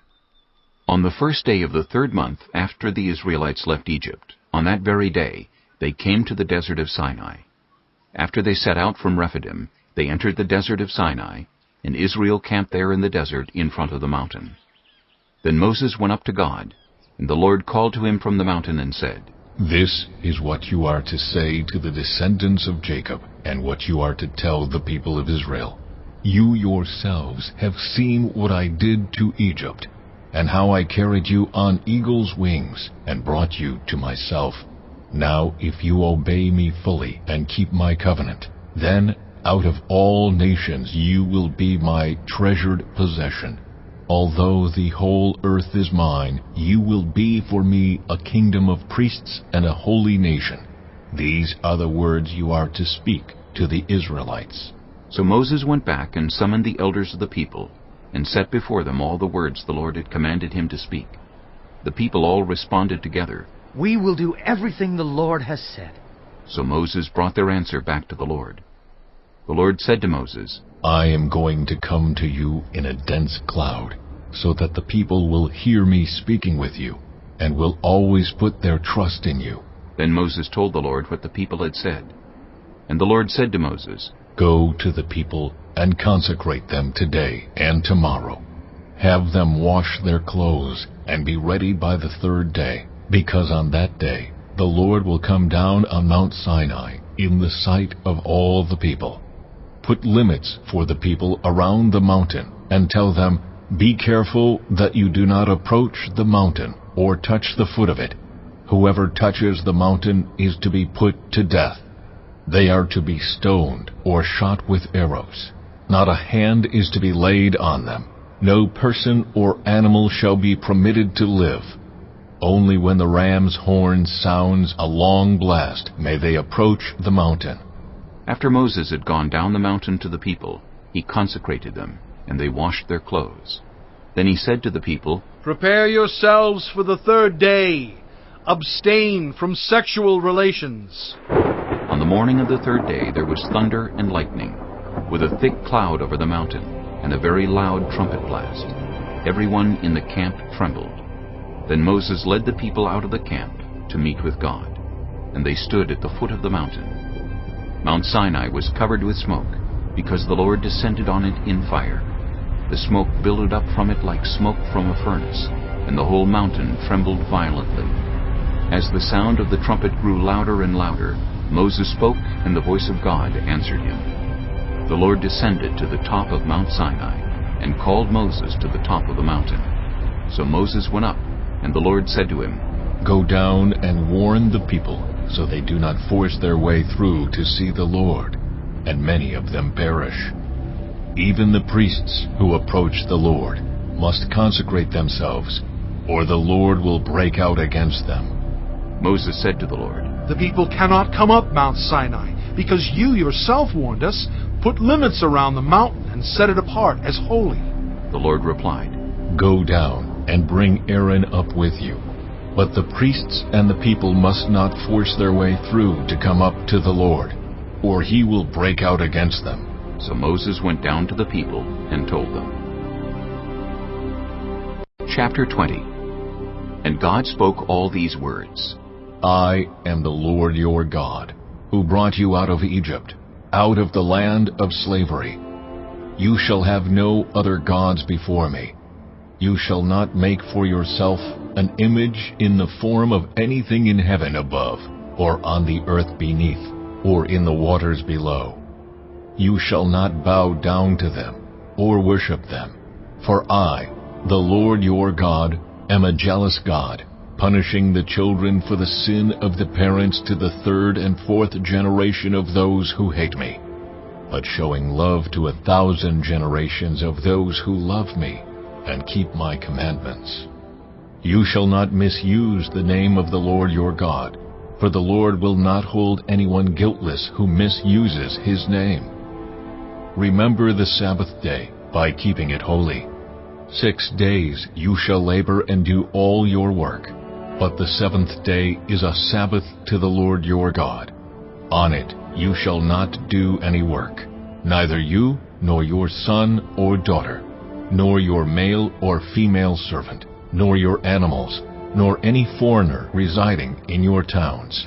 For in 6 days the Lord made the heavens and the earth, the sea, and all that is in them. But he rested on the 7th day. Therefore the Lord blessed the Sabbath day and made it holy. Honor your father and your mother, so that you may live long in the land the Lord your God is giving you. You shall not murder. You shall not commit adultery. You shall not steal. You shall not give false testimony against your neighbor. You shall not covet your neighbor's house. You shall not covet your neighbor's wife, or his male or female servant, his ox or donkey, or anything that belongs to your neighbor. When the people saw the thunder and lightning, and heard the trumpet, and saw the mountain in smoke, they trembled with fear. They stayed at a distance, and said to Moses, "Speak to us yourself, and we will listen. But do not have God speak to us, or we will die." Moses said to the people, "Do not be afraid. God has come to test you, so that the fear of God will be with you to keep you from sinning." The people remained at a distance, while Moses approached the thick darkness where God was. Then the Lord said to Moses, Tell the Israelites this: You have seen for yourselves that I have spoken to you from heaven. Do not make any gods to be alongside me. Do not make for yourselves gods of silver or gods of gold. Make an altar of earth for me, and sacrifice on it your burnt offerings and fellowship offerings, your sheep and goats and your cattle. Wherever I cause my name to be honored, I will come to you and bless you. If you make an altar of stones for me, do not build it with dressed stones, for you will defile it if you use a tool on it. And do not go up to my altar on steps, or your private parts may be exposed. Chapter 21. These are the laws you are to set before them. If you buy a Hebrew servant, he is to serve you for 6 years, but in the 7th year he shall go free, without paying anything. If he comes alone, he is to go free alone, but if he has a wife when he comes, she is to go with him. If his master gives him a wife, and she bears him sons or daughters, the woman and her children shall belong to her master, and only the man shall go free. But if the servant declares, I love my master and my wife and children, and do not want to go free, then his master must take him before the judges. He shall take him to the door or the doorpost, and pierce his ear with an awl. Then he will be his servant for life. If a man sells his daughter as a servant, she is not to go free as male servants do. If she does not please the master who has selected her for himself, he must let her be redeemed. He has no right to sell her to foreigners, because he has broken faith with her. If he selects her for his son, he must grant her the rights of a daughter. If he marries another woman, he must not deprive the first one of her food, clothing, and marital rights. If he does not provide her with these 3 things, she is to go free, without any payment of money. Anyone who strikes a person with a fatal blow is to be put to death. However, if it is not done intentionally, but God lets it happen, they are to flee to a place I will designate. But if anyone schemes and kills someone deliberately, that person is to be taken from my altar and put to death. Anyone who attacks their father or mother is to be put to death. Anyone who kidnaps someone is to be put to death, whether the victim has been sold or is still in the kidnapper's possession. Anyone who curses their father or mother is to be put to death. If people quarrel and one person hits another with a stone or with their fist, and the victim does not die, but is confined to bed, the one who struck the blow will not be held liable if the other can get up and walk around outside with a staff. However, the guilty party must pay the injured person for any loss of time and see that the victim is completely healed.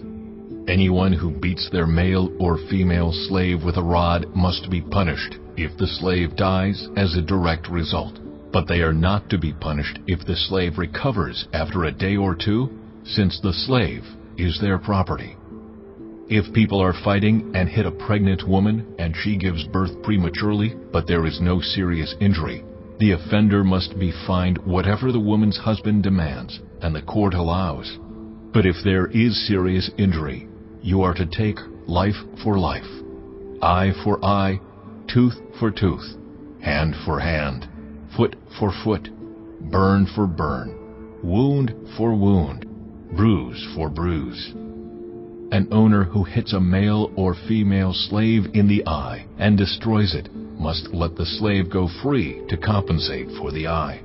And an owner who knocks out the tooth of a male or female slave must let the slave go free to compensate for the tooth. If a bull gores a man or woman to death, the bull is to be stoned to death, and its meat must not be eaten, but the owner of the bull will not be held responsible. If, however, the bull has had the habit of goring, and the owner has been warned but has not kept it penned up, and it kills a man or woman, the bull is to be stoned, and its owner also is to be put to death.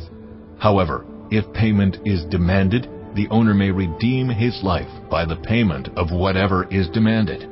This law also applies if the bull gores a son or daughter. If the bull gores a male or female slave, the owner must pay 30 shekels of silver to the master of the slave, and the bull is to be stoned to death.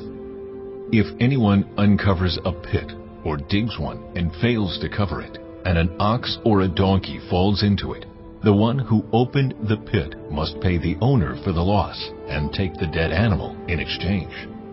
If anyone's bull injures someone else's bull and it dies, the two parties are to sell the live one and divide both the money and the dead animal equally. However, if it was known that the bull had the habit of goring, yet the owner did not keep it penned up, the owner must pay animal for animal and take the dead animal in exchange. Chapter 22. Whoever steals an ox or a sheep and slaughters it or sells it must pay back 5 head of cattle for the ox and 4 sheep for the sheep. If a thief is caught breaking in at night and is struck a fatal blow, the defender is not guilty of bloodshed. But if it happens after sunrise, the defender is guilty of bloodshed. Anyone who steals must certainly make restitution, but if they have nothing, they must be sold to pay for their theft. If the stolen animal is found alive in their possession, whether ox or donkey or sheep, they must pay back double.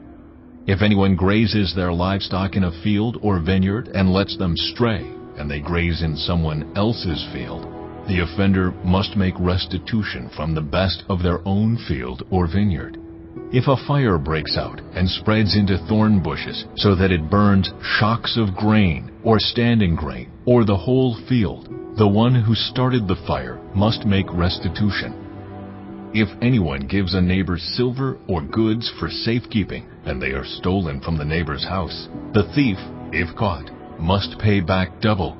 But if the thief is not found, the owner of the house must appear before the judges, and they must determine whether the owner of the house has laid hands on the other person's property.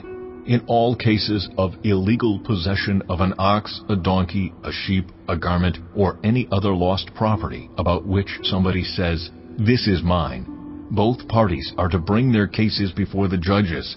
The one whom the judges declare guilty must pay back double to the other. If anyone gives a donkey, an ox, a sheep, or any other animal to their neighbor for safekeeping, and it dies, or is injured, or is taken away while no one is looking, the issue between them will be settled by the taking of an oath before the Lord that the neighbor did not lay hands on the other person's property. the owner is to accept this, and no restitution is required.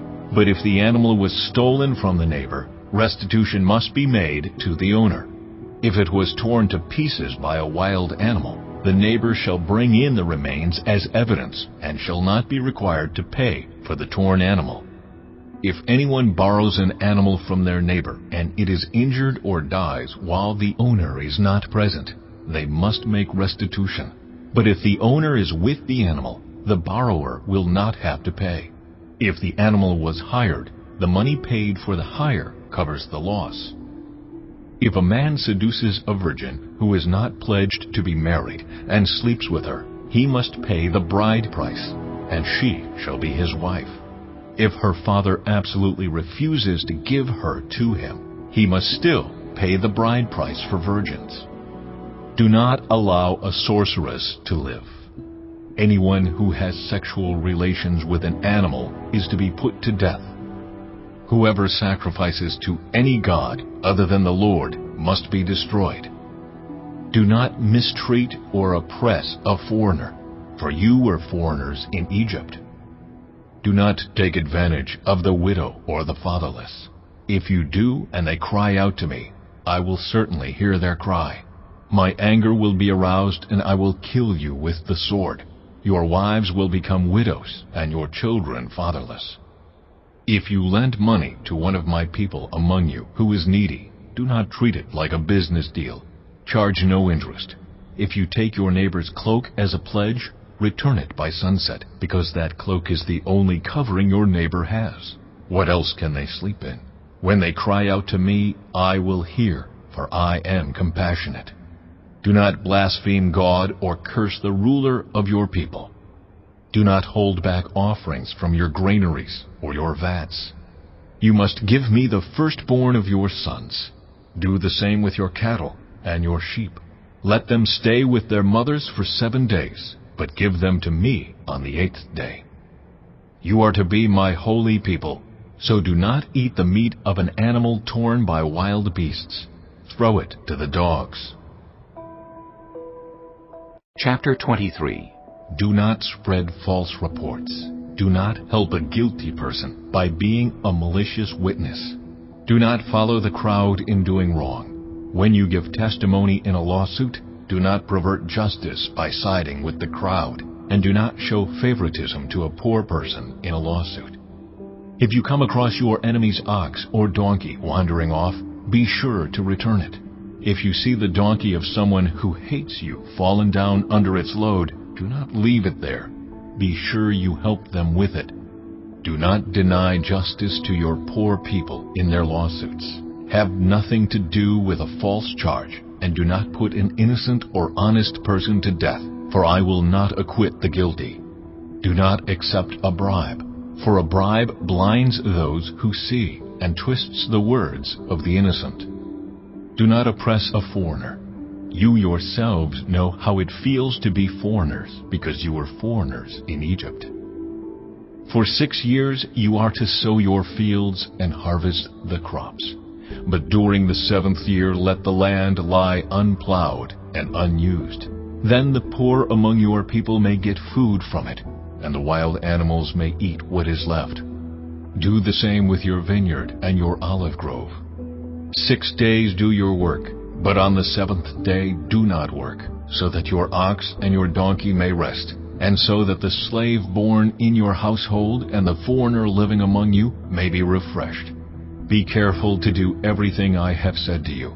Do not invoke the names of other gods. Do not let them be heard on your lips. 3 times a year you are to celebrate a festival to me.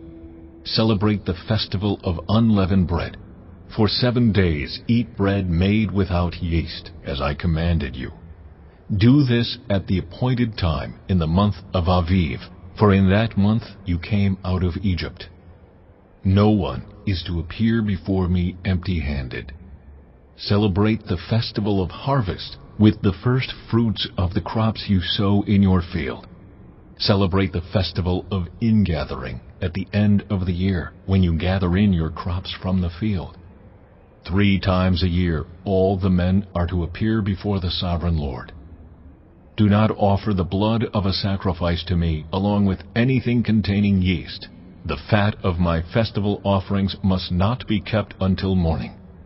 Bring the best of the first fruits of your soil to the house of the Lord your God. Do not cook a young goat in its mother's milk. See, I am sending an angel ahead of you to guard you along the way and to bring you to the place I have prepared. Pay attention to him and listen to what he says. Do not rebel against him. He will not forgive your rebellion, since my name is in him. If you listen carefully to what he says and do all that I say, I will be an enemy to your enemies and will oppose those who oppose you. My angel will go ahead of you and bring you into the land of the Amorites, Hittites, Perizzites, Canaanites, Hivites, and Jebusites, and I will wipe them out. Do not bow down before their gods or worship them or follow their practices. You must demolish them and break their sacred stones to pieces. Worship the Lord your God, and his blessing will be on your food and water. I will take away sickness from among you, and none will miscarry or be barren in your land. I will give you a full lifespan. I will send my terror ahead of you and throw into confusion every nation you encounter. I will make all your enemies turn their backs and run. I will send the hornet ahead of you to drive the Hivites, Canaanites, and Hittites out of your way. But I will not drive them out in a single year, because the land would become desolate and the wild animals too numerous for you. Little by little, I will drive them out before you, until you have increased enough to take possession of the land. I will establish your borders from the Red Sea to the Mediterranean Sea, and from the desert to the Euphrates River. I will give into your hands the people who live in the land, and you will drive them out before you. Do not make a covenant with them or with their gods. Do not let them live in your land, or they will cause you to sin against me, because the worship of their gods will certainly be a snare to you. Chapter 24. Then the Lord said to Moses, Come up to the Lord, you and Aaron, Nadab and Abihu, and 70 of the elders of Israel. You are to worship at a distance, but Moses alone is to approach the Lord. The others must not come near, and the people may not come up with him. When Moses went and told the people all the Lord's words and laws, they responded with one voice, Everything the Lord has said we will do. Moses then wrote down everything the Lord had said. He got up early the next morning and built an altar at the foot of the mountain and set up 12 stone pillars representing the 12 tribes of Israel. Then he sent young Israelite men, and they offered burnt offerings and sacrificed young bulls as fellowship offerings to the Lord. Moses took half of the blood and put it in bowls, and the other half he splashed against the altar. Then he took the book of the covenant and read it to the people. They responded, We will do everything the Lord has said. We will obey. Moses then took the blood, sprinkled it on the people, and said, This is the blood of the covenant that the Lord has made with you in accordance with all these words. Moses and Aaron, Nadab and Abihu, and the 70 elders of Israel went up and saw the God of Israel. Under his feet was something like a pavement made of lapis lazuli, as bright blue as the sky. But God did not raise his hand against these leaders of the Israelites. They saw God, and they ate and drank. The Lord said to Moses, Come up to me on the mountain, and stay here, and I will give you the tablets of stone with the law and commandments I have written for their instruction. Then Moses set out with Joshua his aide, and Moses went up on the mountain of God. He said to the elders, Wait here for us until we come back to you. Aaron and Hur are with you, and anyone involved in a dispute can go to them. When Moses went up on the mountain, the cloud covered it, and the glory of the Lord settled on Mount Sinai. For 6 days the cloud covered the mountain, and on the 7th day the Lord called to Moses from within the cloud. To the Israelites, the glory of the Lord looked like a consuming fire on top of the mountain. Then Moses entered the cloud as he went on up the mountain, and he stayed on the mountain 40 days and 40 nights. Chapter 25. The Lord said to Moses, Tell the Israelites to bring me an offering. You are to receive the offering for me from everyone whose heart prompts them to give. These are the offerings you are to receive from them: gold, silver, and bronze, blue, purple, and scarlet yarn, and fine linen, goat hair, ram skins dyed red, and another type of durable leather, acacia wood, olive oil for the light, spices for the anointing oil and for the fragrant incense, and onyx stones and other gems to be mounted on the ephod and breastpiece. Then have them make a sanctuary for me, and I will dwell among them. Make this tabernacle and all its furnishings exactly like the pattern I will show you. Have them make an ark of acacia wood, 2.5 cubits long, 1.5 cubits wide, and 1.5 cubits high. Overlay it with pure gold, both inside and out, and make a gold molding around it. Cast 4 gold rings for it, and fasten them to its 4 feet, with 2 rings on one side and 2 rings on the other. Then make poles of acacia wood, and overlay them with gold. Insert the poles into the rings on the sides of the ark to carry it. The poles are to remain in the rings of this ark. They are not to be removed. Then put in the ark the tablets of the covenant law, which I will give you. Make an atonement cover of pure gold, 2.5 cubits long, and 1.5 cubits wide, and make 2 cherubim out of hammered gold at the ends of the cover. Make 1 cherub on one end and the second cherub on the other. Make the cherubim of one piece with the cover at the 2 ends. The cherubim are to have their wings spread upward, overshadowing the cover with them. The cherubim are to face each other, looking toward the cover. Place the cover on top of the ark, and put in the ark the tablets of the covenant law that I will give you. There, above the cover, between the 2 cherubim that are over the ark of the covenant law, I will meet with you, and give you all my commands for the Israelites. Make a table of acacia wood, 2 cubits long, 1 cubit wide, and 1.5 cubits high. Overlay it with pure gold, and make a gold molding around it. Also make around it a rim a handbreadth wide, and put a gold molding on the rim. Make 4 gold rings for the table, and fasten them to the 4 corners, where the 4 legs are. The rings are to be close to the rim to hold the poles used in carrying the table. Make the poles of acacia wood, overlay them with gold, and carry the table with them.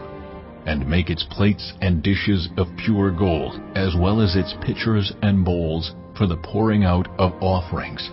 Put the bread of the presence on this table, to be before me at all times. Make a lampstand of pure gold. Hammer out its base and shaft, and make its flower-like cups, buds, and blossoms of one piece with them. 6 branches are to extend from the sides of the lampstand, 3 on one side and 3 on the other. 3 cups shaped like almond flowers with buds and blossoms are to be on one branch, 3 on the next branch, and the same for all 6 branches extending from the lampstand. And on the lampstand there are to be 4 cups shaped like almond flowers, with buds and blossoms.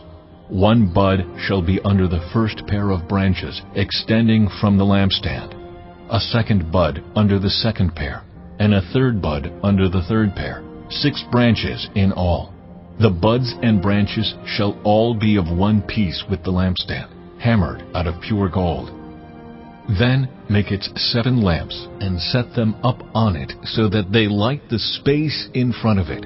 Its wick trimmers and trays are to be of pure gold. A talent of pure gold is to be used for the lampstand and all these accessories. See that you make them according to the pattern shown you on the mountain. Chapter 26. Make the tabernacle with 10 curtains of finely twisted linen and blue, purple, and scarlet yarn, with cherubim woven into them by a skilled worker. All the curtains are to be the same size, 28 cubits long and 4 cubits wide. Join 5 of the curtains together, and do the same with the other 5.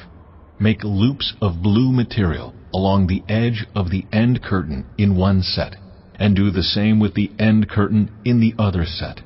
Make 50 loops on one curtain, and 50 loops on the end curtain of the other set, with the loops opposite each other. Then make 50 gold clasps, and use them to fasten the curtains together, so that the tabernacle is a unit.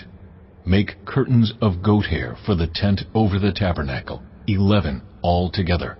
All 11 curtains are to be the same size, 30 cubits long and 4 cubits wide.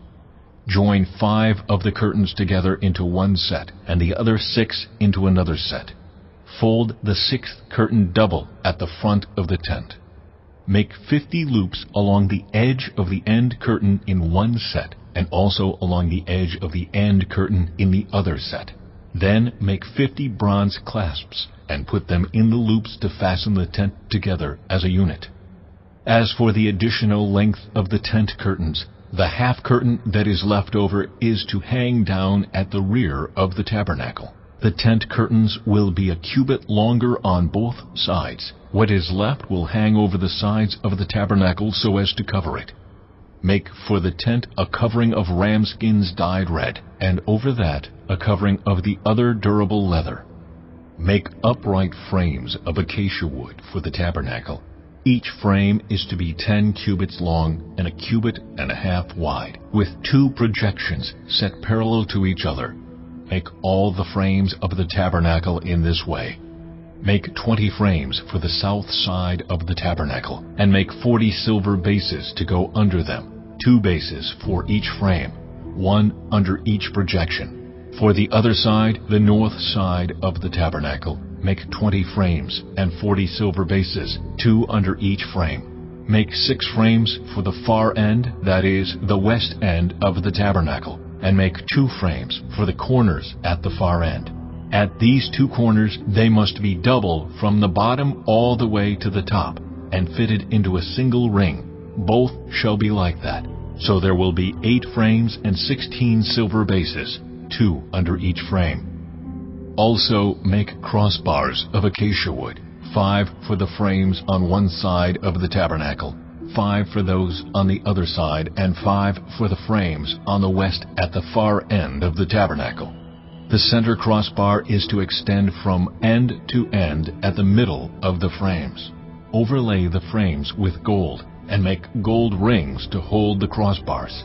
Also overlay the crossbars with gold. Set up the tabernacle according to the plan shown you on the mountain. Make a curtain of blue, purple, and scarlet yarn, and finely twisted linen, with cherubim woven into it by a skilled worker. Hang it with gold hooks on 4 posts of acacia wood, overlaid with gold, and standing on 4 silver bases. Hang the curtain from the clasps, and place the Ark of the Covenant law behind the curtain. The curtain will separate the holy place from the most holy place. Put the atonement cover on the Ark of the Covenant law in the most holy place. Place the table outside the curtain on the north side of the tabernacle, and put the lampstand opposite it on the south side.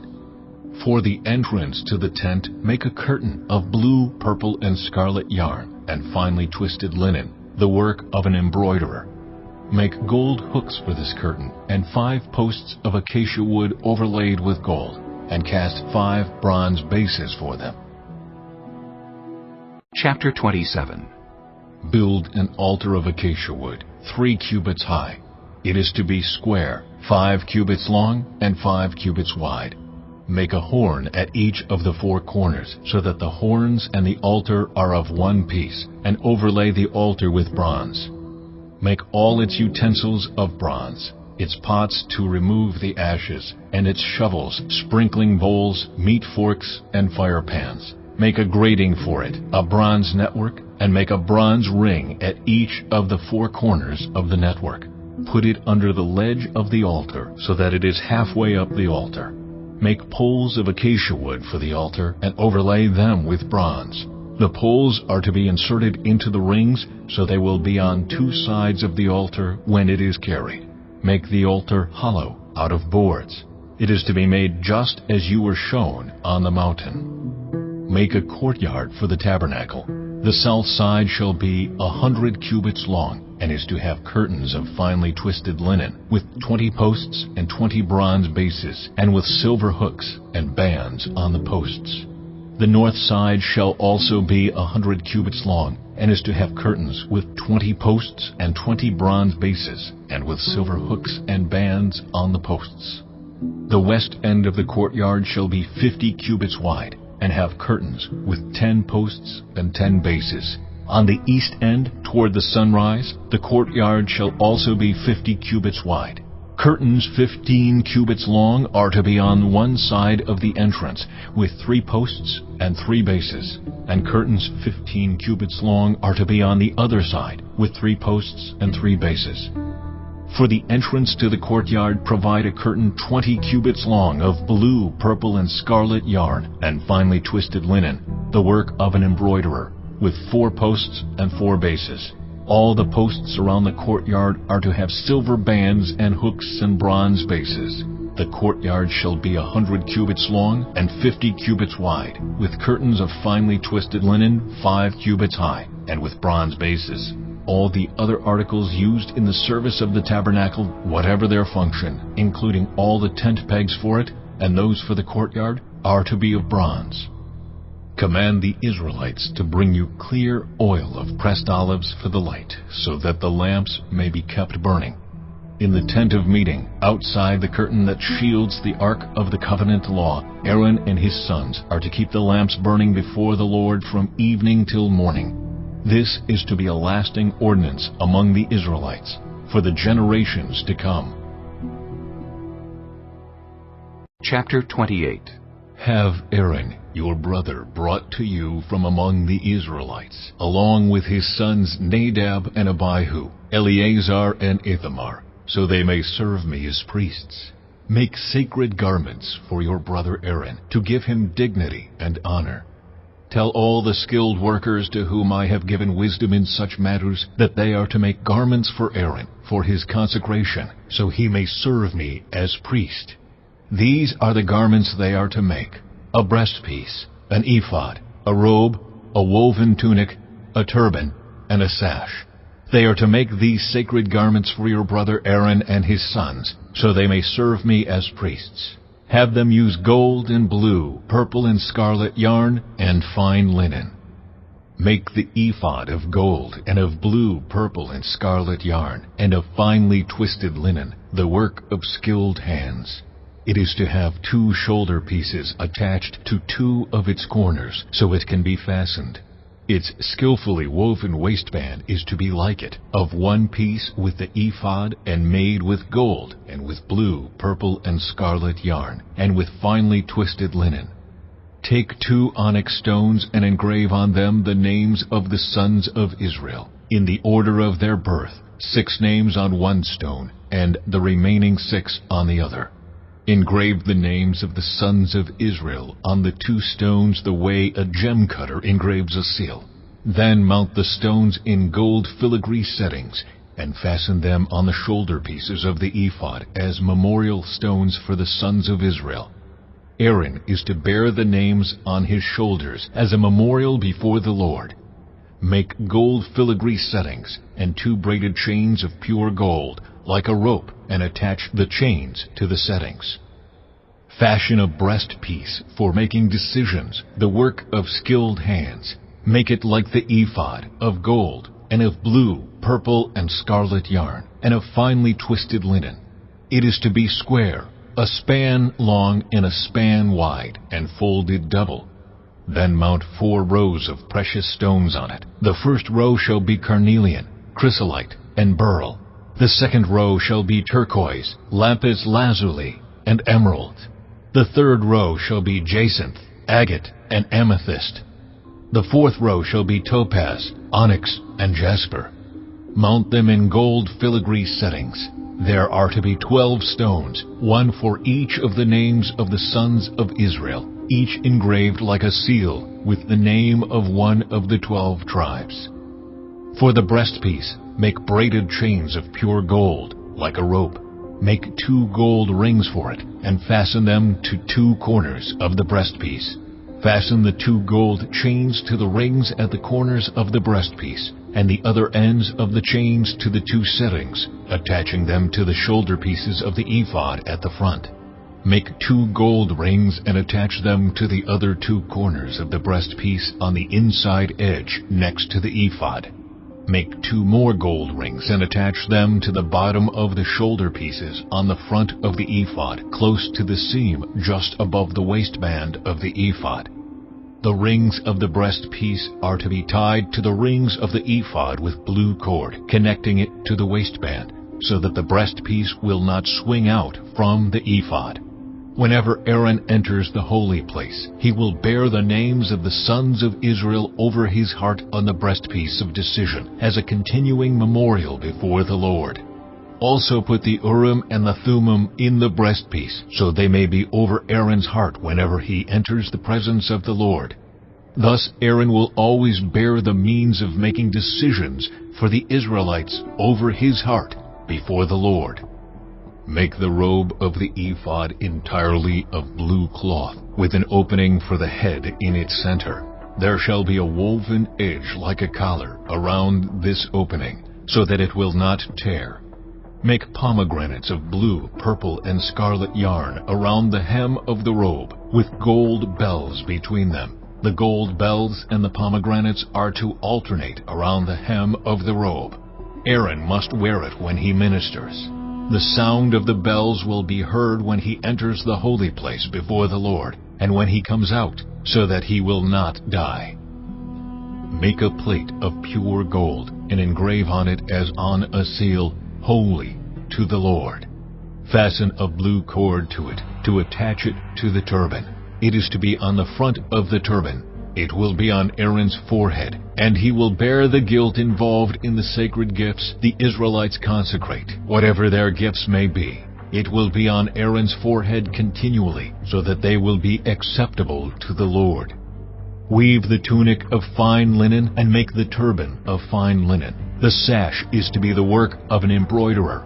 Make tunics, sashes, and caps for Aaron's sons, to give them dignity and honor. After you put these clothes on your brother Aaron and his sons, anoint and ordain them. Consecrate them, so they may serve me as priests. Make linen undergarments as a covering for the body, reaching from the waist to the thigh. Aaron and his sons must wear them whenever they enter the tent of meeting, or approach the altar to minister in the holy place, so that they will not incur guilt and die. This is to be a lasting ordinance for Aaron and his descendants. Chapter 29. This is what you are to do to consecrate them, so they may serve me as priests. Take a young bull and 2 rams without defect, and from the finest wheat flour make round loaves without yeast, thick loaves without yeast, and with olive oil mixed in, and thin loaves without yeast, and brushed with olive oil. Put them in a basket and present them along with the bull and the 2 rams. Then bring Aaron and his sons to the entrance to the tent of meeting and wash them with water. Take the garments and dress Aaron with the tunic, the robe of the ephod itself, and the breastpiece. Fasten the ephod on him by its skillfully woven waistband. Put the turban on his head and attach the sacred emblem to the turban. Take the anointing oil and anoint him by pouring it on his head. Bring his sons and dress them in tunics, and fasten caps on them. Then tie sashes on Aaron and his sons. The priesthood is theirs by a lasting ordinance. Then you shall ordain Aaron and his sons. Bring the bull to the front of the tent of meeting, and Aaron and his sons shall lay their hands on its head. Slaughter it in the Lord's presence at the entrance to the tent of meeting. Take some of the bull's blood and put it on the horns of the altar with your finger, and pour out the rest of it at the base of the altar. Then take all the fat on the internal organs, the long lobe of the liver, and both kidneys with the fat on them, and burn them on the altar. But burn the bull's flesh and its hide and its intestines outside the camp. It is a sin offering. Take one of the rams, and Aaron and his sons shall lay their hands on its head. Slaughter it, and take the blood and splash it against the sides of the altar. Cut the ram into pieces, and wash the internal organs and the legs, putting them with the head and the other pieces. Then burn the entire ram on the altar. It is a burnt offering to the Lord, a pleasing aroma, a food offering presented to the Lord. Take the other ram, and Aaron and his sons shall lay their hands on its head. Slaughter it. Take some of its blood and put it on the lobes of the right ears of Aaron and his sons, on the thumbs of their right hands, and on the big toes of their right feet. Then splash blood against the sides of the altar. And take some blood from the altar and some of the anointing oil, and sprinkle it on Aaron and his garments, and on his sons and their garments. Then he and his sons and their garments will be consecrated.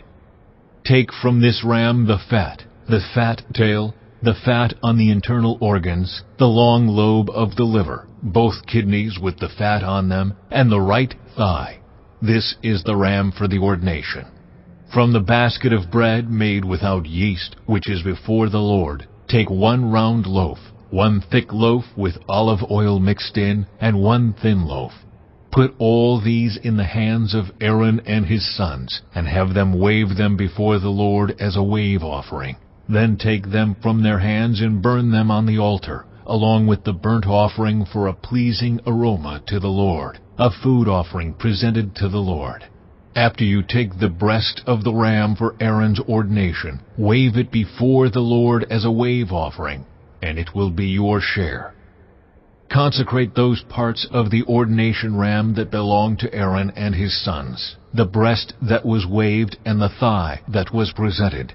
This is always to be the perpetual share from the Israelites for Aaron and his sons. It is the contribution the Israelites are to make to the Lord from their fellowship offerings. Aaron's sacred garments will belong to his descendants so that they can be anointed and ordained in them. The son who succeeds him as priest and comes to the tent of meeting to minister in the holy place is to wear them 7 days. Take the ram for the ordination and cook the meat in a sacred place. At the entrance to the tent of meeting, Aaron and his sons are to eat the meat of the ram and the bread that is in the basket. They are to eat these offerings by which atonement was made for their ordination and consecration. But no one else may eat them, because they are sacred. And if any of the meat of the ordination ram or any bread is left over till morning, burn it up. It must not be eaten, because it is sacred. Do for Aaron and his sons everything I have commanded you, taking 7 days to ordain them. Sacrifice a bull each day as a sin offering to make atonement. Purify the altar by making atonement for it, and anoint it to consecrate it. For 7 days make atonement for the altar and consecrate it. Then the altar will be most holy, and whatever touches it will be holy. This is what you are to offer on the altar regularly, each day. 2 lambs a year old.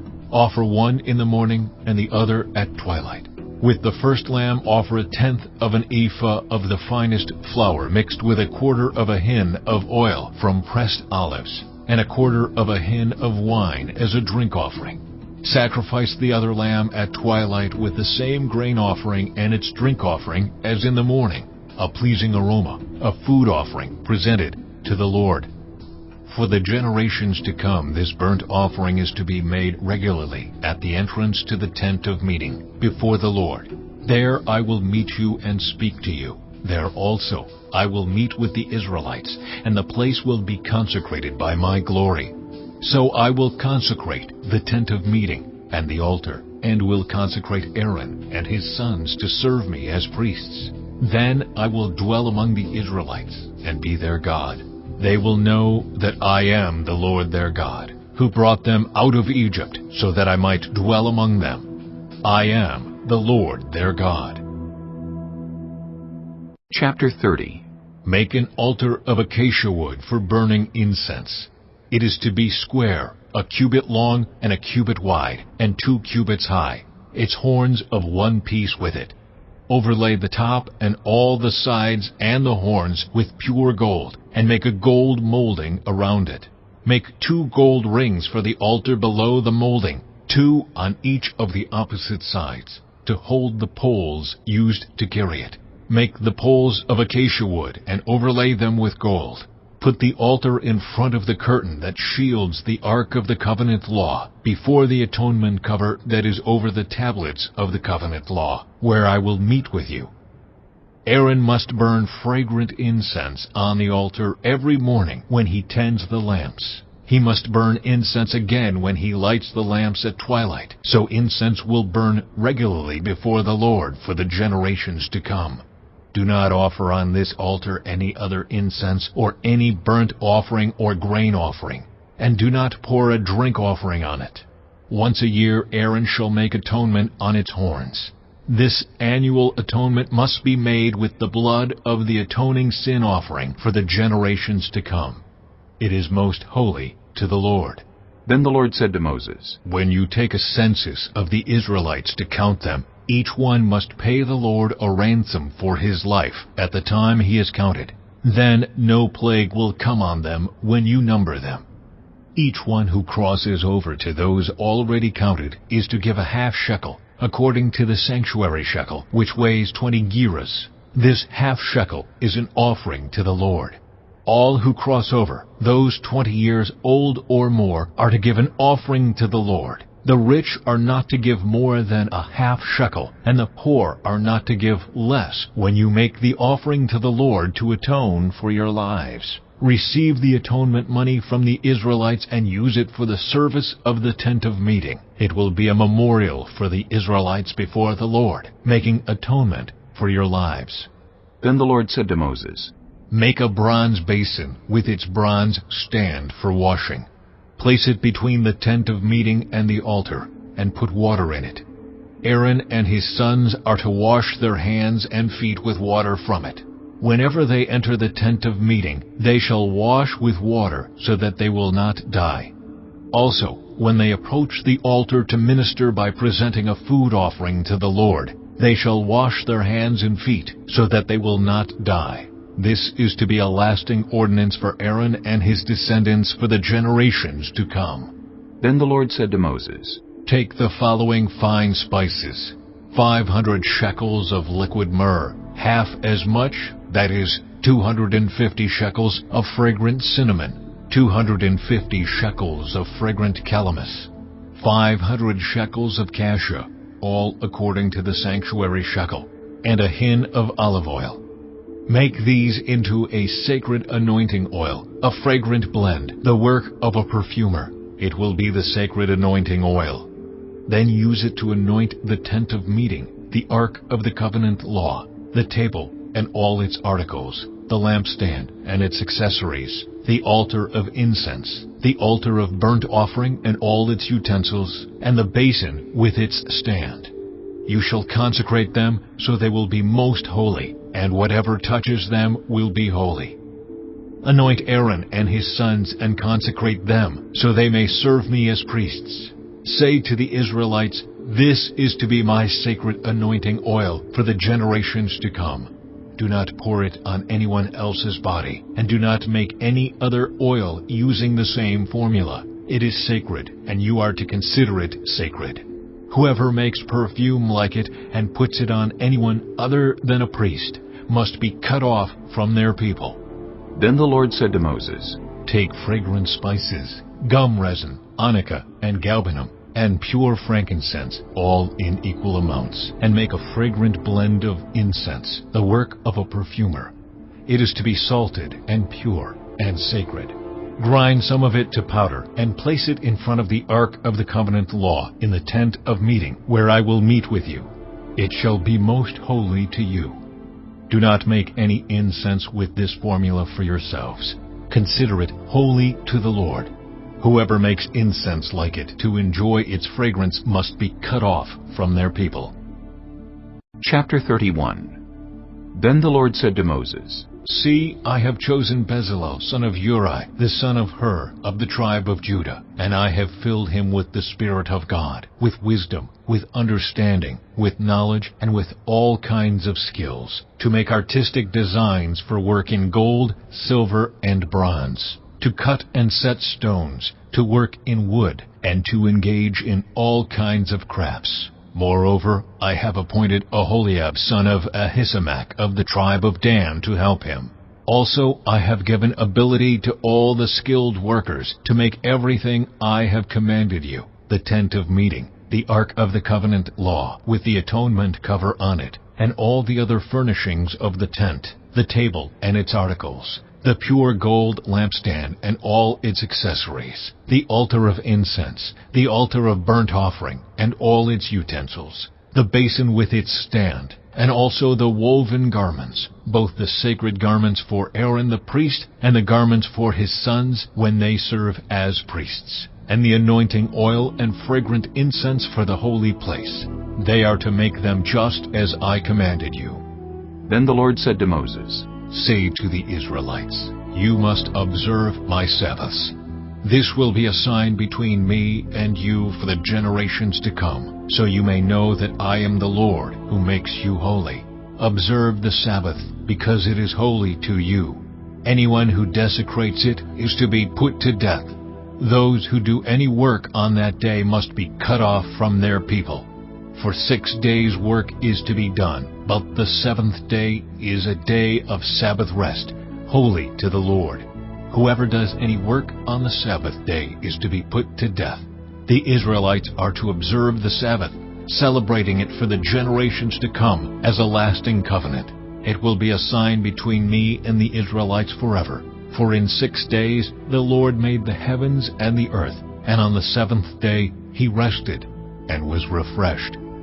When the Lord finished speaking to Moses on Mount Sinai, he gave him the 2 tablets of the covenant law, the tablets of stone, inscribed by the finger of God. Chapter 32. When the people saw that Moses was so long in coming down from the mountain, they gathered around Aaron and said, Come, make us gods who will go before us. As for this fellow Moses who brought us up out of Egypt, we don't know what has happened to him. Aaron answered them, Take off the gold earrings that your wives, your sons, and your daughters are wearing, and bring them to me. So all the people took off their earrings and brought them to Aaron. He took what they handed him and made it into an idol cast in the shape of a calf, fashioning it with a tool. Then they said, These are your gods, Israel, who brought you up out of Egypt. When Aaron saw this, he built an altar in front of the calf and announced, Tomorrow there will be a festival to the Lord. So the next day the people rose early and sacrificed burnt offerings and presented fellowship offerings. Afterward they sat down to eat and drink and got up to indulge in revelry. Then the Lord said to Moses, Go down, because your people, whom you brought up out of Egypt, have become corrupt. They have been quick to turn away from what I commanded them, and have made themselves an idol cast in the shape of a calf. They have bowed down to it and sacrificed to it, and have said, These are your gods, Israel, who brought you up out of Egypt. I have seen these people, the Lord said to Moses, and they are a stiff-necked people. Now leave me alone so that my anger may burn against them, and that I may destroy them. Then I will make you into a great nation. But Moses sought the favor of the Lord his God. Lord, he said, why should your anger burn against your people, whom you brought out of Egypt with great power and a mighty hand? Why should the Egyptians say, It was with evil intent that he brought them out, to kill them in the mountains and to wipe them off the face of the earth? Turn from your fierce anger, relent, and do not bring disaster on your people. Remember your servants Abraham, Isaac, and Israel, to whom you swore by your own self, I will make your descendants as numerous as the stars in the sky, and I will give your descendants all this land I promised them, and it will be their inheritance forever. Then the Lord relented and did not bring on his people the disaster he had threatened. Moses turned and went down the mountain with the 2 tablets of the covenant law in his hands. They were inscribed on both sides, front and back. The tablets were the work of God. The writing was the writing of God, engraved on the tablets. When Joshua heard the noise of the people shouting, he said to Moses, There is the sound of war in the camp. Moses replied, It is not the sound of victory. It is not the sound of defeat. It is the sound of singing that I hear. When Moses approached the camp and saw the calf and the dancing, his anger burned, and he threw the tablets out of his hands, breaking them to pieces at the foot of the mountain. And he took the calf the people had made and burned it in the fire. Then he ground it to powder, scattered it on the water, and made the Israelites drink it. He said to Aaron, "What did these people do to you that you led them into such great sin?" "Do not be angry, my lord," Aaron answered. "You know how prone these people are to evil. They said to me, 'Make us gods who will go before us.' As for this fellow Moses who brought us up out of Egypt, we don't know what has happened to him." So I told them, 'Whoever has any gold jewelry, take it off.' Then they gave me the gold, and I threw it into the fire, and out came this calf." Moses saw that the people were running wild, and that Aaron had let them get out of control, and so become a laughingstock to their enemies. So he stood at the entrance to the camp and said, "Whoever is for the Lord, come to me." And all the Levites rallied to him. Then he said to them, "This is what the Lord, the God of Israel, says. Each man strap a sword to his side. Go back and forth through the camp from one end to the other, each killing his brother and friend and neighbor." The Levites did as Moses commanded, and that day about 3,000 of the people died. Then Moses said, "You have been set apart to the Lord today, for you were against your own sons and brothers, and he has blessed you this day." The next day Moses said to the people, "You have committed a great sin, but now I will go up to the Lord. Perhaps I can make atonement for your sin." So Moses went back to the Lord and said, "Oh, what a great sin these people have committed. They have made themselves gods of gold. But now, please forgive their sin.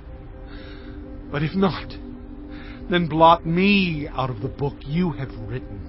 The Lord replied to Moses, "Whoever has sinned against me, I will blot out of my book. Now go, lead the people to the place I spoke of, and my angel will go before you. However, when the time comes for me to punish, I will punish them for their sin." And the Lord struck the people with a plague because of what they did with the calf Aaron had made. Chapter 33. Then the Lord said to Moses, "Leave this place, you and the people you brought up out of Egypt, and go up to the land I promised on oath to Abraham, Isaac, and Jacob, saying, 'I will give it to your descendants.' I will send an angel before you and drive out the Canaanites, Amorites, Hittites, Perizzites, Hivites, and Jebusites. Go up to the land flowing with milk and honey. But I will not go with you, because you are a stiff-necked people, and I might destroy you on the way." When the people heard these distressing words, they began to mourn, and no one put on any ornaments. For the Lord had said to Moses, "Tell the Israelites, you are a stiff-necked people. If I were to go with you even for a moment, I might destroy you. Now take off your ornaments, and I will decide what to do with you." So the Israelites stripped off their ornaments at Mount Horeb. Now Moses used to take a tent and pitch it outside the camp some distance away, calling it the tent of meeting. Anyone inquiring of the Lord would go to the tent of meeting outside the camp. And whenever Moses went out to the tent, all the people rose and stood at the entrances to their tents, watching Moses until he entered the tent. As Moses went into the tent, the pillar of cloud would come down and stay at the entrance while the Lord spoke with Moses. Whenever the people saw the pillar of cloud standing at the entrance to the tent, they all stood and worshipped, each at the entrance to their tent. The Lord would speak to Moses face to face, as one speaks to a friend. Then Moses would return to the camp, but his young aide Joshua, son of Nun, did not leave the tent. Moses said to the Lord, "You have been telling me, 'Lead these people,' but you have not let me know whom you will send with me. You have said, 'I know you by name, and you have found favor with me.' If you are pleased with me, teach me your ways, so I may know you and continue to find favor with you. Remember that this nation is your people." The Lord replied, "My presence will go with you, and I will give you rest." Then Moses said to him, "If your presence does not go with us, do not send us up from here. How will anyone know that you are pleased with me and with your people unless you go with us? What else will distinguish me and your people from all the other people on the face of the earth?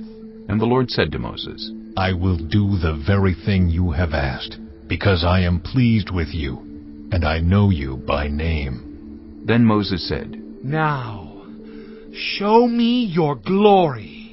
And the Lord said, I will cause all my goodness to pass in front of you, and I will proclaim my name, the Lord, in your presence.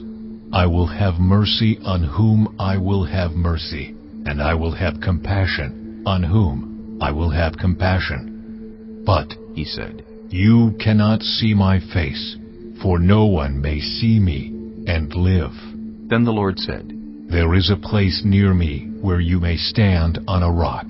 When my glory passes by, I will put you in a cleft in the rock and cover you with my hand until I have passed by.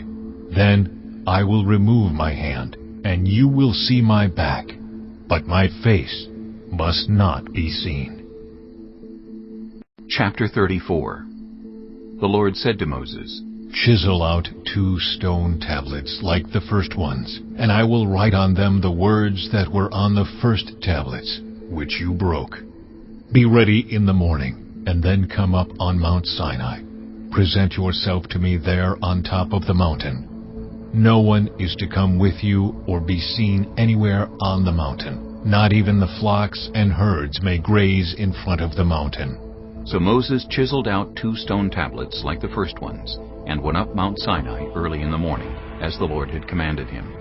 And he carried the 2 stone tablets in his hands. Then the Lord came down in the cloud, and stood there with him, and proclaimed his name, the Lord. And he passed in front of Moses, proclaiming, The Lord, the compassionate and gracious God, slow to anger, abounding in love and faithfulness, maintaining love to thousands, and forgiving wickedness, rebellion, and sin. Yet he does not leave the guilty unpunished. He punishes the children and their children for the sin of the parents to the 3rd and 4th generation. Moses bowed to the ground at once and worshipped. Lord, he said, if I have found favor in your eyes, then let the Lord go with us. Although this is a stiff-necked people, forgive our wickedness and our sin, and take us as your inheritance. Then the Lord said, I am making a covenant with you. Before all your people I will do wonders never before done in any nation in all the world. The people you live among will see how awesome is the work that I, the Lord, will do for you. Obey what I command you today. I will drive out before you the Amorites, Canaanites, Hittites, Perizzites, Hivites, and Jebusites. Be careful not to make a treaty with those who live in the land where you are going, or they will be a snare among you. Break down their altars, smash their sacred stones, and cut down their Asherah poles. Do not worship any other god, for the Lord, whose name is jealous, is a jealous God. Be careful not to make a treaty with those who live in the land, for when they prostitute themselves to their gods and sacrifice to them, they will invite you, and you will eat their sacrifices. And when you choose some of their daughters as wives for your sons, and those daughters prostitute themselves to their gods, they will lead your sons to do the same. Do not make any idols. Celebrate the festival of unleavened bread. For 7 days eat bread made without yeast, as I commanded you. Do this at the appointed time, in the month of Aviv, for in that month you came out of Egypt. The first offspring of every womb belongs to me, including all the firstborn males of your livestock, whether from herd or flock. Redeem the firstborn donkey with a lamb, but if you do not redeem it, break its neck. Redeem all your firstborn sons. No one is to appear before me empty-handed. 6 days you shall labor, but on the 7th day you shall rest. Even during the plowing season and harvest you must rest. Celebrate the festival of weeks with the first fruits of the wheat harvest, and the festival of ingathering at the turn of the year. 3 times a year all your men are to appear before the sovereign Lord, the God of Israel. I will drive out nations before you and enlarge your territory, and no one will covet your land when you go up 3 times each year to appear before the Lord your God. Do not offer the blood of a sacrifice to me along with anything containing yeast, and do not let any of the sacrifice from the Passover festival remain until morning. Bring the best of the first fruits of your soil to the house of the Lord your God. Do not cook a young goat in its mother's milk. Then the Lord said to Moses, Write down these words, for in accordance with these words I have made a covenant with you and with Israel. Moses was there with the Lord 40 days and 40 nights, without eating bread or drinking water. And he wrote on the tablets the words of the covenant, the 10 Commandments. When Moses came down from Mount Sinai with the 2 tablets of the covenant law in his hands, he was not aware that his face was radiant, because he had spoken with the Lord. When Aaron and all the Israelites saw Moses, his face was radiant, and they were afraid to come near him. But Moses called to them.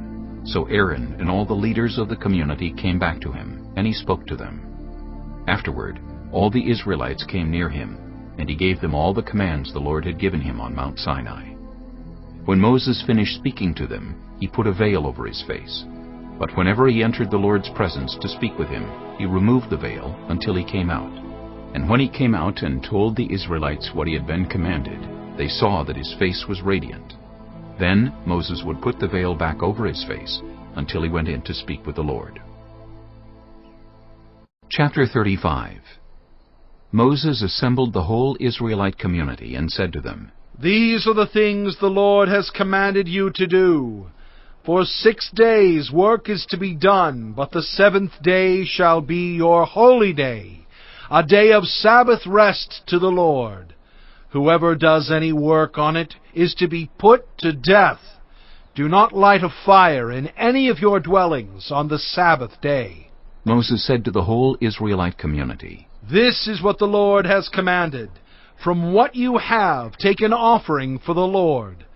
Everyone who is willing is to bring to the Lord an offering of gold, silver, and bronze, blue, purple, and scarlet yarn, and fine linen, goat hair, ram skins dyed red, and another type of durable leather, acacia wood, olive oil for the light, spices for the anointing oil and for the fragrant incense, and onyx stones and other gems to be mounted on the ephod and breastpiece.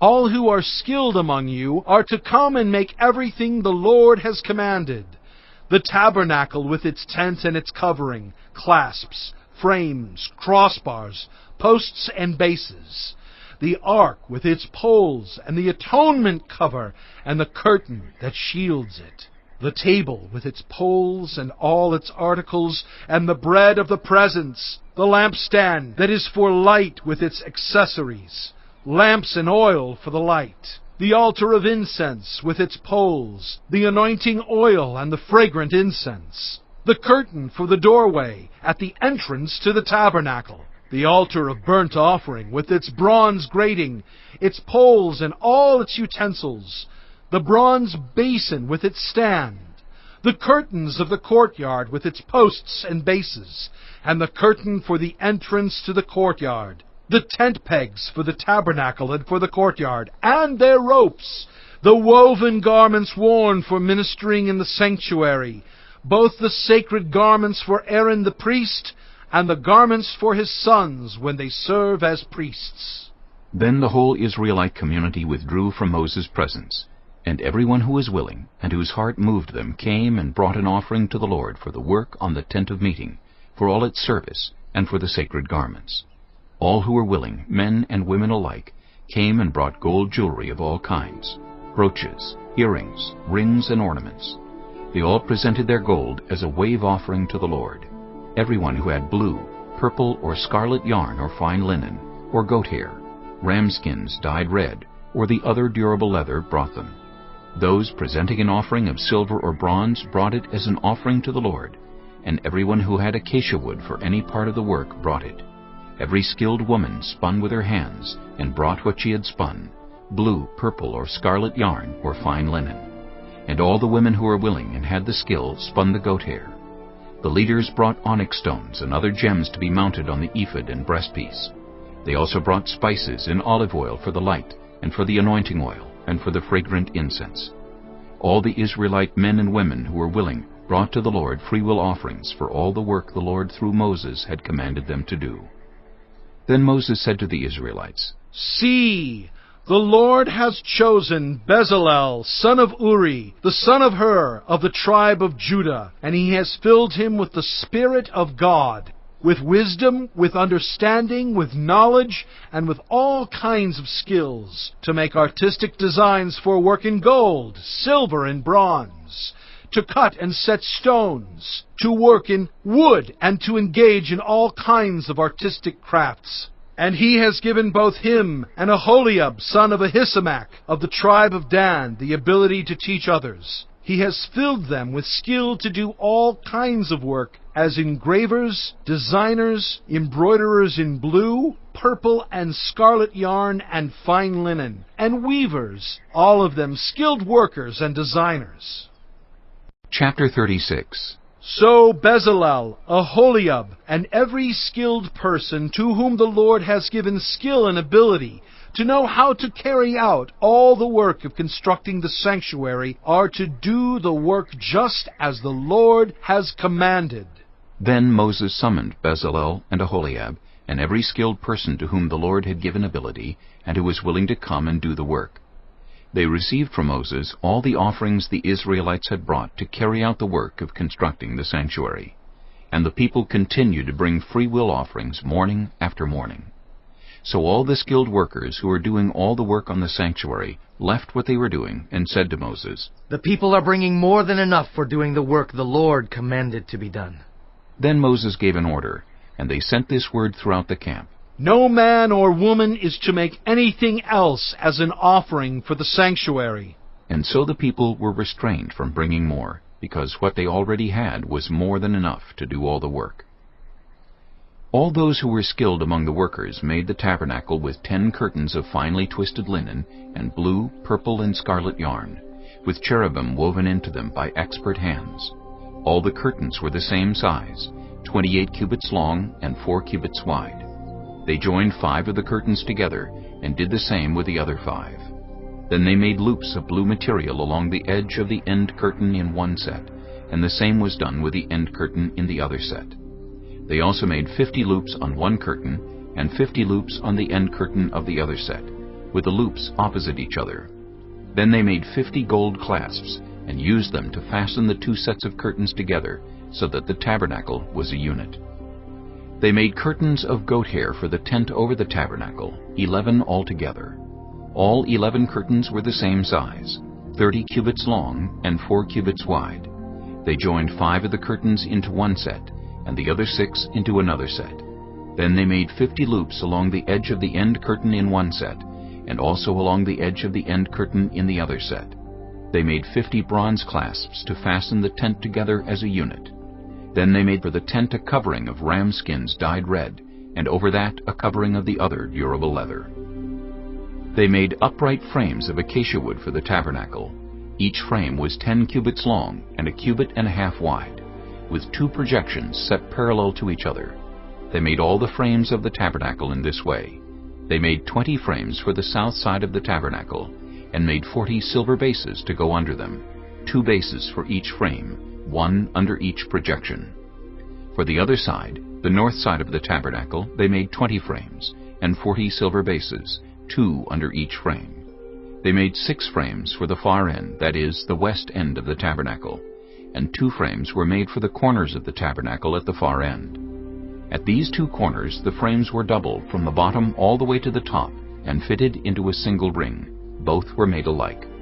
So there were 8 frames and 16 silver bases, 2 under each frame. They also made crossbars of acacia wood, 5 for the frames on one side of the tabernacle, 5 for those on the other side, and 5 for the frames on the west at the far end of the tabernacle. They made the center crossbar so that it extended from end to end at the middle of the frames. They overlaid the frames with gold and made gold rings to hold the crossbars. They also overlaid the crossbars with gold. They made the curtain of blue, purple, and scarlet yarn and finely twisted linen, with cherubim woven into it by a skilled worker. They made 4 posts of acacia wood for it and overlaid them with gold.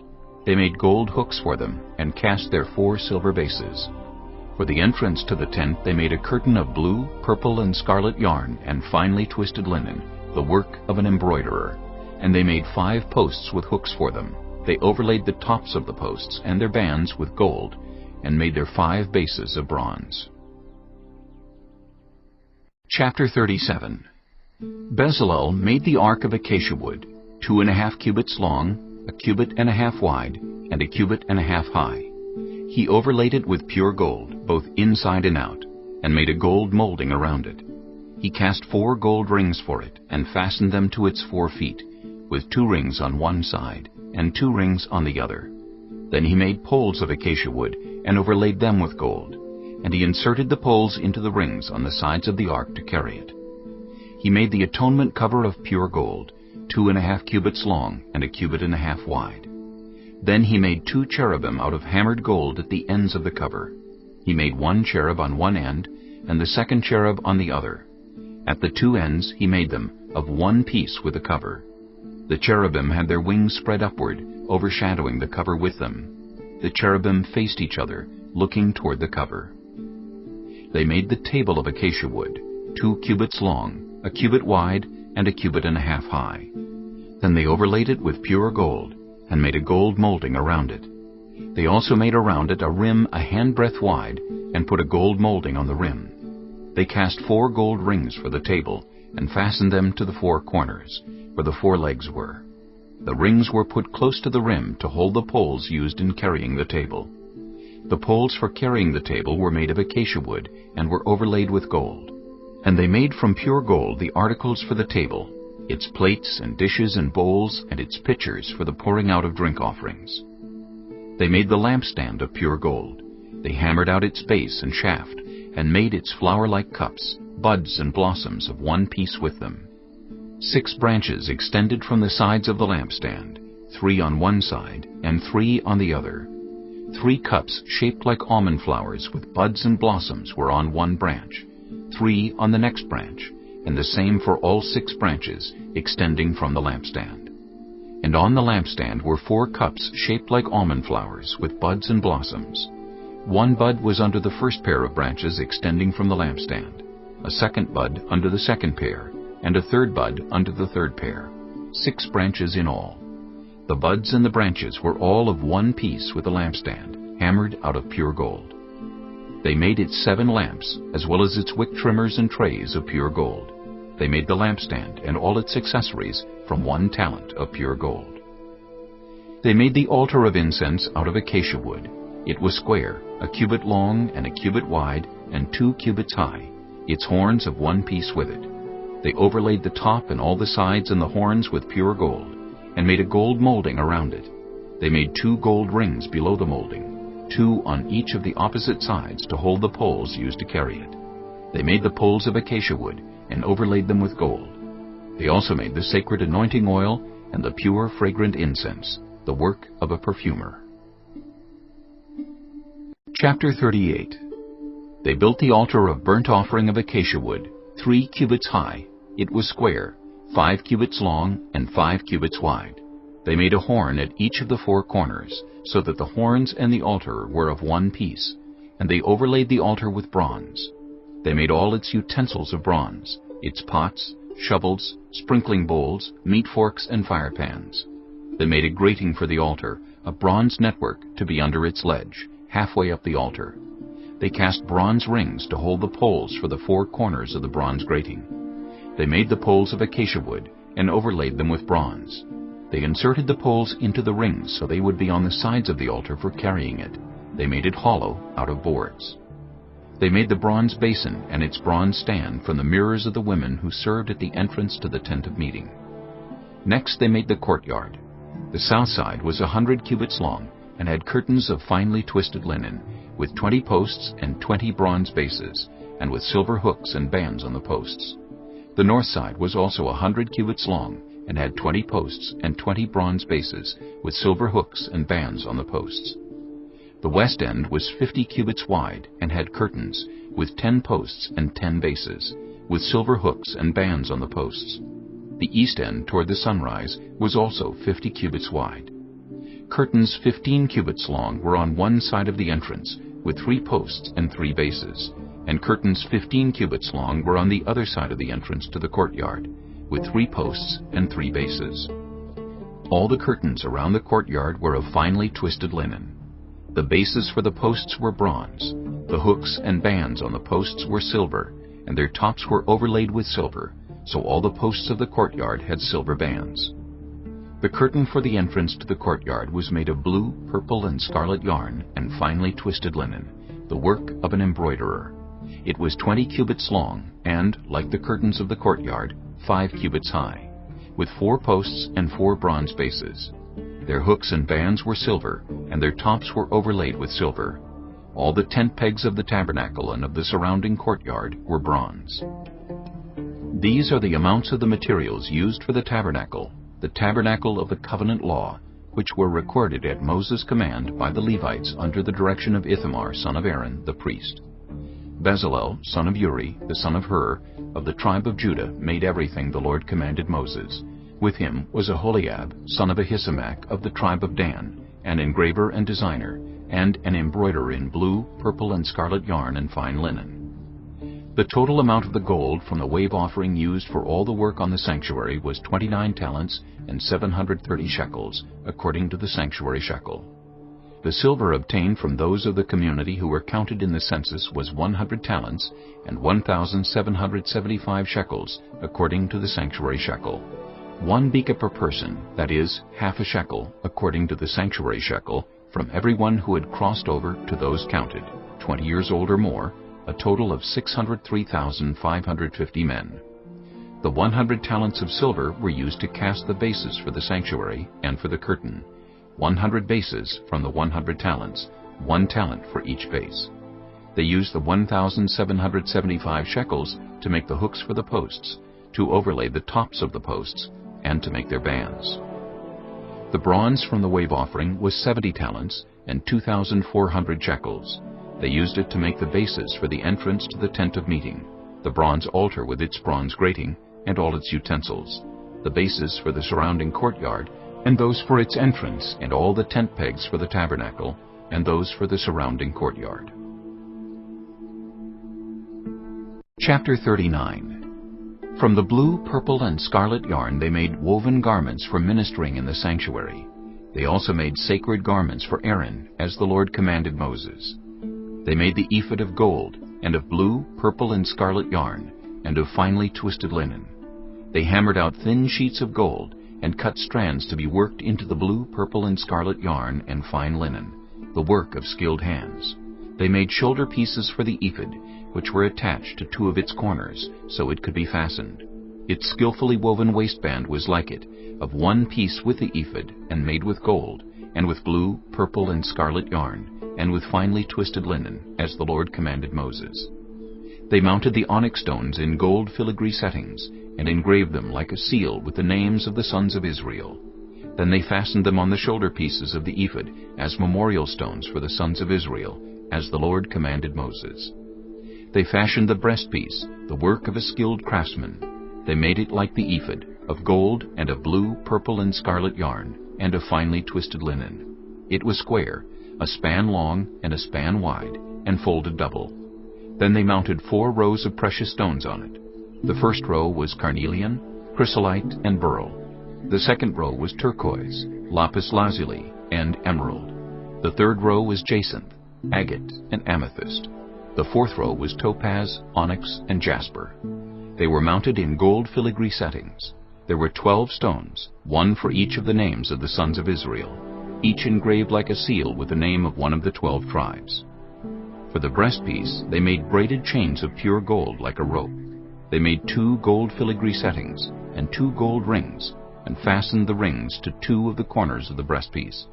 They fastened the 2 gold chains to the rings at the corners of the breastpiece, and the other ends of the chains to the 2 settings, attaching them to the shoulder pieces of the ephod at the front. They made 2 gold rings and attached them to the other 2 corners of the breastpiece on the inside edge next to the ephod.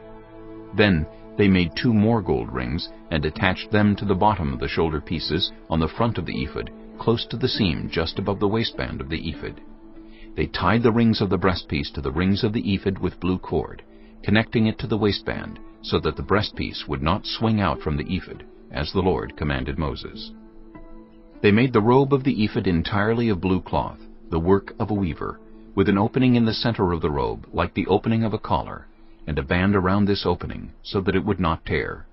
They made pomegranates of blue, purple, and scarlet yarn, and finely twisted linen around the hem of the robe. And they made bells of pure gold, and attached them around the hem between the pomegranates. The bells and pomegranates alternated around the hem of the robe to be worn for ministering, as the Lord commanded Moses. For Aaron and his sons they made tunics of fine linen, the work of a weaver, and the turban of fine linen, the linen caps and the undergarments of finely twisted linen. The sash was made of finely twisted linen, and blue, purple, and scarlet yarn, the work of an embroiderer, as the Lord commanded Moses.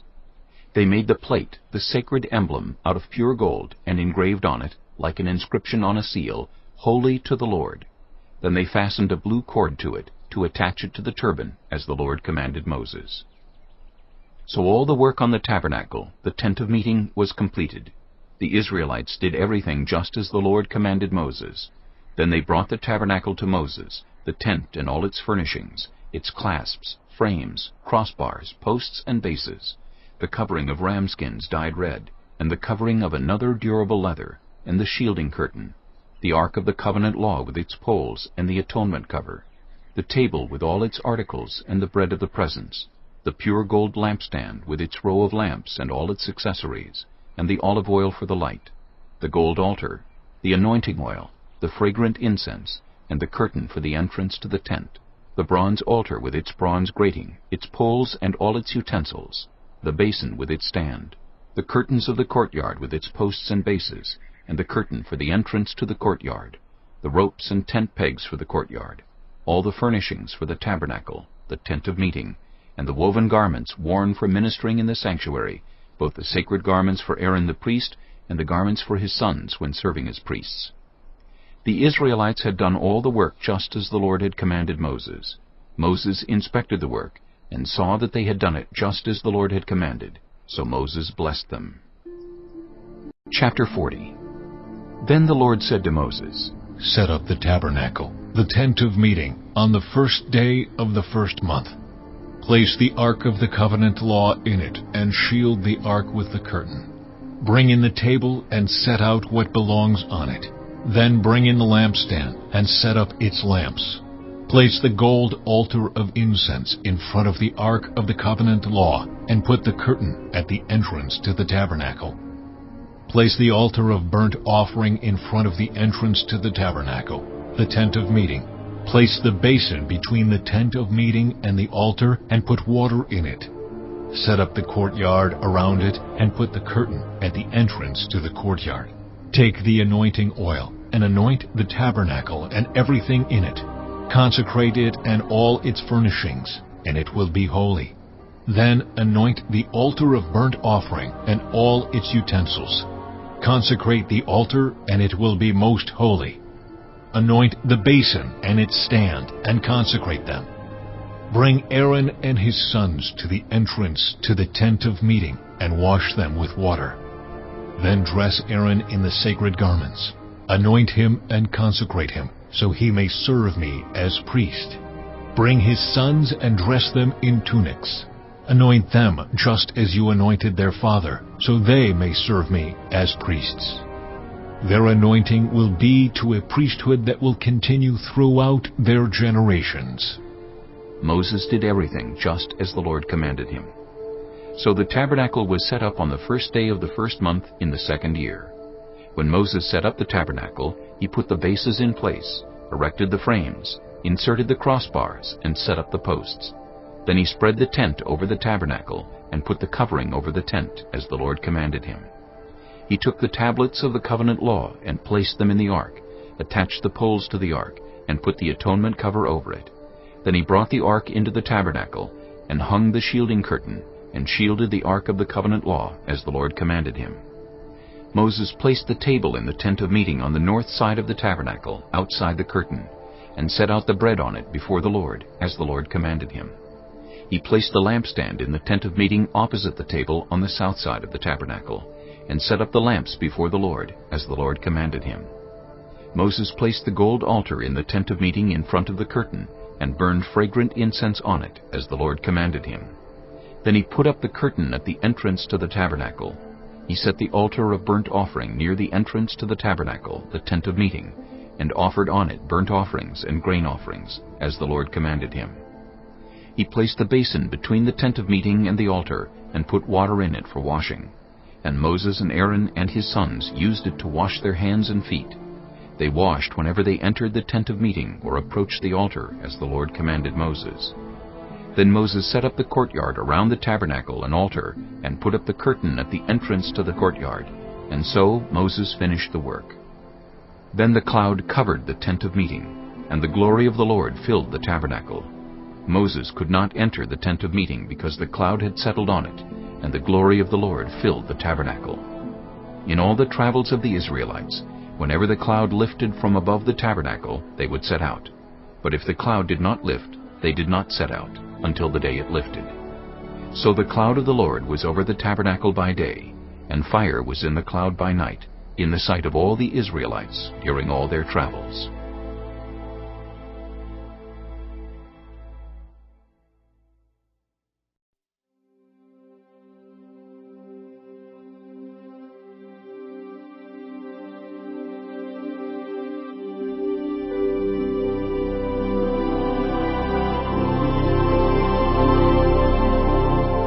Genesis chapter 1. In the beginning, God created the heavens and the earth. Now the earth was formless and empty. Darkness was over the surface of the deep, and the Spirit of God was hovering over the waters. And God said, "Let there be light." And there was light. God saw that the light was good, and he separated the light from the darkness. God called the light day, and the darkness he called night. And there was evening, and there was morning, the first day. And God said, "Let there be a vault between the waters, to separate water from water." So God made the vault, and separated the water under the vault from the water above it. And it was so. God called the vault sky, and there was evening, and there was morning, the second day. And God said, "Let the water under the sky be gathered to one place, and let dry ground appear." And it was so. God called the dry ground land, and the gathered waters he called seas. And God saw that it was good. Then God said, "Let the land produce vegetation, seed-bearing plants and trees on the land that bear fruit with seed in it, according to their various kinds." And it was so. The land produced vegetation, plants bearing seed according to their kinds, and trees bearing fruit with seed in it according to their kinds. And God saw that it was good. And there was evening, and there was morning, the third day. And God said, "Let there be lights in the vault of the sky to separate the day from the night, and let them serve as signs to mark sacred times and days and years. And let them be lights in the vault of the sky to give light on the earth." And it was so. God made two great lights, the greater light to govern the day, and the lesser light to govern the night. He also made the stars. God set them in the vault of the sky to give light on the earth, to govern the day and the night, and to separate light from darkness. And God saw that it was good. And there was evening, and there was morning, the fourth day. And God said, "Let the water teem with living creatures, and let birds fly above the earth across the vault of the sky." So God created the great creatures of the sea, and every living thing with which the water teems and that moves about in it, according to their kinds, and every winged bird according to its kind. And God saw that it was good. God blessed them and said, Be fruitful, and increase in number, and fill the water in the seas, and let the birds increase on the earth. And there was evening, and there was morning, the 5th day. And God said, Let the land produce living creatures according to their kinds, the livestock, the creatures that move along the ground, and the wild animals, each according to its kind. And it was so. God made the wild animals according to their kinds, the livestock according to their kinds, and all the creatures that move along the ground according to their kinds. And God saw that it was good. Then God said, Let us make mankind in our image, in our likeness, so that they may rule over the fish in the sea, and the birds in the sky, over the livestock, and all the wild animals, and over all the creatures that move along the ground. So God created mankind in his own image. In the image of God he created them. Male and female he created them. God blessed them and said to them, Be fruitful, and increase in number. Fill the earth and subdue it. Rule over the fish in the sea and the birds in the sky, and over every living creature that moves on the ground. Then God said, I give you every seed-bearing plant on the face of the whole earth, and every tree that has fruit with seed in it. They will be yours for food. And to all the beasts of the earth, and all the birds in the sky, and all the creatures that move along the ground, everything that has the breath of life in it, I give every green plant for food. And it was so. God saw all that he had made, and it was very good. And there was evening, and there was morning, the 6th day. Chapter 2. Thus the heavens and the earth were completed in all their vast array. By the 7th day God had finished the work he had been doing. So on the 7th day he rested from all his work. Then God blessed the 7th day and made it holy, because on it he rested from all the work of creating that he had done. This is the account of the heavens and the earth when they were created, when the Lord God made the earth and the heavens. Now no shrub had yet appeared on the earth, and no plant had yet sprung up, for the Lord God had not sent rain on the earth, and there was no one to work the ground. But streams came up from the earth and watered the whole surface of the ground. Then the Lord God formed a man from the dust of the ground, and breathed into his nostrils the breath of life, and the man became a living being. Now the Lord God had planted a garden in the east, in Eden, and there he put the man he had formed. The Lord God made all kinds of trees grow out of the ground, trees that were pleasing to the eye and good for food.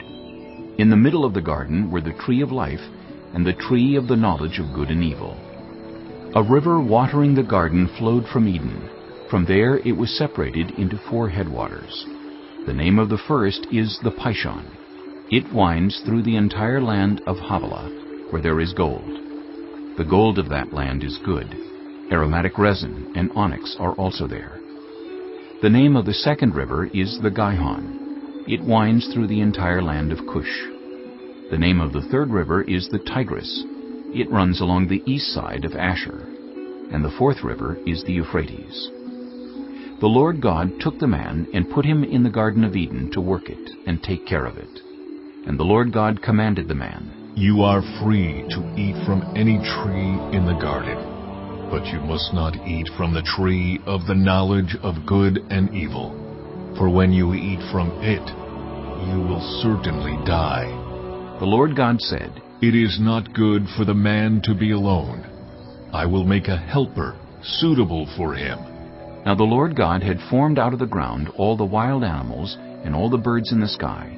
He brought them to the man to see what he would name them, and whatever the man called each living creature, that was its name. So the man gave names to all the livestock, the birds in the sky, and all the wild animals. But for Adam no suitable helper was found. So the Lord God caused the man to fall into a deep sleep, and while he was sleeping, he took one of the man's ribs, and then closed up the place with flesh. Then the Lord God made a woman from the rib he had taken out of the man, and he brought her to the man. The man said, "This is now bone of my bones, and flesh of my flesh. She shall be called woman, for she was taken out of man." That is why a man leaves his father and mother and is united to his wife, and they become one flesh. Adam and his wife were both naked, and they felt no shame. Chapter 3. Now the serpent was more crafty than any of the wild animals the Lord God had made.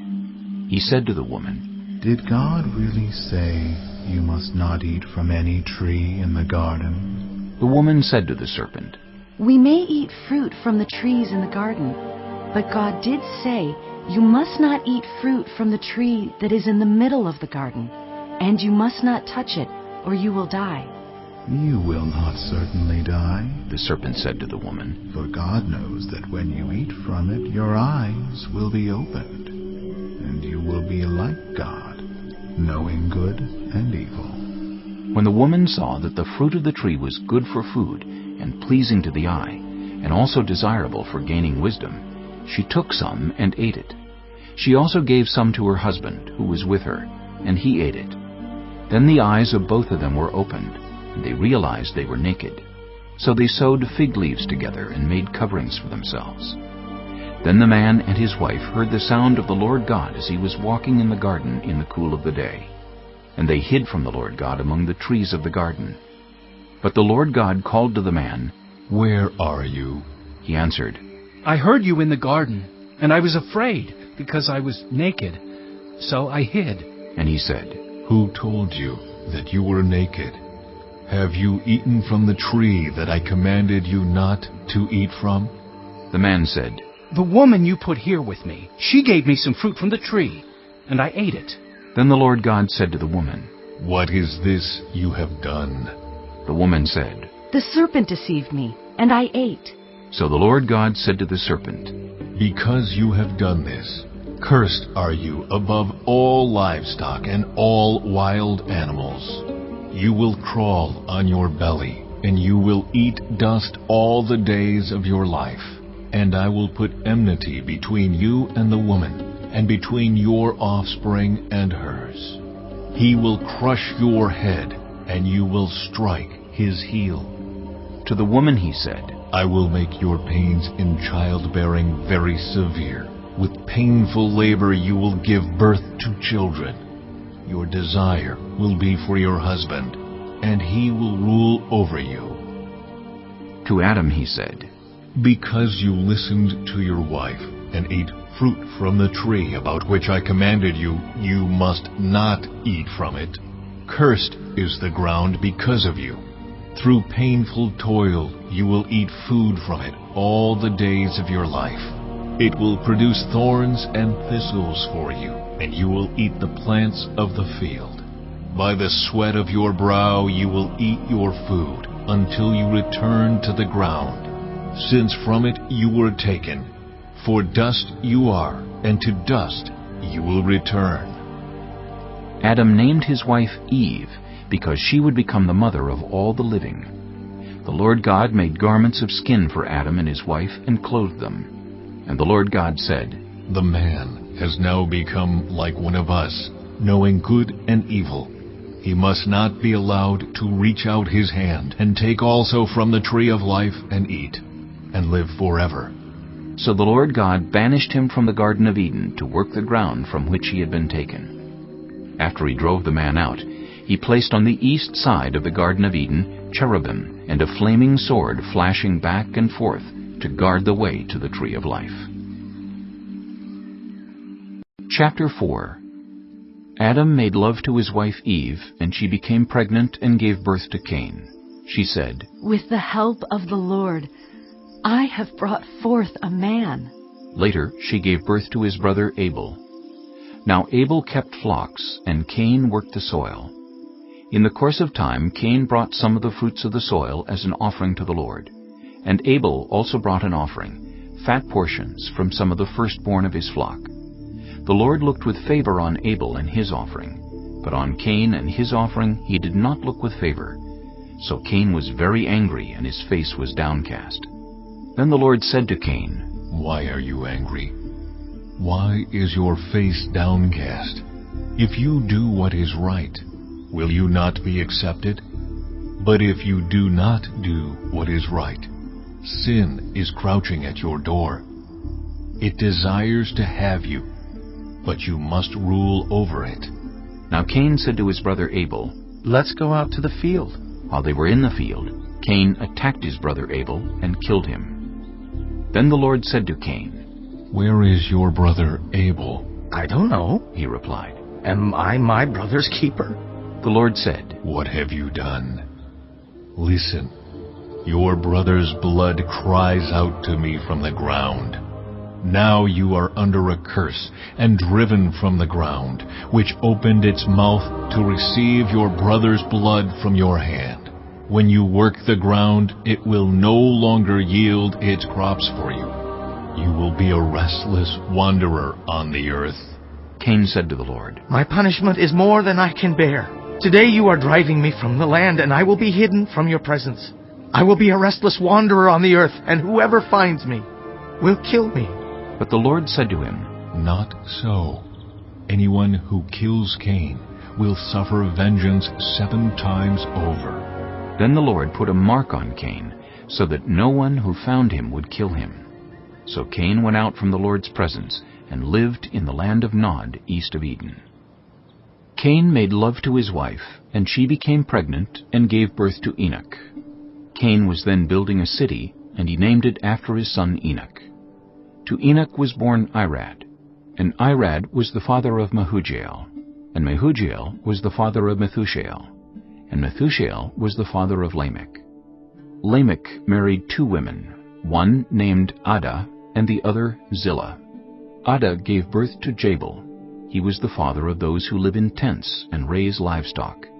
His brother's name was Jubal. He was the father of all who play stringed instruments and pipes. Zillah also had a son, Tubal-Cain, who forged all kinds of tools out of bronze and iron. Tubal-Cain's sister was Naamah. Lamech said to his wives, "Adah and Zillah, listen to me. Wives of Lamech, hear my words. I have killed a man for wounding me, a young man for injuring me. If Cain is avenged 7 times, then Lamech 77 times. Adam made love to his wife again, and she gave birth to a son and named him Seth, saying, "God has granted me another child in place of Abel, since Cain killed him." Seth also had a son, and he named him Enosh. At that time, people began to call on the name of the Lord. Chapter 5. This is the written account of Adam's family line. When God created mankind, He made them in the likeness of God. He created them male and female, and blessed them. And He named them mankind when they were created. When Adam had lived 130 years, he had a son in his own likeness, in his own image, and he named him Seth. After Seth was born, Adam lived 800 years, and had other sons and daughters. Altogether, Adam lived a total of 930 years, and then he died. When Seth had lived 105 years, he became the father of Enosh. After he became the father of Enosh, Seth lived 807 years, and had other sons and daughters. Altogether, Seth lived a total of 912 years, and then he died. When Enosh had lived 90 years, he became the father of Kenan. After he became the father of Kenan, Enosh lived 815 years, and had other sons and daughters. Altogether, Enosh lived a total of 905 years, and then he died. When Kenan had lived 70 years, he became the father of Mahalalel. After he became the father of Mahalalel, Kenan lived 840 years, and had other sons and daughters. Altogether, Kenan lived a total of 910 years, and then he died. When Mahalalel had lived 65 years, he became the father of Jared. After he became the father of Jared, Mahalalel lived 830 years, and had other sons and daughters. Altogether, Mahalalel lived a total of 895 years, and then he died. When Jared had lived 162 years, he became the father of Enoch. After he became the father of Enoch, Jared lived 800 years and had other sons and daughters. Altogether, Jared lived a total of 962 years, and then he died. When Enoch had lived 65 years, he became the father of Methuselah. After he became the father of Methuselah, Enoch walked faithfully with God 300 years and had other sons and daughters. Altogether, Enoch lived a total of 365 years. Enoch walked faithfully with God. Then he was no more, because God took him away. When Methuselah had lived 187 years, he became the father of Lamech. After he became the father of Lamech, Methuselah lived 782 years and had other sons and daughters. Altogether, Methuselah lived a total of 969 years, and then he died. When Lamech had lived 182 years, he had a son. He named him Noah and said, "He will comfort us in the labor and painful toil of our hands, caused by the ground the Lord has cursed." After Noah was born, Lamech lived 595 years and had other sons and daughters. Altogether, Lamech lived a total of 777 years, and then he died. After Noah was 500 years old, he became the father of Shem, Ham, and Japheth. Chapter 6. When human beings began to increase in number on the earth, and daughters were born to them, the sons of God saw that the daughters of humans were beautiful, and they married any of them they chose. Then the Lord said, My spirit will not contend with humans forever, for they are mortal. Their days will be 120 years. The Nephilim were on the earth in those days, and also afterward, when the sons of God went to the daughters of humans and had children by them. They were the heroes of old, men of renown. The Lord saw how great the wickedness of the human race had become on the earth, and that every inclination of the thoughts of the human heart was only evil all the time. The Lord regretted that he had made human beings on the earth, and his heart was deeply troubled. So the Lord said, I will wipe from the face of the earth the human race I have created, and with them the animals, the birds, and the creatures that move along the ground, for I regret that I have made them. But Noah found favor in the eyes of the Lord. This is the account of Noah and his family. Noah was a righteous man, blameless among the people of his time, and he walked faithfully with God. Noah had 3 sons, Shem, Ham, and Japheth. Now the earth was corrupt in God's sight, and was full of violence. God saw how corrupt the earth had become, for all the people on earth had corrupted their ways.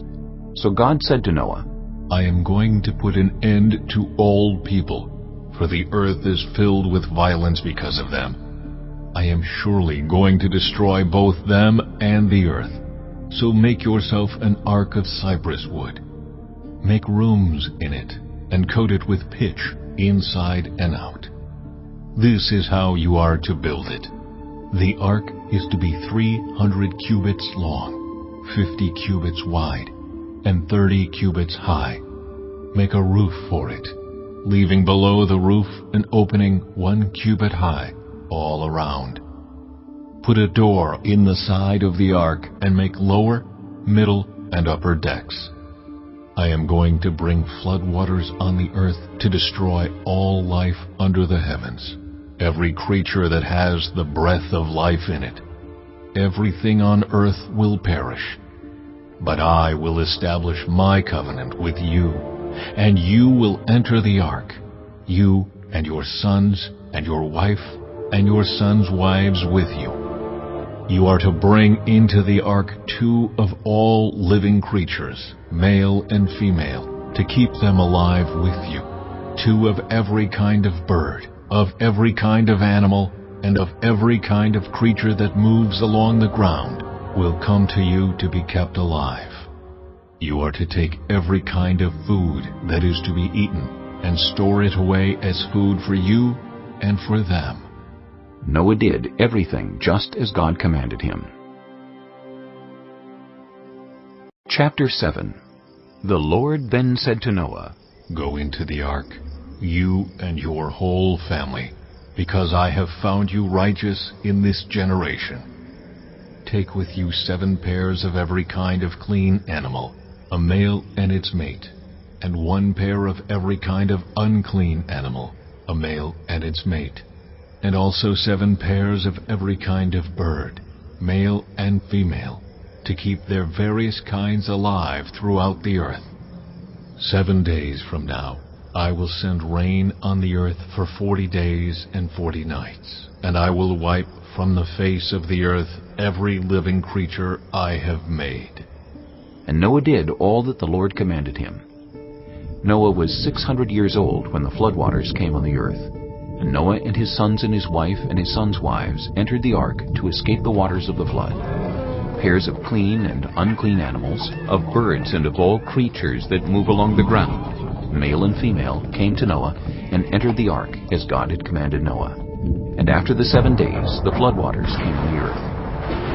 In the 600th year of Noah's life, on the 17th day of the 2nd month, on that day all the springs of the great deep burst forth, and the floodgates of the heavens were opened, and rain fell on the earth 40 days and 40 nights. On that very day Noah and his sons, Shem, Ham, and Japheth, together with his wife and the wives of his 3 sons, entered the ark. They had with them every wild animal according to its kind, all livestock according to their kinds, every creature that moves along the ground according to its kind, and every bird according to its kind, everything with wings. Pairs of all creatures that have the breath of life in them came to Noah and entered the ark. The animals going in were male and female of every living thing, as God had commanded Noah. Then the Lord shut him in. For 40 days the flood kept coming on the earth, and as the waters increased, they lifted the ark high above the earth. The waters rose and increased greatly on the earth, and the ark floated on the surface of the water. They rose greatly on the earth, and all the high mountains under the entire heavens were covered. The waters rose and covered the mountains to a depth of more than 15 cubits. Every living thing that moved on land perished, birds, livestock, wild animals, all the creatures that swarm over the earth, and all mankind. Everything on dry land that had the breath of life in its nostrils died. Every living thing on the face of the earth was wiped out, people and animals and the creatures that move along the ground, and the birds were wiped from the earth. Only Noah was left, and those with him in the ark. The waters flooded the earth for 150 days. Chapter 8. But God remembered Noah, and all the wild animals and the livestock that were with him in the ark, and he sent a wind over the earth, and the waters receded. Now the springs of the deep and the floodgates of the heavens had been closed, and the rain had stopped falling from the sky. The water receded steadily from the earth. At the end of the 150 days the water had gone down, and on the 17th day of the 7th month the ark came to rest on the mountains of Ararat. The waters continued to recede until the 10th month, and on the 1st day of the 10th month the tops of the mountains became visible. After 40 days Noah opened a window he had made in the ark, and sent out a raven, and it kept flying back and forth until the water had dried up from the earth. Then he sent out a dove to see if the water had receded from the surface of the ground. But the dove could find nowhere to perch because there was water over all the surface of the earth, so it returned to Noah in the ark. He reached out his hand and took the dove and brought it back to himself in the ark. He waited 7 more days and again sent out the dove from the ark. When the dove returned to him in the evening, there in its beak was a freshly plucked olive leaf. Then Noah knew that the water had receded from the earth. He waited 7 more days and sent the dove out again, but this time it did not return to him. By the 1st day of the 1st month of Noah's 601st year, the water had dried up from the earth. Noah then removed the covering from the ark and saw that the surface of the ground was dry. By the 27th day of the 2nd month, the earth was completely dry. Then God said to Noah, "Come out of the ark, you and your wife, and your sons and their wives. Bring out every kind of living creature that is with you, the birds, the animals, and all the creatures that move along the ground, so they can multiply on the earth and be fruitful, and increase in number on it." So Noah came out, together with his sons and his wife and his sons' wives. All the animals and all the creatures that move along the ground and all the birds, everything that moves on land, came out of the ark, one kind after another. Then Noah built an altar to the Lord, and, taking some of all the clean animals and clean birds, he sacrificed burnt offerings on it. The Lord smelled the pleasing aroma, and said in his heart, Never again will I curse the ground because of humans, even though every inclination of the human heart is evil from childhood. And never again will I destroy all living creatures, as I have done. As long as the earth endures, seed time and harvest, cold and heat, summer and winter, day and night will never cease. Chapter 9. Then God blessed Noah and his sons, saying to them, Be fruitful, and increase in number, and fill the earth. The fear and dread of you will fall on all the beasts of the earth, and on all the birds in the sky, on every creature that moves along the ground, and on all the fish in the sea. They are given into your hands. Everything that lives and moves about will be food for you. Just as I gave you the green plants, I now give you everything. But you must not eat meat that has its lifeblood still in it. And for your lifeblood I will surely demand an accounting. I will demand an accounting from every animal, and from each human being too. I will demand an accounting for the life of another human being. Whoever sheds human blood, by humans shall their blood be shed. For in the image of God has God made mankind.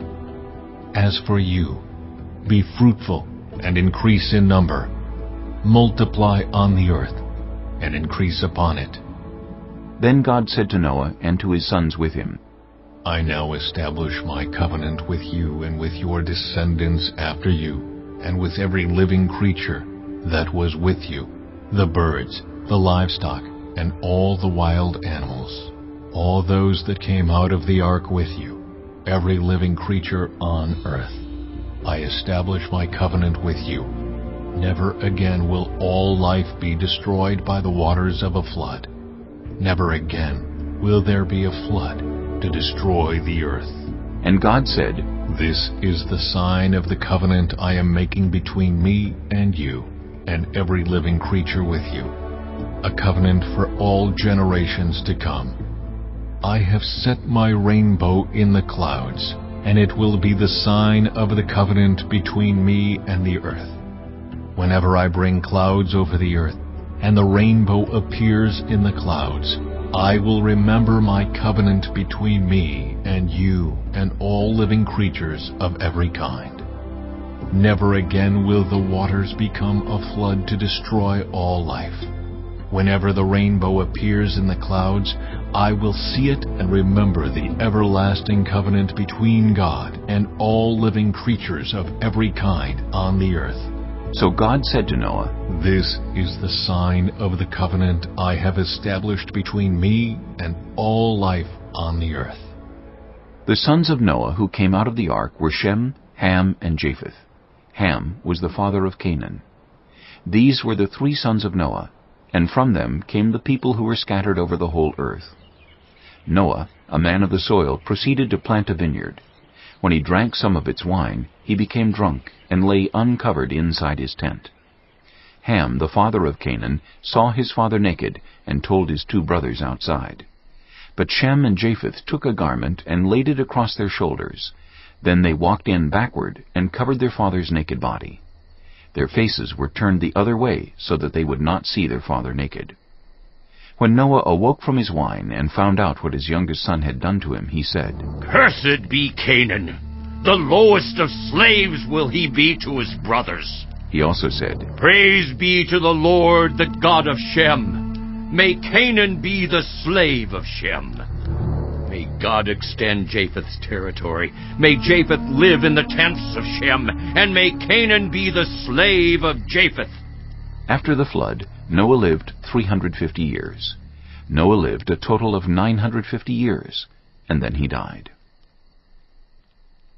Chapter 10. This is the account of Shem, Ham, and Japheth, Noah's sons, who themselves had sons after the flood. The sons of Japheth: Gomer, Magog, Madai, Javan, Tubal, Meshech, and Tiras. The sons of Gomer, Ashkenaz, Riphath, and Togarmah. The sons of Javan, Elisha, Tarshish, the Kittites, and the Rodanites. From these the maritime peoples spread out into their territories by their clans within their nations, each with its own language. The sons of Ham, Cush, Egypt, Put, and Canaan.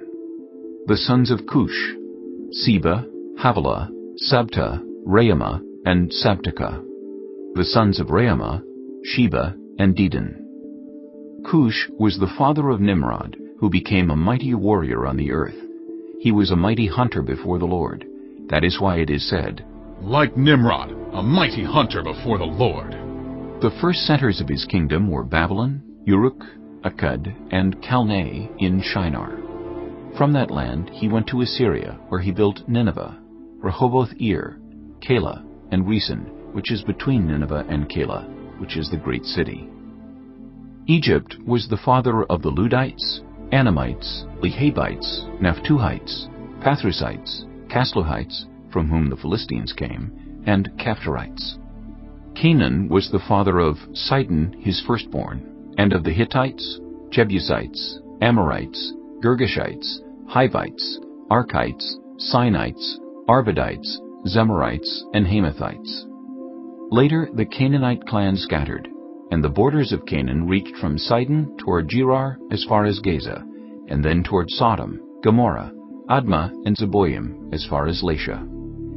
These are the sons of Ham by their clans and languages, in their territories and nations. Sons were also born to Shem, whose older brother was Japheth. Shem was the ancestor of all the sons of Eber. The sons of Shem, Elam, Asher, Arphaxad, Lud, and Aram. The sons of Aram, Uz, Hul, Jether, and Meshech. Arphaxad was the father of Shelah, and Shelah the father of Eber. 2 sons were born to Eber. One was named Peleg, because in his time the earth was divided. His brother was named Joktan. Joktan was the father of Almodad, Sheleph, Hazarmaveth, Jerah, Hadoram, Uzal, Diklah, Obal, Abimiel, Sheba, Ophir, Havilah, and Jobab. All these were sons of Joktan. The region where they lived stretched from Mesha toward Sephir in the eastern hill country. These are the sons of Shem by their clans and languages, in their territories and nations. These are the clans of Noah's sons, according to their lines of descent, within their nations. From these the nations spread out over the earth after the flood. Chapter 11. Now the whole world had one language and a common speech. As people moved eastward, they found a plain in Shinar and settled there. They said to each other, "Come, let's make bricks and bake them thoroughly." They used brick instead of stone, and tar for mortar. Then they said, "Come, let us build ourselves a city, with a tower that reaches to the heavens, so that we may make a name for ourselves. Otherwise we will be scattered over the face of the whole earth." But the Lord came down to see the city and the tower the people were building. The Lord said, If, as one people, speaking the same language, they have begun to do this, then nothing they plan to do will be impossible for them. Come, let us go down and confuse their language, so they will not understand each other. So the Lord scattered them from there over all the earth, and they stopped building the city. That is why it was called Babel, because there the Lord confused the language of the whole world. From there the Lord scattered them over the face of the whole earth. This is the account of Shem's family line. 2 years after the flood, when Shem was 100 years old, he became the father of Arphaxad. And after he became the father of Arphaxad, Shem lived 500 years and had other sons and daughters. When Arphaxad had lived 35 years, he became the father of Shelah. And after he became the father of Shelah, Arphaxad lived 403 years and had other sons and daughters. When Shelah had lived 30 years, he became the father of Eber. And after he became the father of Eber, Shelah lived 403 years and had other sons and daughters. When Eber had lived 34 years, he became the father of Peleg. and after he became the father of Peleg, Eber lived 430 years, and had other sons and daughters. When Peleg had lived 30 years, he became the father of Reu. And after he became the father of Reu, Peleg lived 209 years, and had other sons and daughters. When Reu had lived 32 years, he became the father of Serug. And after he became the father of Serug, Reu lived 207 years, and had other sons and daughters. When Serug had lived 30 years, he became the father of Nahor. And after he became the father of Nahor, Serug lived 200 years, and had other sons and daughters. When Nahor had lived 29 years, he became the father of Terah. And after he became the father of Terah, Nahor lived 119 years, and had other sons and daughters. After Terah had lived 70 years, he became the father of Abram, Nahor, and Haran. This is the account of Terah's family line. Terah became the father of Abram, Nahor, and Haran. And Haran became the father of Lot. While his father Terah was still alive, Haran died in Ur of the Chaldeans, in the land of his birth. Abram and Nahor both married. The name of Abram's wife was Sarai, and the name of Nahor's wife was Milcah. She was the daughter of Haran, the father of both Milcah and Iscah. Now Sarai was childless because she was not able to conceive. Terah took his son Abram, his grandson Lot, son of Haran, and his daughter-in-law Sarai, the wife of his son Abram, and together they set out from Ur of the Chaldeans to go to Canaan. But when they came to Haran, they settled there. Terah lived 205 years, and he died in Haran. Chapter 12. The Lord had said to Abram, Go from your country, your people, and your father's household, to the land I will show you. I will make you into a great nation, and I will bless you. I will make your name great, and you will be a blessing. I will bless those who bless you, and whoever curses you, I will curse. And all peoples on earth will be blessed through you. So Abram went, as the Lord had told him, and Lot went with him. Abram was 75 years old when he set out from Haran. He took his wife Sarai, his nephew Lot, all the possessions they had accumulated, and the people they had acquired in Haran, and they set out for the land of Canaan, and they arrived there. Abram traveled through the land as far as the site of the great tree of Moreh at Shechem. At that time the Canaanites were in the land. The Lord appeared to Abram and said, To your offspring I will give this land. So he built an altar there to the Lord, who had appeared to him.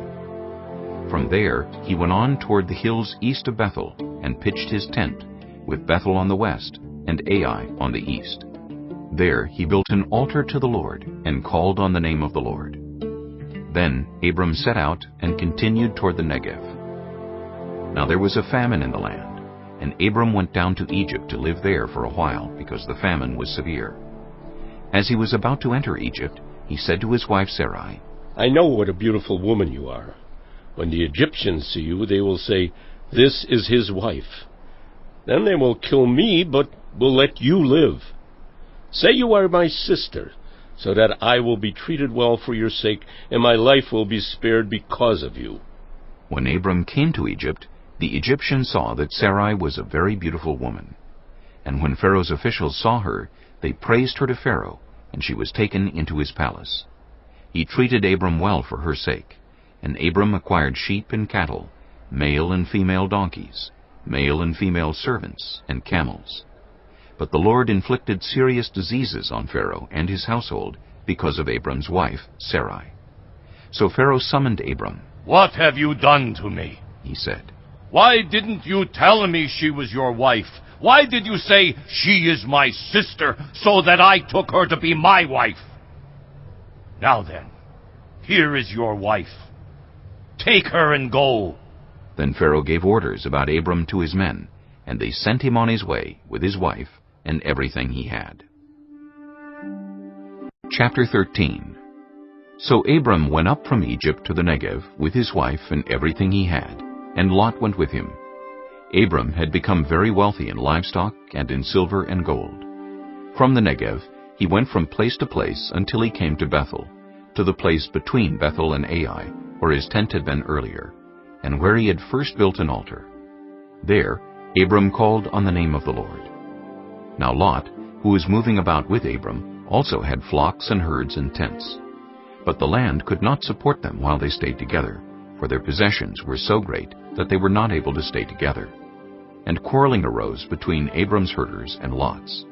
The Canaanites and Perizzites were also living in the land at that time. So Abram said to Lot, "Let's not have any quarreling between you and me, or between your herders and mine, for we are close relatives. Is not the whole land before you?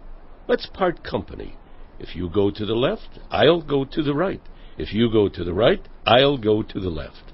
Lot looked around and saw that the whole plain of the Jordan toward Zoar was well watered, like the garden of the Lord, like the land of Egypt. This was before the Lord destroyed Sodom and Gomorrah. So Lot chose for himself the whole plain of the Jordan, and set out toward the east. The two men parted company. Abram lived in the land of Canaan, while Lot lived among the cities of the plain, and pitched his tents near Sodom. Now the people of Sodom were wicked, and were sinning greatly against the Lord. The Lord said to Abram after Lot had parted from him, Look around from where you are, to the north and south, to the east and west. All the land that you see I will give to you and your offspring forever. I will make your offspring like the dust of the earth, so that if anyone could count the dust, then your offspring could be counted. Go, walk through the length and breadth of the land, for I am giving it to you. So Abram went to live near the great trees of Mamre at Hebron, where he pitched his tents. There he built an altar to the Lord. Chapter 14. At the time when Amraphel was king of Shinar, Arioch, king of Elasar, Kedorlaomer, king of Elam, and Tidal, king of Goyim. These kings went to war against Bera, king of Sodom, Birsha, king of Gomorrah, Shinab, king of Admah, Shemember, king of Zeboim, and the king of Bela, that is, Zoar. All these latter kings joined forces in the valley of Siddim, that is, the Dead Sea Valley. For 12 years they had been subject to Kedorlaomer, but in the 13th year they rebelled. In the 14th year, Kedorlaomer and the kings allied with him went out and defeated the Rephaites in Ashtaroth-Karnaim, the Zuzites in Ham, the Emites in Sheba-Kiriathaim, and the Horites in the hill country of Seir, as far as El-Paran near the desert. Then they turned back and went to En-Mishpat, that is Kadesh, and they conquered the whole territory of the Amalekites, as well as the Amorites who were living in Hazazon-Tamar. Then the king of Sodom, the king of Gomorrah, the king of Admah, the king of Zeboim, and the king of Bela, that is Zoar, marched out and drew up their battle lines in the valley of Siddim against Kedorlaomer, king of Elam, Tidal, king of Goyim, Amraphel, king of Shinar, and Arioch, king of Elasar, 4 kings against 5. Now the valley of Siddim was full of tar pits, and when the kings of Sodom and Gomorrah fled, some of the men fell into them, and the rest fled to the hills. The 4 kings seized all the goods of Sodom and Gomorrah, and all their food. Then they went away. They also carried off Abram's nephew Lot and his possessions, since he was living in Sodom. A man who had escaped came and reported this to Abram the Hebrew. Now Abram was living near the great trees of Mamre the Amorite, a brother of Eshcol and Aner, all of whom were allied with Abram. When Abram heard that his relative had been taken captive, he called out the 318 trained men born in his household and went in pursuit as far as Dan. During the night, Abram divided his men to attack them, and he routed them, pursuing them as far as Hobah, north of Damascus. He recovered all the goods and brought back his relative Lot and his possessions, together with the women and the other people. After Abram returned from defeating Kedorlaomer and the kings allied with him, the king of Sodom came out to meet him in the valley of Sheba, that is, the king's valley. Then Melchizedek, king of Salem, brought out bread and wine. He was priest of God Most High, and he blessed Abram, saying, Blessed be Abram by God Most High, creator of heaven and earth. And praise be to God Most High, who delivered your enemies into your hand. Then Abram gave him 1/10 of everything. The king of Sodom said to Abram, Give me the people and keep the goods for yourself. But Abram said to the king of Sodom, With raised hand I have sworn an oath to the Lord, God Most High, Creator of heaven and earth, that I will accept nothing belonging to you, not even a thread or the strap of a sandal, so that you will never be able to say, I made Abram rich. I will accept nothing but what my men have eaten, and the share that belongs to the men who went with me, to Aner, Eshcol, and Mamre. Let them have their share. Chapter 15. After this, the word of the Lord came to Abram in a vision. Do not be afraid, Abram. I am your shield, your very great reward. But Abram said, Sovereign Lord, what can you give me, since I remain childless, and the one who will inherit my estate is Eliezer of Damascus? And Abram said, You have given me no children, so a servant in my household will be my heir. Then the word of the Lord came to him. This man will not be your heir, but a son who is your own flesh and blood will be your heir. He took him outside and said, Look up at the sky and count the stars, if indeed you can count them. Then he said to him, So shall your offspring be. Abram believed the Lord, and he credited it to him as righteousness. He also said to him, I am the Lord, who brought you out of Ur of the Chaldeans, to give you this land, to take possession of it. But Abram said, Sovereign Lord, how can I know that I will gain possession of it? So the Lord said to him, Bring me a heifer, a goat, and a ram, each 3 years old, along with a dove and a young pigeon. Abram brought all these to him, cut them in two, and arranged the halves opposite each other. The birds, however, he did not cut in half. Then birds of prey came down on the carcasses, but Abram drove them away. As the sun was setting, Abram fell into a deep sleep, and a thick and dreadful darkness came over him.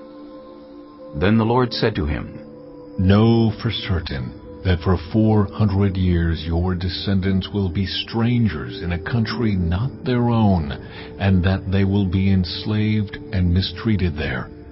But I will punish the nation they serve as slaves, and afterward they will come out with great possessions. You, however, will go to your ancestors in peace and be buried at a good old age. In the 4th generation, your descendants will come back here, for the sin of the Amorites has not yet reached its full measure.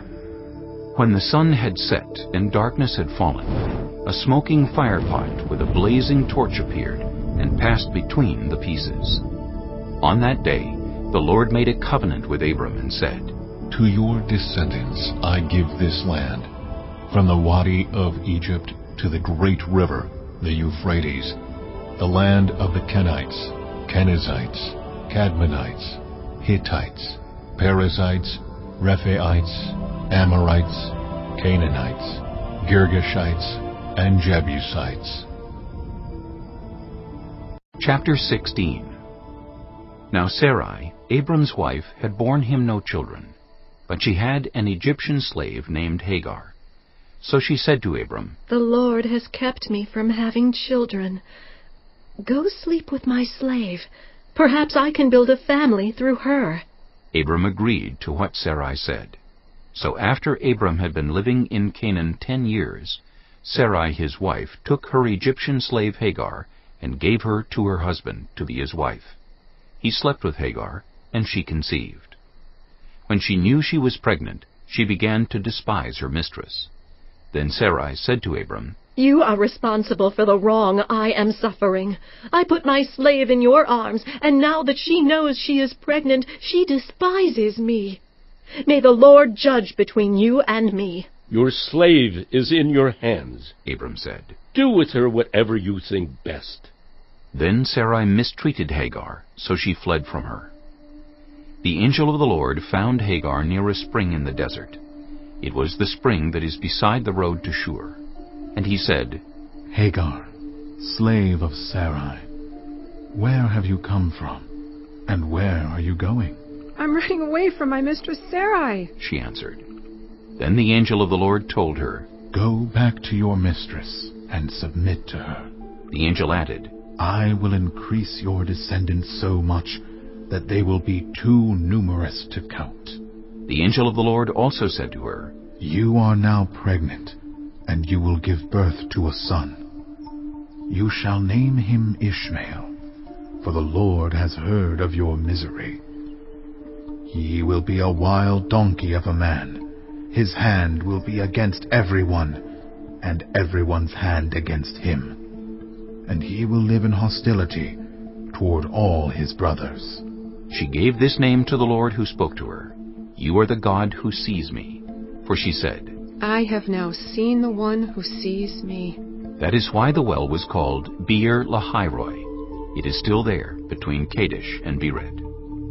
So Hagar bore Abram a son, and Abram gave the name Ishmael to the son she had born. Abram was 86 years old when Hagar bore him Ishmael. Chapter 17.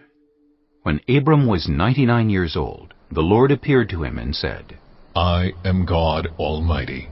Walk before me faithfully and be blameless. Then I will make my covenant between me and you, and will greatly increase your numbers.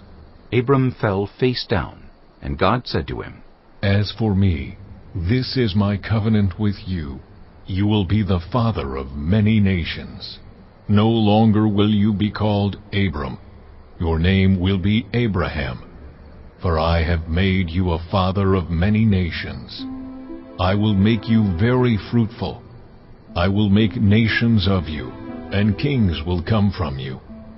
I will establish my covenant as an everlasting covenant between me and you, and your descendants after you, for the generations to come, to be your God, and the God of your descendants after you. The whole land of Canaan, where you now reside as a foreigner, I will give as an everlasting possession to you and your descendants after you, and I will be their God. Then God said to Abraham, As for you, you must keep my covenant, you and your descendants after you, for the generations to come. This is my covenant with you and your descendants after you, the covenant you are to keep. Every male among you shall be circumcised. You are to undergo circumcision, and it will be the sign of the covenant between me and you. For the generations to come, every male among you who is 8 days old must be circumcised, including those born in your household or bought with money from a foreigner, those who are not your offspring, whether born in your household or bought with your money. They must be circumcised. My covenant in your flesh is to be an everlasting covenant. Any uncircumcised male who has not been circumcised in the flesh will be cut off from his people. He has broken my covenant. God also said to Abraham, As for Sarai your wife, you are no longer to call her Sarai. Her name will be Sarah. I will bless her, and will surely give you a son by her. I will bless her so that she will be the mother of nations. Kings of peoples will come from her. Abraham fell face down. He laughed and said to himself, Will a son be born to a man 100 years old? Will Sarah bear a child at the age of 90? And Abraham said to God, If only Ishmael might live under your blessing. Then God said, Yes, but your wife Sarah will bear you a son, and you will call him Isaac. I will establish my covenant with him as an everlasting covenant for his descendants after him. And as for Ishmael, I have heard you. I will surely bless him. I will make him fruitful and will greatly increase his numbers. He will be the father of 12 rulers, and I will make him into a great nation. But my covenant I will establish with Isaac, whom Sarah will bear to you by this time next year. When he had finished speaking with Abraham, God went up from him. On that very day, Abraham took his son Ishmael, and all those born in his household were bought with his money, every male in his household, and circumcised them, as God told him. Abraham was 99 years old when he was circumcised, and his son Ishmael was 13. Abraham and his son Ishmael were both circumcised on that very day, and every male in Abraham's household, including those born in his household or bought from a foreigner, was circumcised with him. Chapter 18. The Lord appeared to Abraham near the great trees of Mamre, while he was sitting at the entrance to his tent in the heat of the day. Abraham looked up and saw 3 men standing nearby. When he saw them, he hurried from the entrance of his tent to meet them, and bowed low to the ground. He said, "If I have found favor in your eyes, my lord, do not pass your servant by. Let a little water be brought, and then you may all wash your feet and rest under this tree. Let me get you something to eat, so you can be refreshed, and then go on your way, now that you have come to your servant." "Very well," they answered. "Do as you say." So Abraham hurried into the tent to Sarah. "Quick," he said. "Get 3 seahs of the finest flour and knead it, and bake some bread." Then he ran to the herd, and selected a choice tender calf, and gave it to a servant, who hurried to prepare it. He then brought some curds and milk, and the calf that had been prepared, and set these before them. While they ate, he stood near them under a tree. "Where is your wife Sarah?" they asked him. "There, in the tent," he said. Then one of them said, "I will surely return to you about this time next year, and Sarah your wife will have a son." Now Sarah was listening at the entrance to the tent which was behind him. Abraham and Sarah were already very old, and Sarah was past the age of childbearing. So Sarah laughed to herself as she thought, "After I am worn out and my Lord is old, will I now have this pleasure?" Then the Lord said to Abraham, "Why did Sarah laugh and say, 'Will I really have a child, now that I am old?' Is anything too hard for the Lord? I will return to you at the appointed time next year, and Sarah will have a son." Sarah was afraid, so she lied and said, "I did not laugh." But he said, "Yes, you did laugh." When the men got up to leave, they looked down toward Sodom, and Abraham walked along with them to see them on their way. Then the Lord said, "Shall I hide from Abraham what I am about to do? Abraham will surely become a great and powerful nation, and all nations on earth will be blessed through him. For I have chosen him, so that he will direct his children and his household after him, to keep the way of the Lord by doing what is right and just, so that the Lord will bring about for Abraham what he has promised him." Then the Lord said, "The outcry against Sodom and Gomorrah is so great, and their sin so grievous, that I will go down and see if what they have done is as bad as the outcry that has reached me. If not, I will know." The men turned away and went toward Sodom, but Abraham remained standing before the Lord. Then Abraham approached him and said, "Will you sweep away the righteous with the wicked? What if there are 50 righteous people in the city?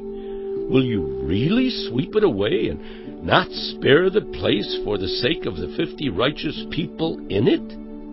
Far be it from you to do such a thing, to kill the righteous with the wicked, treating the righteous and the wicked alike. Far be it from you.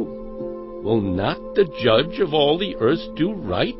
The Lord said, "If I find 50 righteous people in the city of Sodom, I will spare the whole place for their sake." Then Abraham spoke up again. "Now that I have been so bold as to speak to the Lord, though I am nothing but dust and ashes, what if the number of the righteous is 5 less than 50? Will you destroy the whole city for lack of 5 people?" "If I find 45 there," he said, "I will not destroy it." Once again he spoke to him. "What if only 40 are found there?" he said. "For the sake of 40, I will not do it." Then he said, "May the Lord not be angry, but let me speak. What if only 30 can be found there?" He answered, I will not do it if I find 30 there. Abraham said, Now that I have been so bold as to speak to the Lord, what if only 20 can be found there? He said, For the sake of 20, I will not destroy it. Then he said, May the Lord not be angry, but let me speak just once more. What if only 10 can be found there? He answered, For the sake of 10, I will not destroy it. When the Lord had finished speaking with Abraham, he left, and Abraham returned home.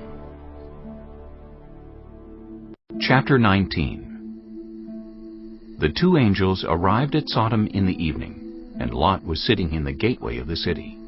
When he saw them, he got up to meet them and bowed down with his face to the ground. My lords, he said, please turn aside to your servant's house. You can wash your feet and spend the night, and then go on your way early in the morning. No, they answered. We will spend the night in the square. But he insisted so strongly that they did go with him and entered his house. He prepared a meal for them, baking bread without yeast, and they ate. Before they had gone to bed, all the men from every part of the city of Sodom, both young and old, surrounded the house. They called to Lot, Where are the men who came to you tonight? Bring them out to us so that we can have sex with them. Lot went outside to meet them and shut the door behind them and said, No, my friends, don't do this wicked thing. Look, I have 2 daughters who have never slept with a man. Let me bring them out to you, and you can do what you like with them. But don't do anything to these men, for they have come under the protection of my roof. Get out of our way, they replied. This fellow came here as a foreigner, and now he wants to play the judge. We'll treat you worse than them. They kept bringing pressure on Lot and moved forward to break down the door. But the men inside reached out and pulled Lot back into the house and shut the door. Then they struck the men who were at the door of the house, young and old, with blindness, so that they could not find the door. The 2 men said to Lot, Do you have anyone else here, sons-in-law, sons or daughters, or anyone else in the city who belongs to you? Get them out of here, because we are going to destroy this place. The outcry to the Lord against its people is so great that he has sent us to destroy it. So Lot went out and spoke to his sons-in-law, who were pledged to marry his daughters. He said, Hurry and get out of this place, because the Lord is about to destroy the city. But his sons-in-law thought he was joking. With the coming of dawn, the angels urged Lot, saying, Hurry, take your wife and your 2 daughters who were here, or you will be swept away when the city is punished. When he hesitated, the men grasped his hand and the hands of his wife and of his 2 daughters and led them safely out of the city, for the Lord was merciful to them. As soon as they had brought them out, one of them said, Flee for your lives. Don't look back, and don't stop anywhere in the plain. Flee to the mountains, or you will be swept away. But Lot said to them, No, my lords, please. Your servant has found favor in your eyes, and you have shown great kindness to me in sparing my life. But I can't flee to the mountains. This disaster will overtake me, and I'll die. Look, here is a town near enough to run to, and it is small. Let me flee to it. It is very small, isn't it? Then my life will be spared. He said to him, Very well, I will grant this request too. I will not overthrow the town you speak of, but flee there quickly, because I cannot do anything until you reach it. That is why the town was called Zoar. By the time Lot reached Zoar, the sun had risen over the land. Then the Lord rained down burning sulfur on Sodom and Gomorrah, from the Lord out of the heavens. Thus he overthrew those cities and the entire plain, destroying all those living in the cities, and also the vegetation in the land. But Lot's wife looked back, and she became a pillar of salt. Early the next morning, Abraham got up and returned to the place where he had stood before the Lord. He looked down toward Sodom and Gomorrah, toward all the land of the plain, and he saw dense smoke rising from the land, like smoke from a furnace. So when God destroyed the cities of the plain, he remembered Abraham, and he brought Lot out of the catastrophe that overthrew the cities where Lot had lived. Lot and his 2 daughters left Zoar and settled in the mountains, for he was afraid to stay in Zoar. He and his 2 daughters lived in a cave. One day the older daughter said to the younger, "Our father is old, and there is no man around here to give us children, as is the custom all over the earth. Let's get our father to drink wine, and then sleep with him, and preserve our family line through our father." That night they got their father to drink wine, and the older daughter went in and slept with him. He was not aware of it when she lay down or when she got up. The next day the older daughter said to the younger, "Last night I slept with my father. Let's get him to drink wine again tonight, and you go in and sleep with him so we can preserve our family line through our father." So they got their father to drink wine that night also, and the younger daughter went in and slept with him. Again he was not aware of it when she lay down or when she got up. So both of Lot's daughters became pregnant by their father. The older daughter had a son, and she named him Moab. He is the father of the Moabites of today. The younger daughter also had a son, and she named him Ben-Ammi. He is the father of the Ammonites of today. Chapter 20. Now Abraham moved on from there into the region of the Negev, and lived between Kadesh and Shur. For a while he stayed in Gerar, and there Abraham said of his wife Sarah, "She is my sister." Then Abimelech, king of Gerar, sent for Sarah and took her. But God came to Abimelech in a dream one night and said to him, "You are as good as dead, because of the woman you have taken. She is a married woman." Now Abimelech had not gone near her, so he said, "Lord, will you destroy an innocent nation? Did he not say to me, 'She is my sister'? And didn't she also say, 'He is my brother'? I have done this with a clear conscience and clean hands." Then God said to him in the dream, "Yes, I know you did this with a clear conscience, and so I have kept you from sinning against me. That is why I did not let you touch her. Now return the man's wife, for he is a prophet, and he will pray for you, and you will live. But if you do not return her, you may be sure that you and all who belong to you will die." Early the next morning, Abimelech summoned all his officials, and when he told them all that had happened, they were very much afraid. Then Abimelech called Abraham in and said, "What have you done to us? How have I wronged you that you have brought such great guilt upon me and my kingdom? You have done things to me that should never be done." And Abimelech asked Abraham, "What was your reason for doing this?" Abraham replied, "I said to myself, there is surely no fear of God in this place, and they will kill me because of my wife. Besides, she really is my sister, the daughter of my father, though not of my mother, and she became my wife. And when God had me wander from my father's household, I said to her, 'This is how you can show your love to me. Everywhere we go, say of me, he is my brother.'" Then Abimelech brought sheep and cattle and male and female slaves, and gave them to Abraham, and he returned Sarah his wife to him. And Abimelech said, "My land is before you. Live wherever you like." To Sarah he said, "I am giving your brother 1,000 shekels of silver. This is to cover the offense against you before all who are with you.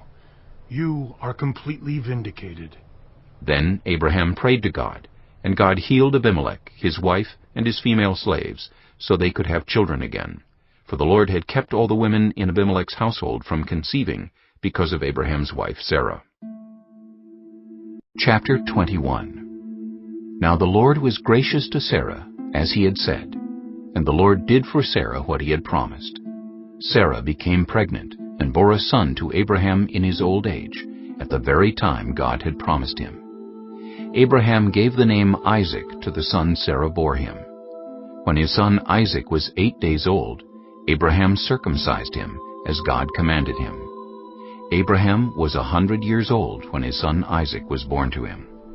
Sarah said, "God has brought me laughter, and everyone who hears about this will laugh with me." And she added, "Who would have said to Abraham that Sarah would nurse children? Yet I have borne him a son in his old age." The child grew and was weaned, and on the day Isaac was weaned, Abraham held a great feast. But Sarah saw that the son whom Hagar the Egyptian had borne to Abraham was mocking, And she said to Abraham, "Get rid of that slave woman and her son, for that woman's son will never share in the inheritance with my son Isaac." The matter distressed Abraham greatly, because it concerned his son. But God said to him, Do not be so distressed about the boy and your slave woman. Listen to whatever Sarah tells you, because it is through Isaac that your offspring will be reckoned. I will make the son of the slave into a nation also, because he is your offspring. Early the next morning, Abraham took some food and a skin of water and gave them to Hagar. He set them on her shoulders and then sent her off with the boy. She went on her way and wandered in the desert of Beersheba. When the water in the skin was gone, she put the boy under one of the bushes. Then she went off and sat down about a bowshot away, for she thought, "I cannot watch the boy die." And as she sat there, she began to sob. God heard the boy crying, and the angel of God called to Hagar from heaven and said to her, "What is the matter, Hagar? Do not be afraid. God has heard the boy crying as he lies there. Lift the boy up and take him by the hand, for I will make him into a great nation." Then God opened her eyes, and she saw a well of water. So she went and filled the skin with water and gave the boy a drink. God was with the boy as he grew up. He lived in the desert and became an archer. While he was living in the desert of Paran, his mother got a wife for him from Egypt. At that time, Abimelech and Phicol, the commander of his forces, said to Abraham, "God is with you in everything you do. Now swear to me here before God that you will not deal falsely with me, or my children, or my descendants. Show to me and the country where you now reside as a foreigner the same kindness I have shown to you." Abraham said, "I swear it." Then Abraham complained to Abimelech about a well of water that Abimelech's servants had seized. But Abimelech said, "I don't know who has done this. You did not tell me, and I heard about it only today." So Abraham brought sheep and cattle and gave them to Abimelech, and the two men made a treaty. Abraham set apart 7 ewe lambs from the flock, and Abimelech asked Abraham, "What is the meaning of these 7 ewe lambs you have set apart by themselves?" He replied, "Accept these 7 lambs from my hand as a witness that I dug this well." So that place was called Beersheba, because the two men swore an oath there. After the treaty had been made at Beersheba, Abimelech and Phicol, the commander of his forces, returned to the land of the Philistines. Abraham planted a tamarisk tree in Beersheba, and there he called on the name of the Lord, the eternal God. And Abraham stayed in the land of the Philistines for a long time. Chapter 22. Some time later, God tested Abraham. He said to him, "Abraham."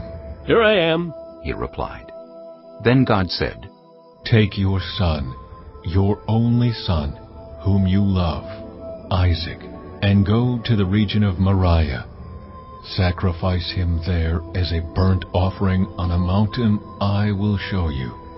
Early the next morning, Abraham got up and loaded his donkey. He took with him 2 of his servants and his son Isaac. When he had cut enough wood for the burnt offering, he set out for the place God had told him about. On the 3rd day, Abraham looked up and saw the place in the distance. He said to his servants, "Stay here with the donkey while I and the boy go over there. We will worship and then we will come back to you." Abraham took the wood for the burnt offering and placed it on his son Isaac, and he himself carried the fire and the knife. As the 2 of them went on together, Isaac spoke up and said to his father Abraham, "Father?" "Yes, my son?" Abraham replied. "The fire and wood are here." Isaac said, "But where is the lamb for the burnt offering?"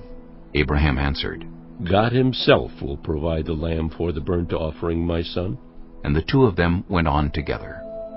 When they reached the place God had told him about, Abraham built an altar there and arranged the wood on it. He bound his son Isaac and laid him on the altar, on top of the wood. Then he reached out his hand and took the knife to slay his son. But the angel of the Lord called out to him from heaven, "Abraham! Abraham!" Here I am, he replied. Do not lay a hand on the boy, he said. Do not do anything to him. Now I know that you fear God, because you have not withheld from me your son, your only son. Abraham looked up, and there in a thicket he saw a ram caught by its horns. He went over and took the ram and sacrificed it as a burnt offering instead of his son. So Abraham called that place, "The Lord will provide." And to this day it is said, "On the mountain of the Lord it will be provided." The angel of the Lord called to Abraham from heaven a second time, and said, I swear by myself, declares the Lord, that because you have done this and have not withheld your son, your only son, I will surely bless you and make your descendants as numerous as the stars in the sky and as the sand on the seashore. Your descendants will take possession of the cities of their enemies, and through your offspring, all nations on earth will be blessed, because you have obeyed me. Then Abraham returned to his servants, and they set off together for Beersheba. And Abraham stayed in Beersheba. Some time later, Abraham was told, Milcah is also a mother. She has borne sons to your brother Nahor, Uz the firstborn, Buz his brother, Kemuel the father of Aram, Kesed, Hazo, Pildash, Jidlaph, and Bethuel. Bethuel became the father of Rebekah. Milcah bore these 8 sons to Abraham's brother Nahor. His concubine, whose name was Rumah, also had sons, Teba, Gaham, Tahash, and Maacah.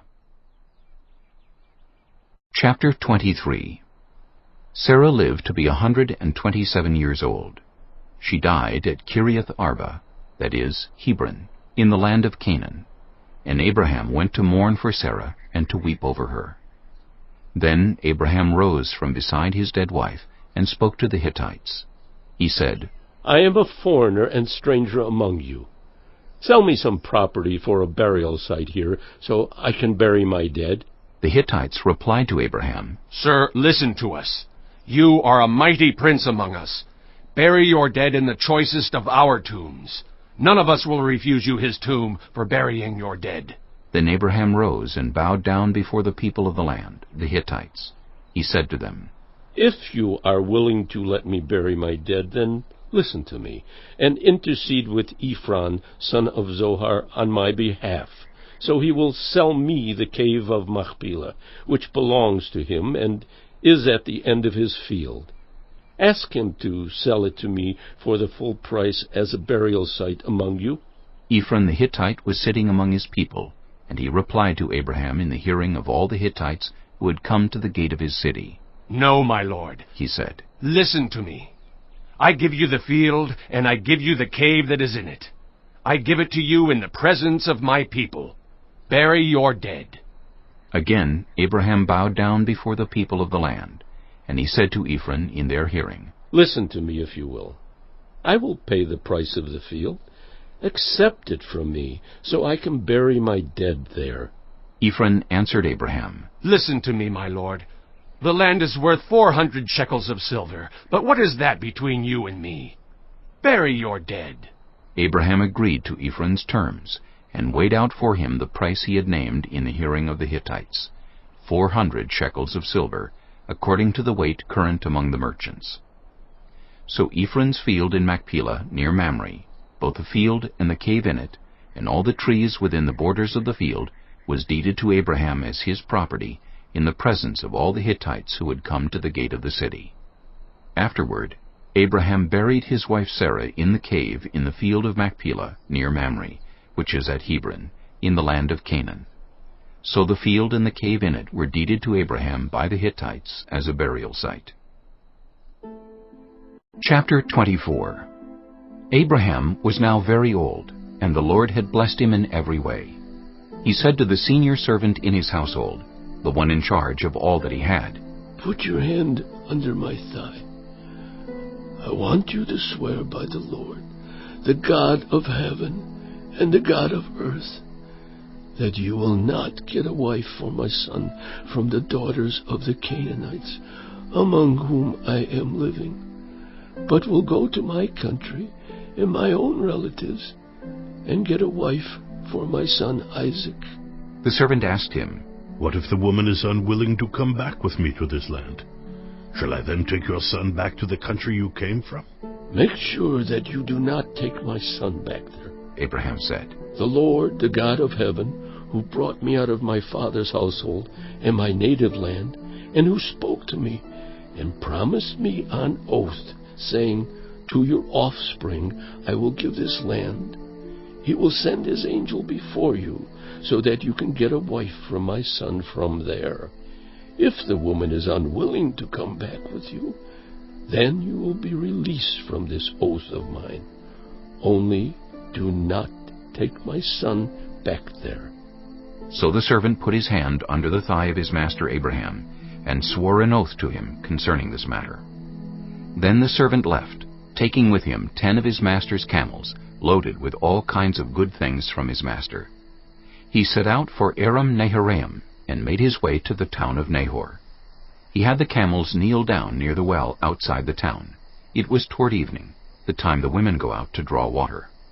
Then he prayed, "Lord, God of my master Abraham, make me successful today, and show kindness to my master Abraham. See, I am standing beside this spring, and the daughters of the townspeople are coming out to draw water. May it be that when I say to a young woman, 'Please, let down your jar that I may have a drink,' and she says, 'Drink, and I'll water your camels too,' let her be the one you have chosen for your servant Isaac. By this I will know that you have shown kindness to my master." Before he had finished praying, Rebekah came out with her jar on her shoulder. She was the daughter of Bethuel, son of Milcah, who was the wife of Abraham's brother Nahor. The woman was very beautiful, a virgin. No man had ever slept with her. She went down to the spring, filled her jar, and came up again. The servant hurried to meet her and said, "Please, give me a little water from your jar." "Drink, my lord," she said, and quickly lowered the jar to her hands and gave him a drink. After she had given him a drink, she said, "I'll draw water for your camels, too, until they have had enough to drink." So she quickly emptied her jar into the trough, ran back to the well to draw more water, and drew enough for all his camels. Without saying a word, the man watched her closely to learn whether or not the Lord had made his journey successful. When the camels had finished drinking, the man took out a gold nose ring weighing a beka, and 2 gold bracelets weighing 10 shekels. Then he asked, "Whose daughter are you? Please tell me, is there room in your father's house for us to spend the night?" She answered him, "I am the daughter of Bethuel, the son that Milcah bore to Nahor." And she added, "We have plenty of straw and fodder, as well as room for you to spend the night." Then the man bowed down and worshipped the Lord, saying, "Praise be to the Lord, the God of my master Abraham, who has not abandoned his kindness and faithfulness to my master. As for me, the Lord has led me on the journey to the house of my master's relatives." The young woman ran and told her mother's household about these things. Now Rebekah had a brother named Laban, and he hurried out to the man at the spring. As soon as he had seen the nose ring and the bracelets on his sister's arms, and had heard Rebekah tell what the man said to her, he went out to the man and found him standing by the camels near the spring. "Come, you who are blessed by the Lord," he said. "Why are you standing out here? I have prepared the house and a place for the camels." So the man went to the house, and the camels were unloaded. Straw and fodder were brought for the camels, and water for him and his men to wash their feet. Then food was set before him, but he said, "I will not eat until I have told you what I have to say." "Then tell us," Laban said. So he said, "I am Abraham's servant. The Lord has blessed my master abundantly, and he has become wealthy. He has given him sheep and cattle, silver and gold, male and female servants, and camels and donkeys. My master's wife Sarah has borne him a son in her old age, and he has given him everything he owns. And my my master made me swear an oath, and said, "You must not get a wife for my son from the daughters of the Canaanites, in whose land I live. But go to my father's family, and to my own clan, and get a wife for my son." Then I asked my master, "What if the woman will not come back with me?" He replied, "The Lord before whom I have walked faithfully will send his angel with you and make your journey a success, so that you can get a wife for my son from my own clan and from my father's family. You will be released from my oath if, when you go to my clan, they refuse to give her to you. Then you will be released from my oath." When I came to the spring today, I said, "Lord, God of my master Abraham, if you will, please grant success to the journey on which I have come. See, I am standing beside this spring. If a young woman comes out to draw water, and I say to her, 'Please let me drink a little water from your jar,' and if she says to me, 'Drink, and I'll draw water for your camels too,' let her be the one the Lord has chosen for my master's son." Before I finished praying in my heart, Rebekah came out, with her jar on her shoulder. She went down to the spring and drew water, and I said to her, "Please, give me a drink." She quickly lowered her jar from her shoulder and said, "Drink, and I'll water your camels too." So I drank, and she watered the camels also. I asked her, "Whose daughter are you?" She said, "The daughter of Bethuel, son of Nahor, whom Milcah bore to him." Then I put the ring in her nose and the bracelets on her arms, and I bowed down and worshipped the Lord. I praised the Lord, the God of my master Abraham, who had led me on the right road to get the granddaughter of my master's brother for his son. Now if you will show kindness and faithfulness to my master, tell me. And if not, tell me, so I may know which way to turn." Laban and Bethuel answered, "This is from the Lord. We can say nothing to you one way or the other. Here is Rebekah. Take her and go, and let her become the wife of your master's son, as the Lord has directed." When Abraham's servant heard what they said, he bowed down to the ground before the Lord. Then the servant brought out gold and silver jewelry and articles of clothing, and gave them to Rebekah. He also gave costly gifts to her brother and to her mother. Then he and the men who were with him ate and drank, and spent the night there. When they got up the next morning, he said, "Send me on my way to my master." But her brother and her mother replied, "Let the young woman remain with us 10 days or so. Then you may go." But he said to them, "Do not detain me, now that the Lord has granted success to my journey. Send me on my way so I may go to my master." Then they said, "Let's call the young woman and ask her about it." So they called Rebekah and asked her. "Will you go with this man?" "I will go," she said. So they sent their sister Rebekah on her way, along with her nurse and Abraham's servant and his men. And they blessed Rebekah and said to her, "Our sister, may you increase to thousands upon thousands. May your offspring possess the cities of their enemies." Then Rebekah and her attendants got ready, and mounted the camels, and went back with the man. So the servant took Rebekah and left. Now Isaac had come from Beer-lahai-roi, for he was living in the Negev. He went out to the field one evening to meditate, and as he looked up, he saw camels approaching. Rebekah also looked up and saw Isaac. She got down from her camel and asked the servant, "Who is that man in the field coming to meet us?" "He is my master," the servant answered. So she took her veil and covered herself. Then the servant told Isaac all he had done. Isaac brought her into the tent of his mother Sarah, and he married Rebekah. So she became his wife, and he loved her, and Isaac was comforted after his mother's death. Chapter 25. Abraham had taken another wife, whose name was Keturah. She bore him Zimran, Jokshan, Medan, Midian, Ishbak, and Shua. Jokshan was the father of Sheba and Dedan. The descendants of Dedan were the Asherites, the Letushites, and the Leamites. The sons of Midian were Ephah, Epher, Hanok, Abida, and Eldaah. All these were descendants of Keturah.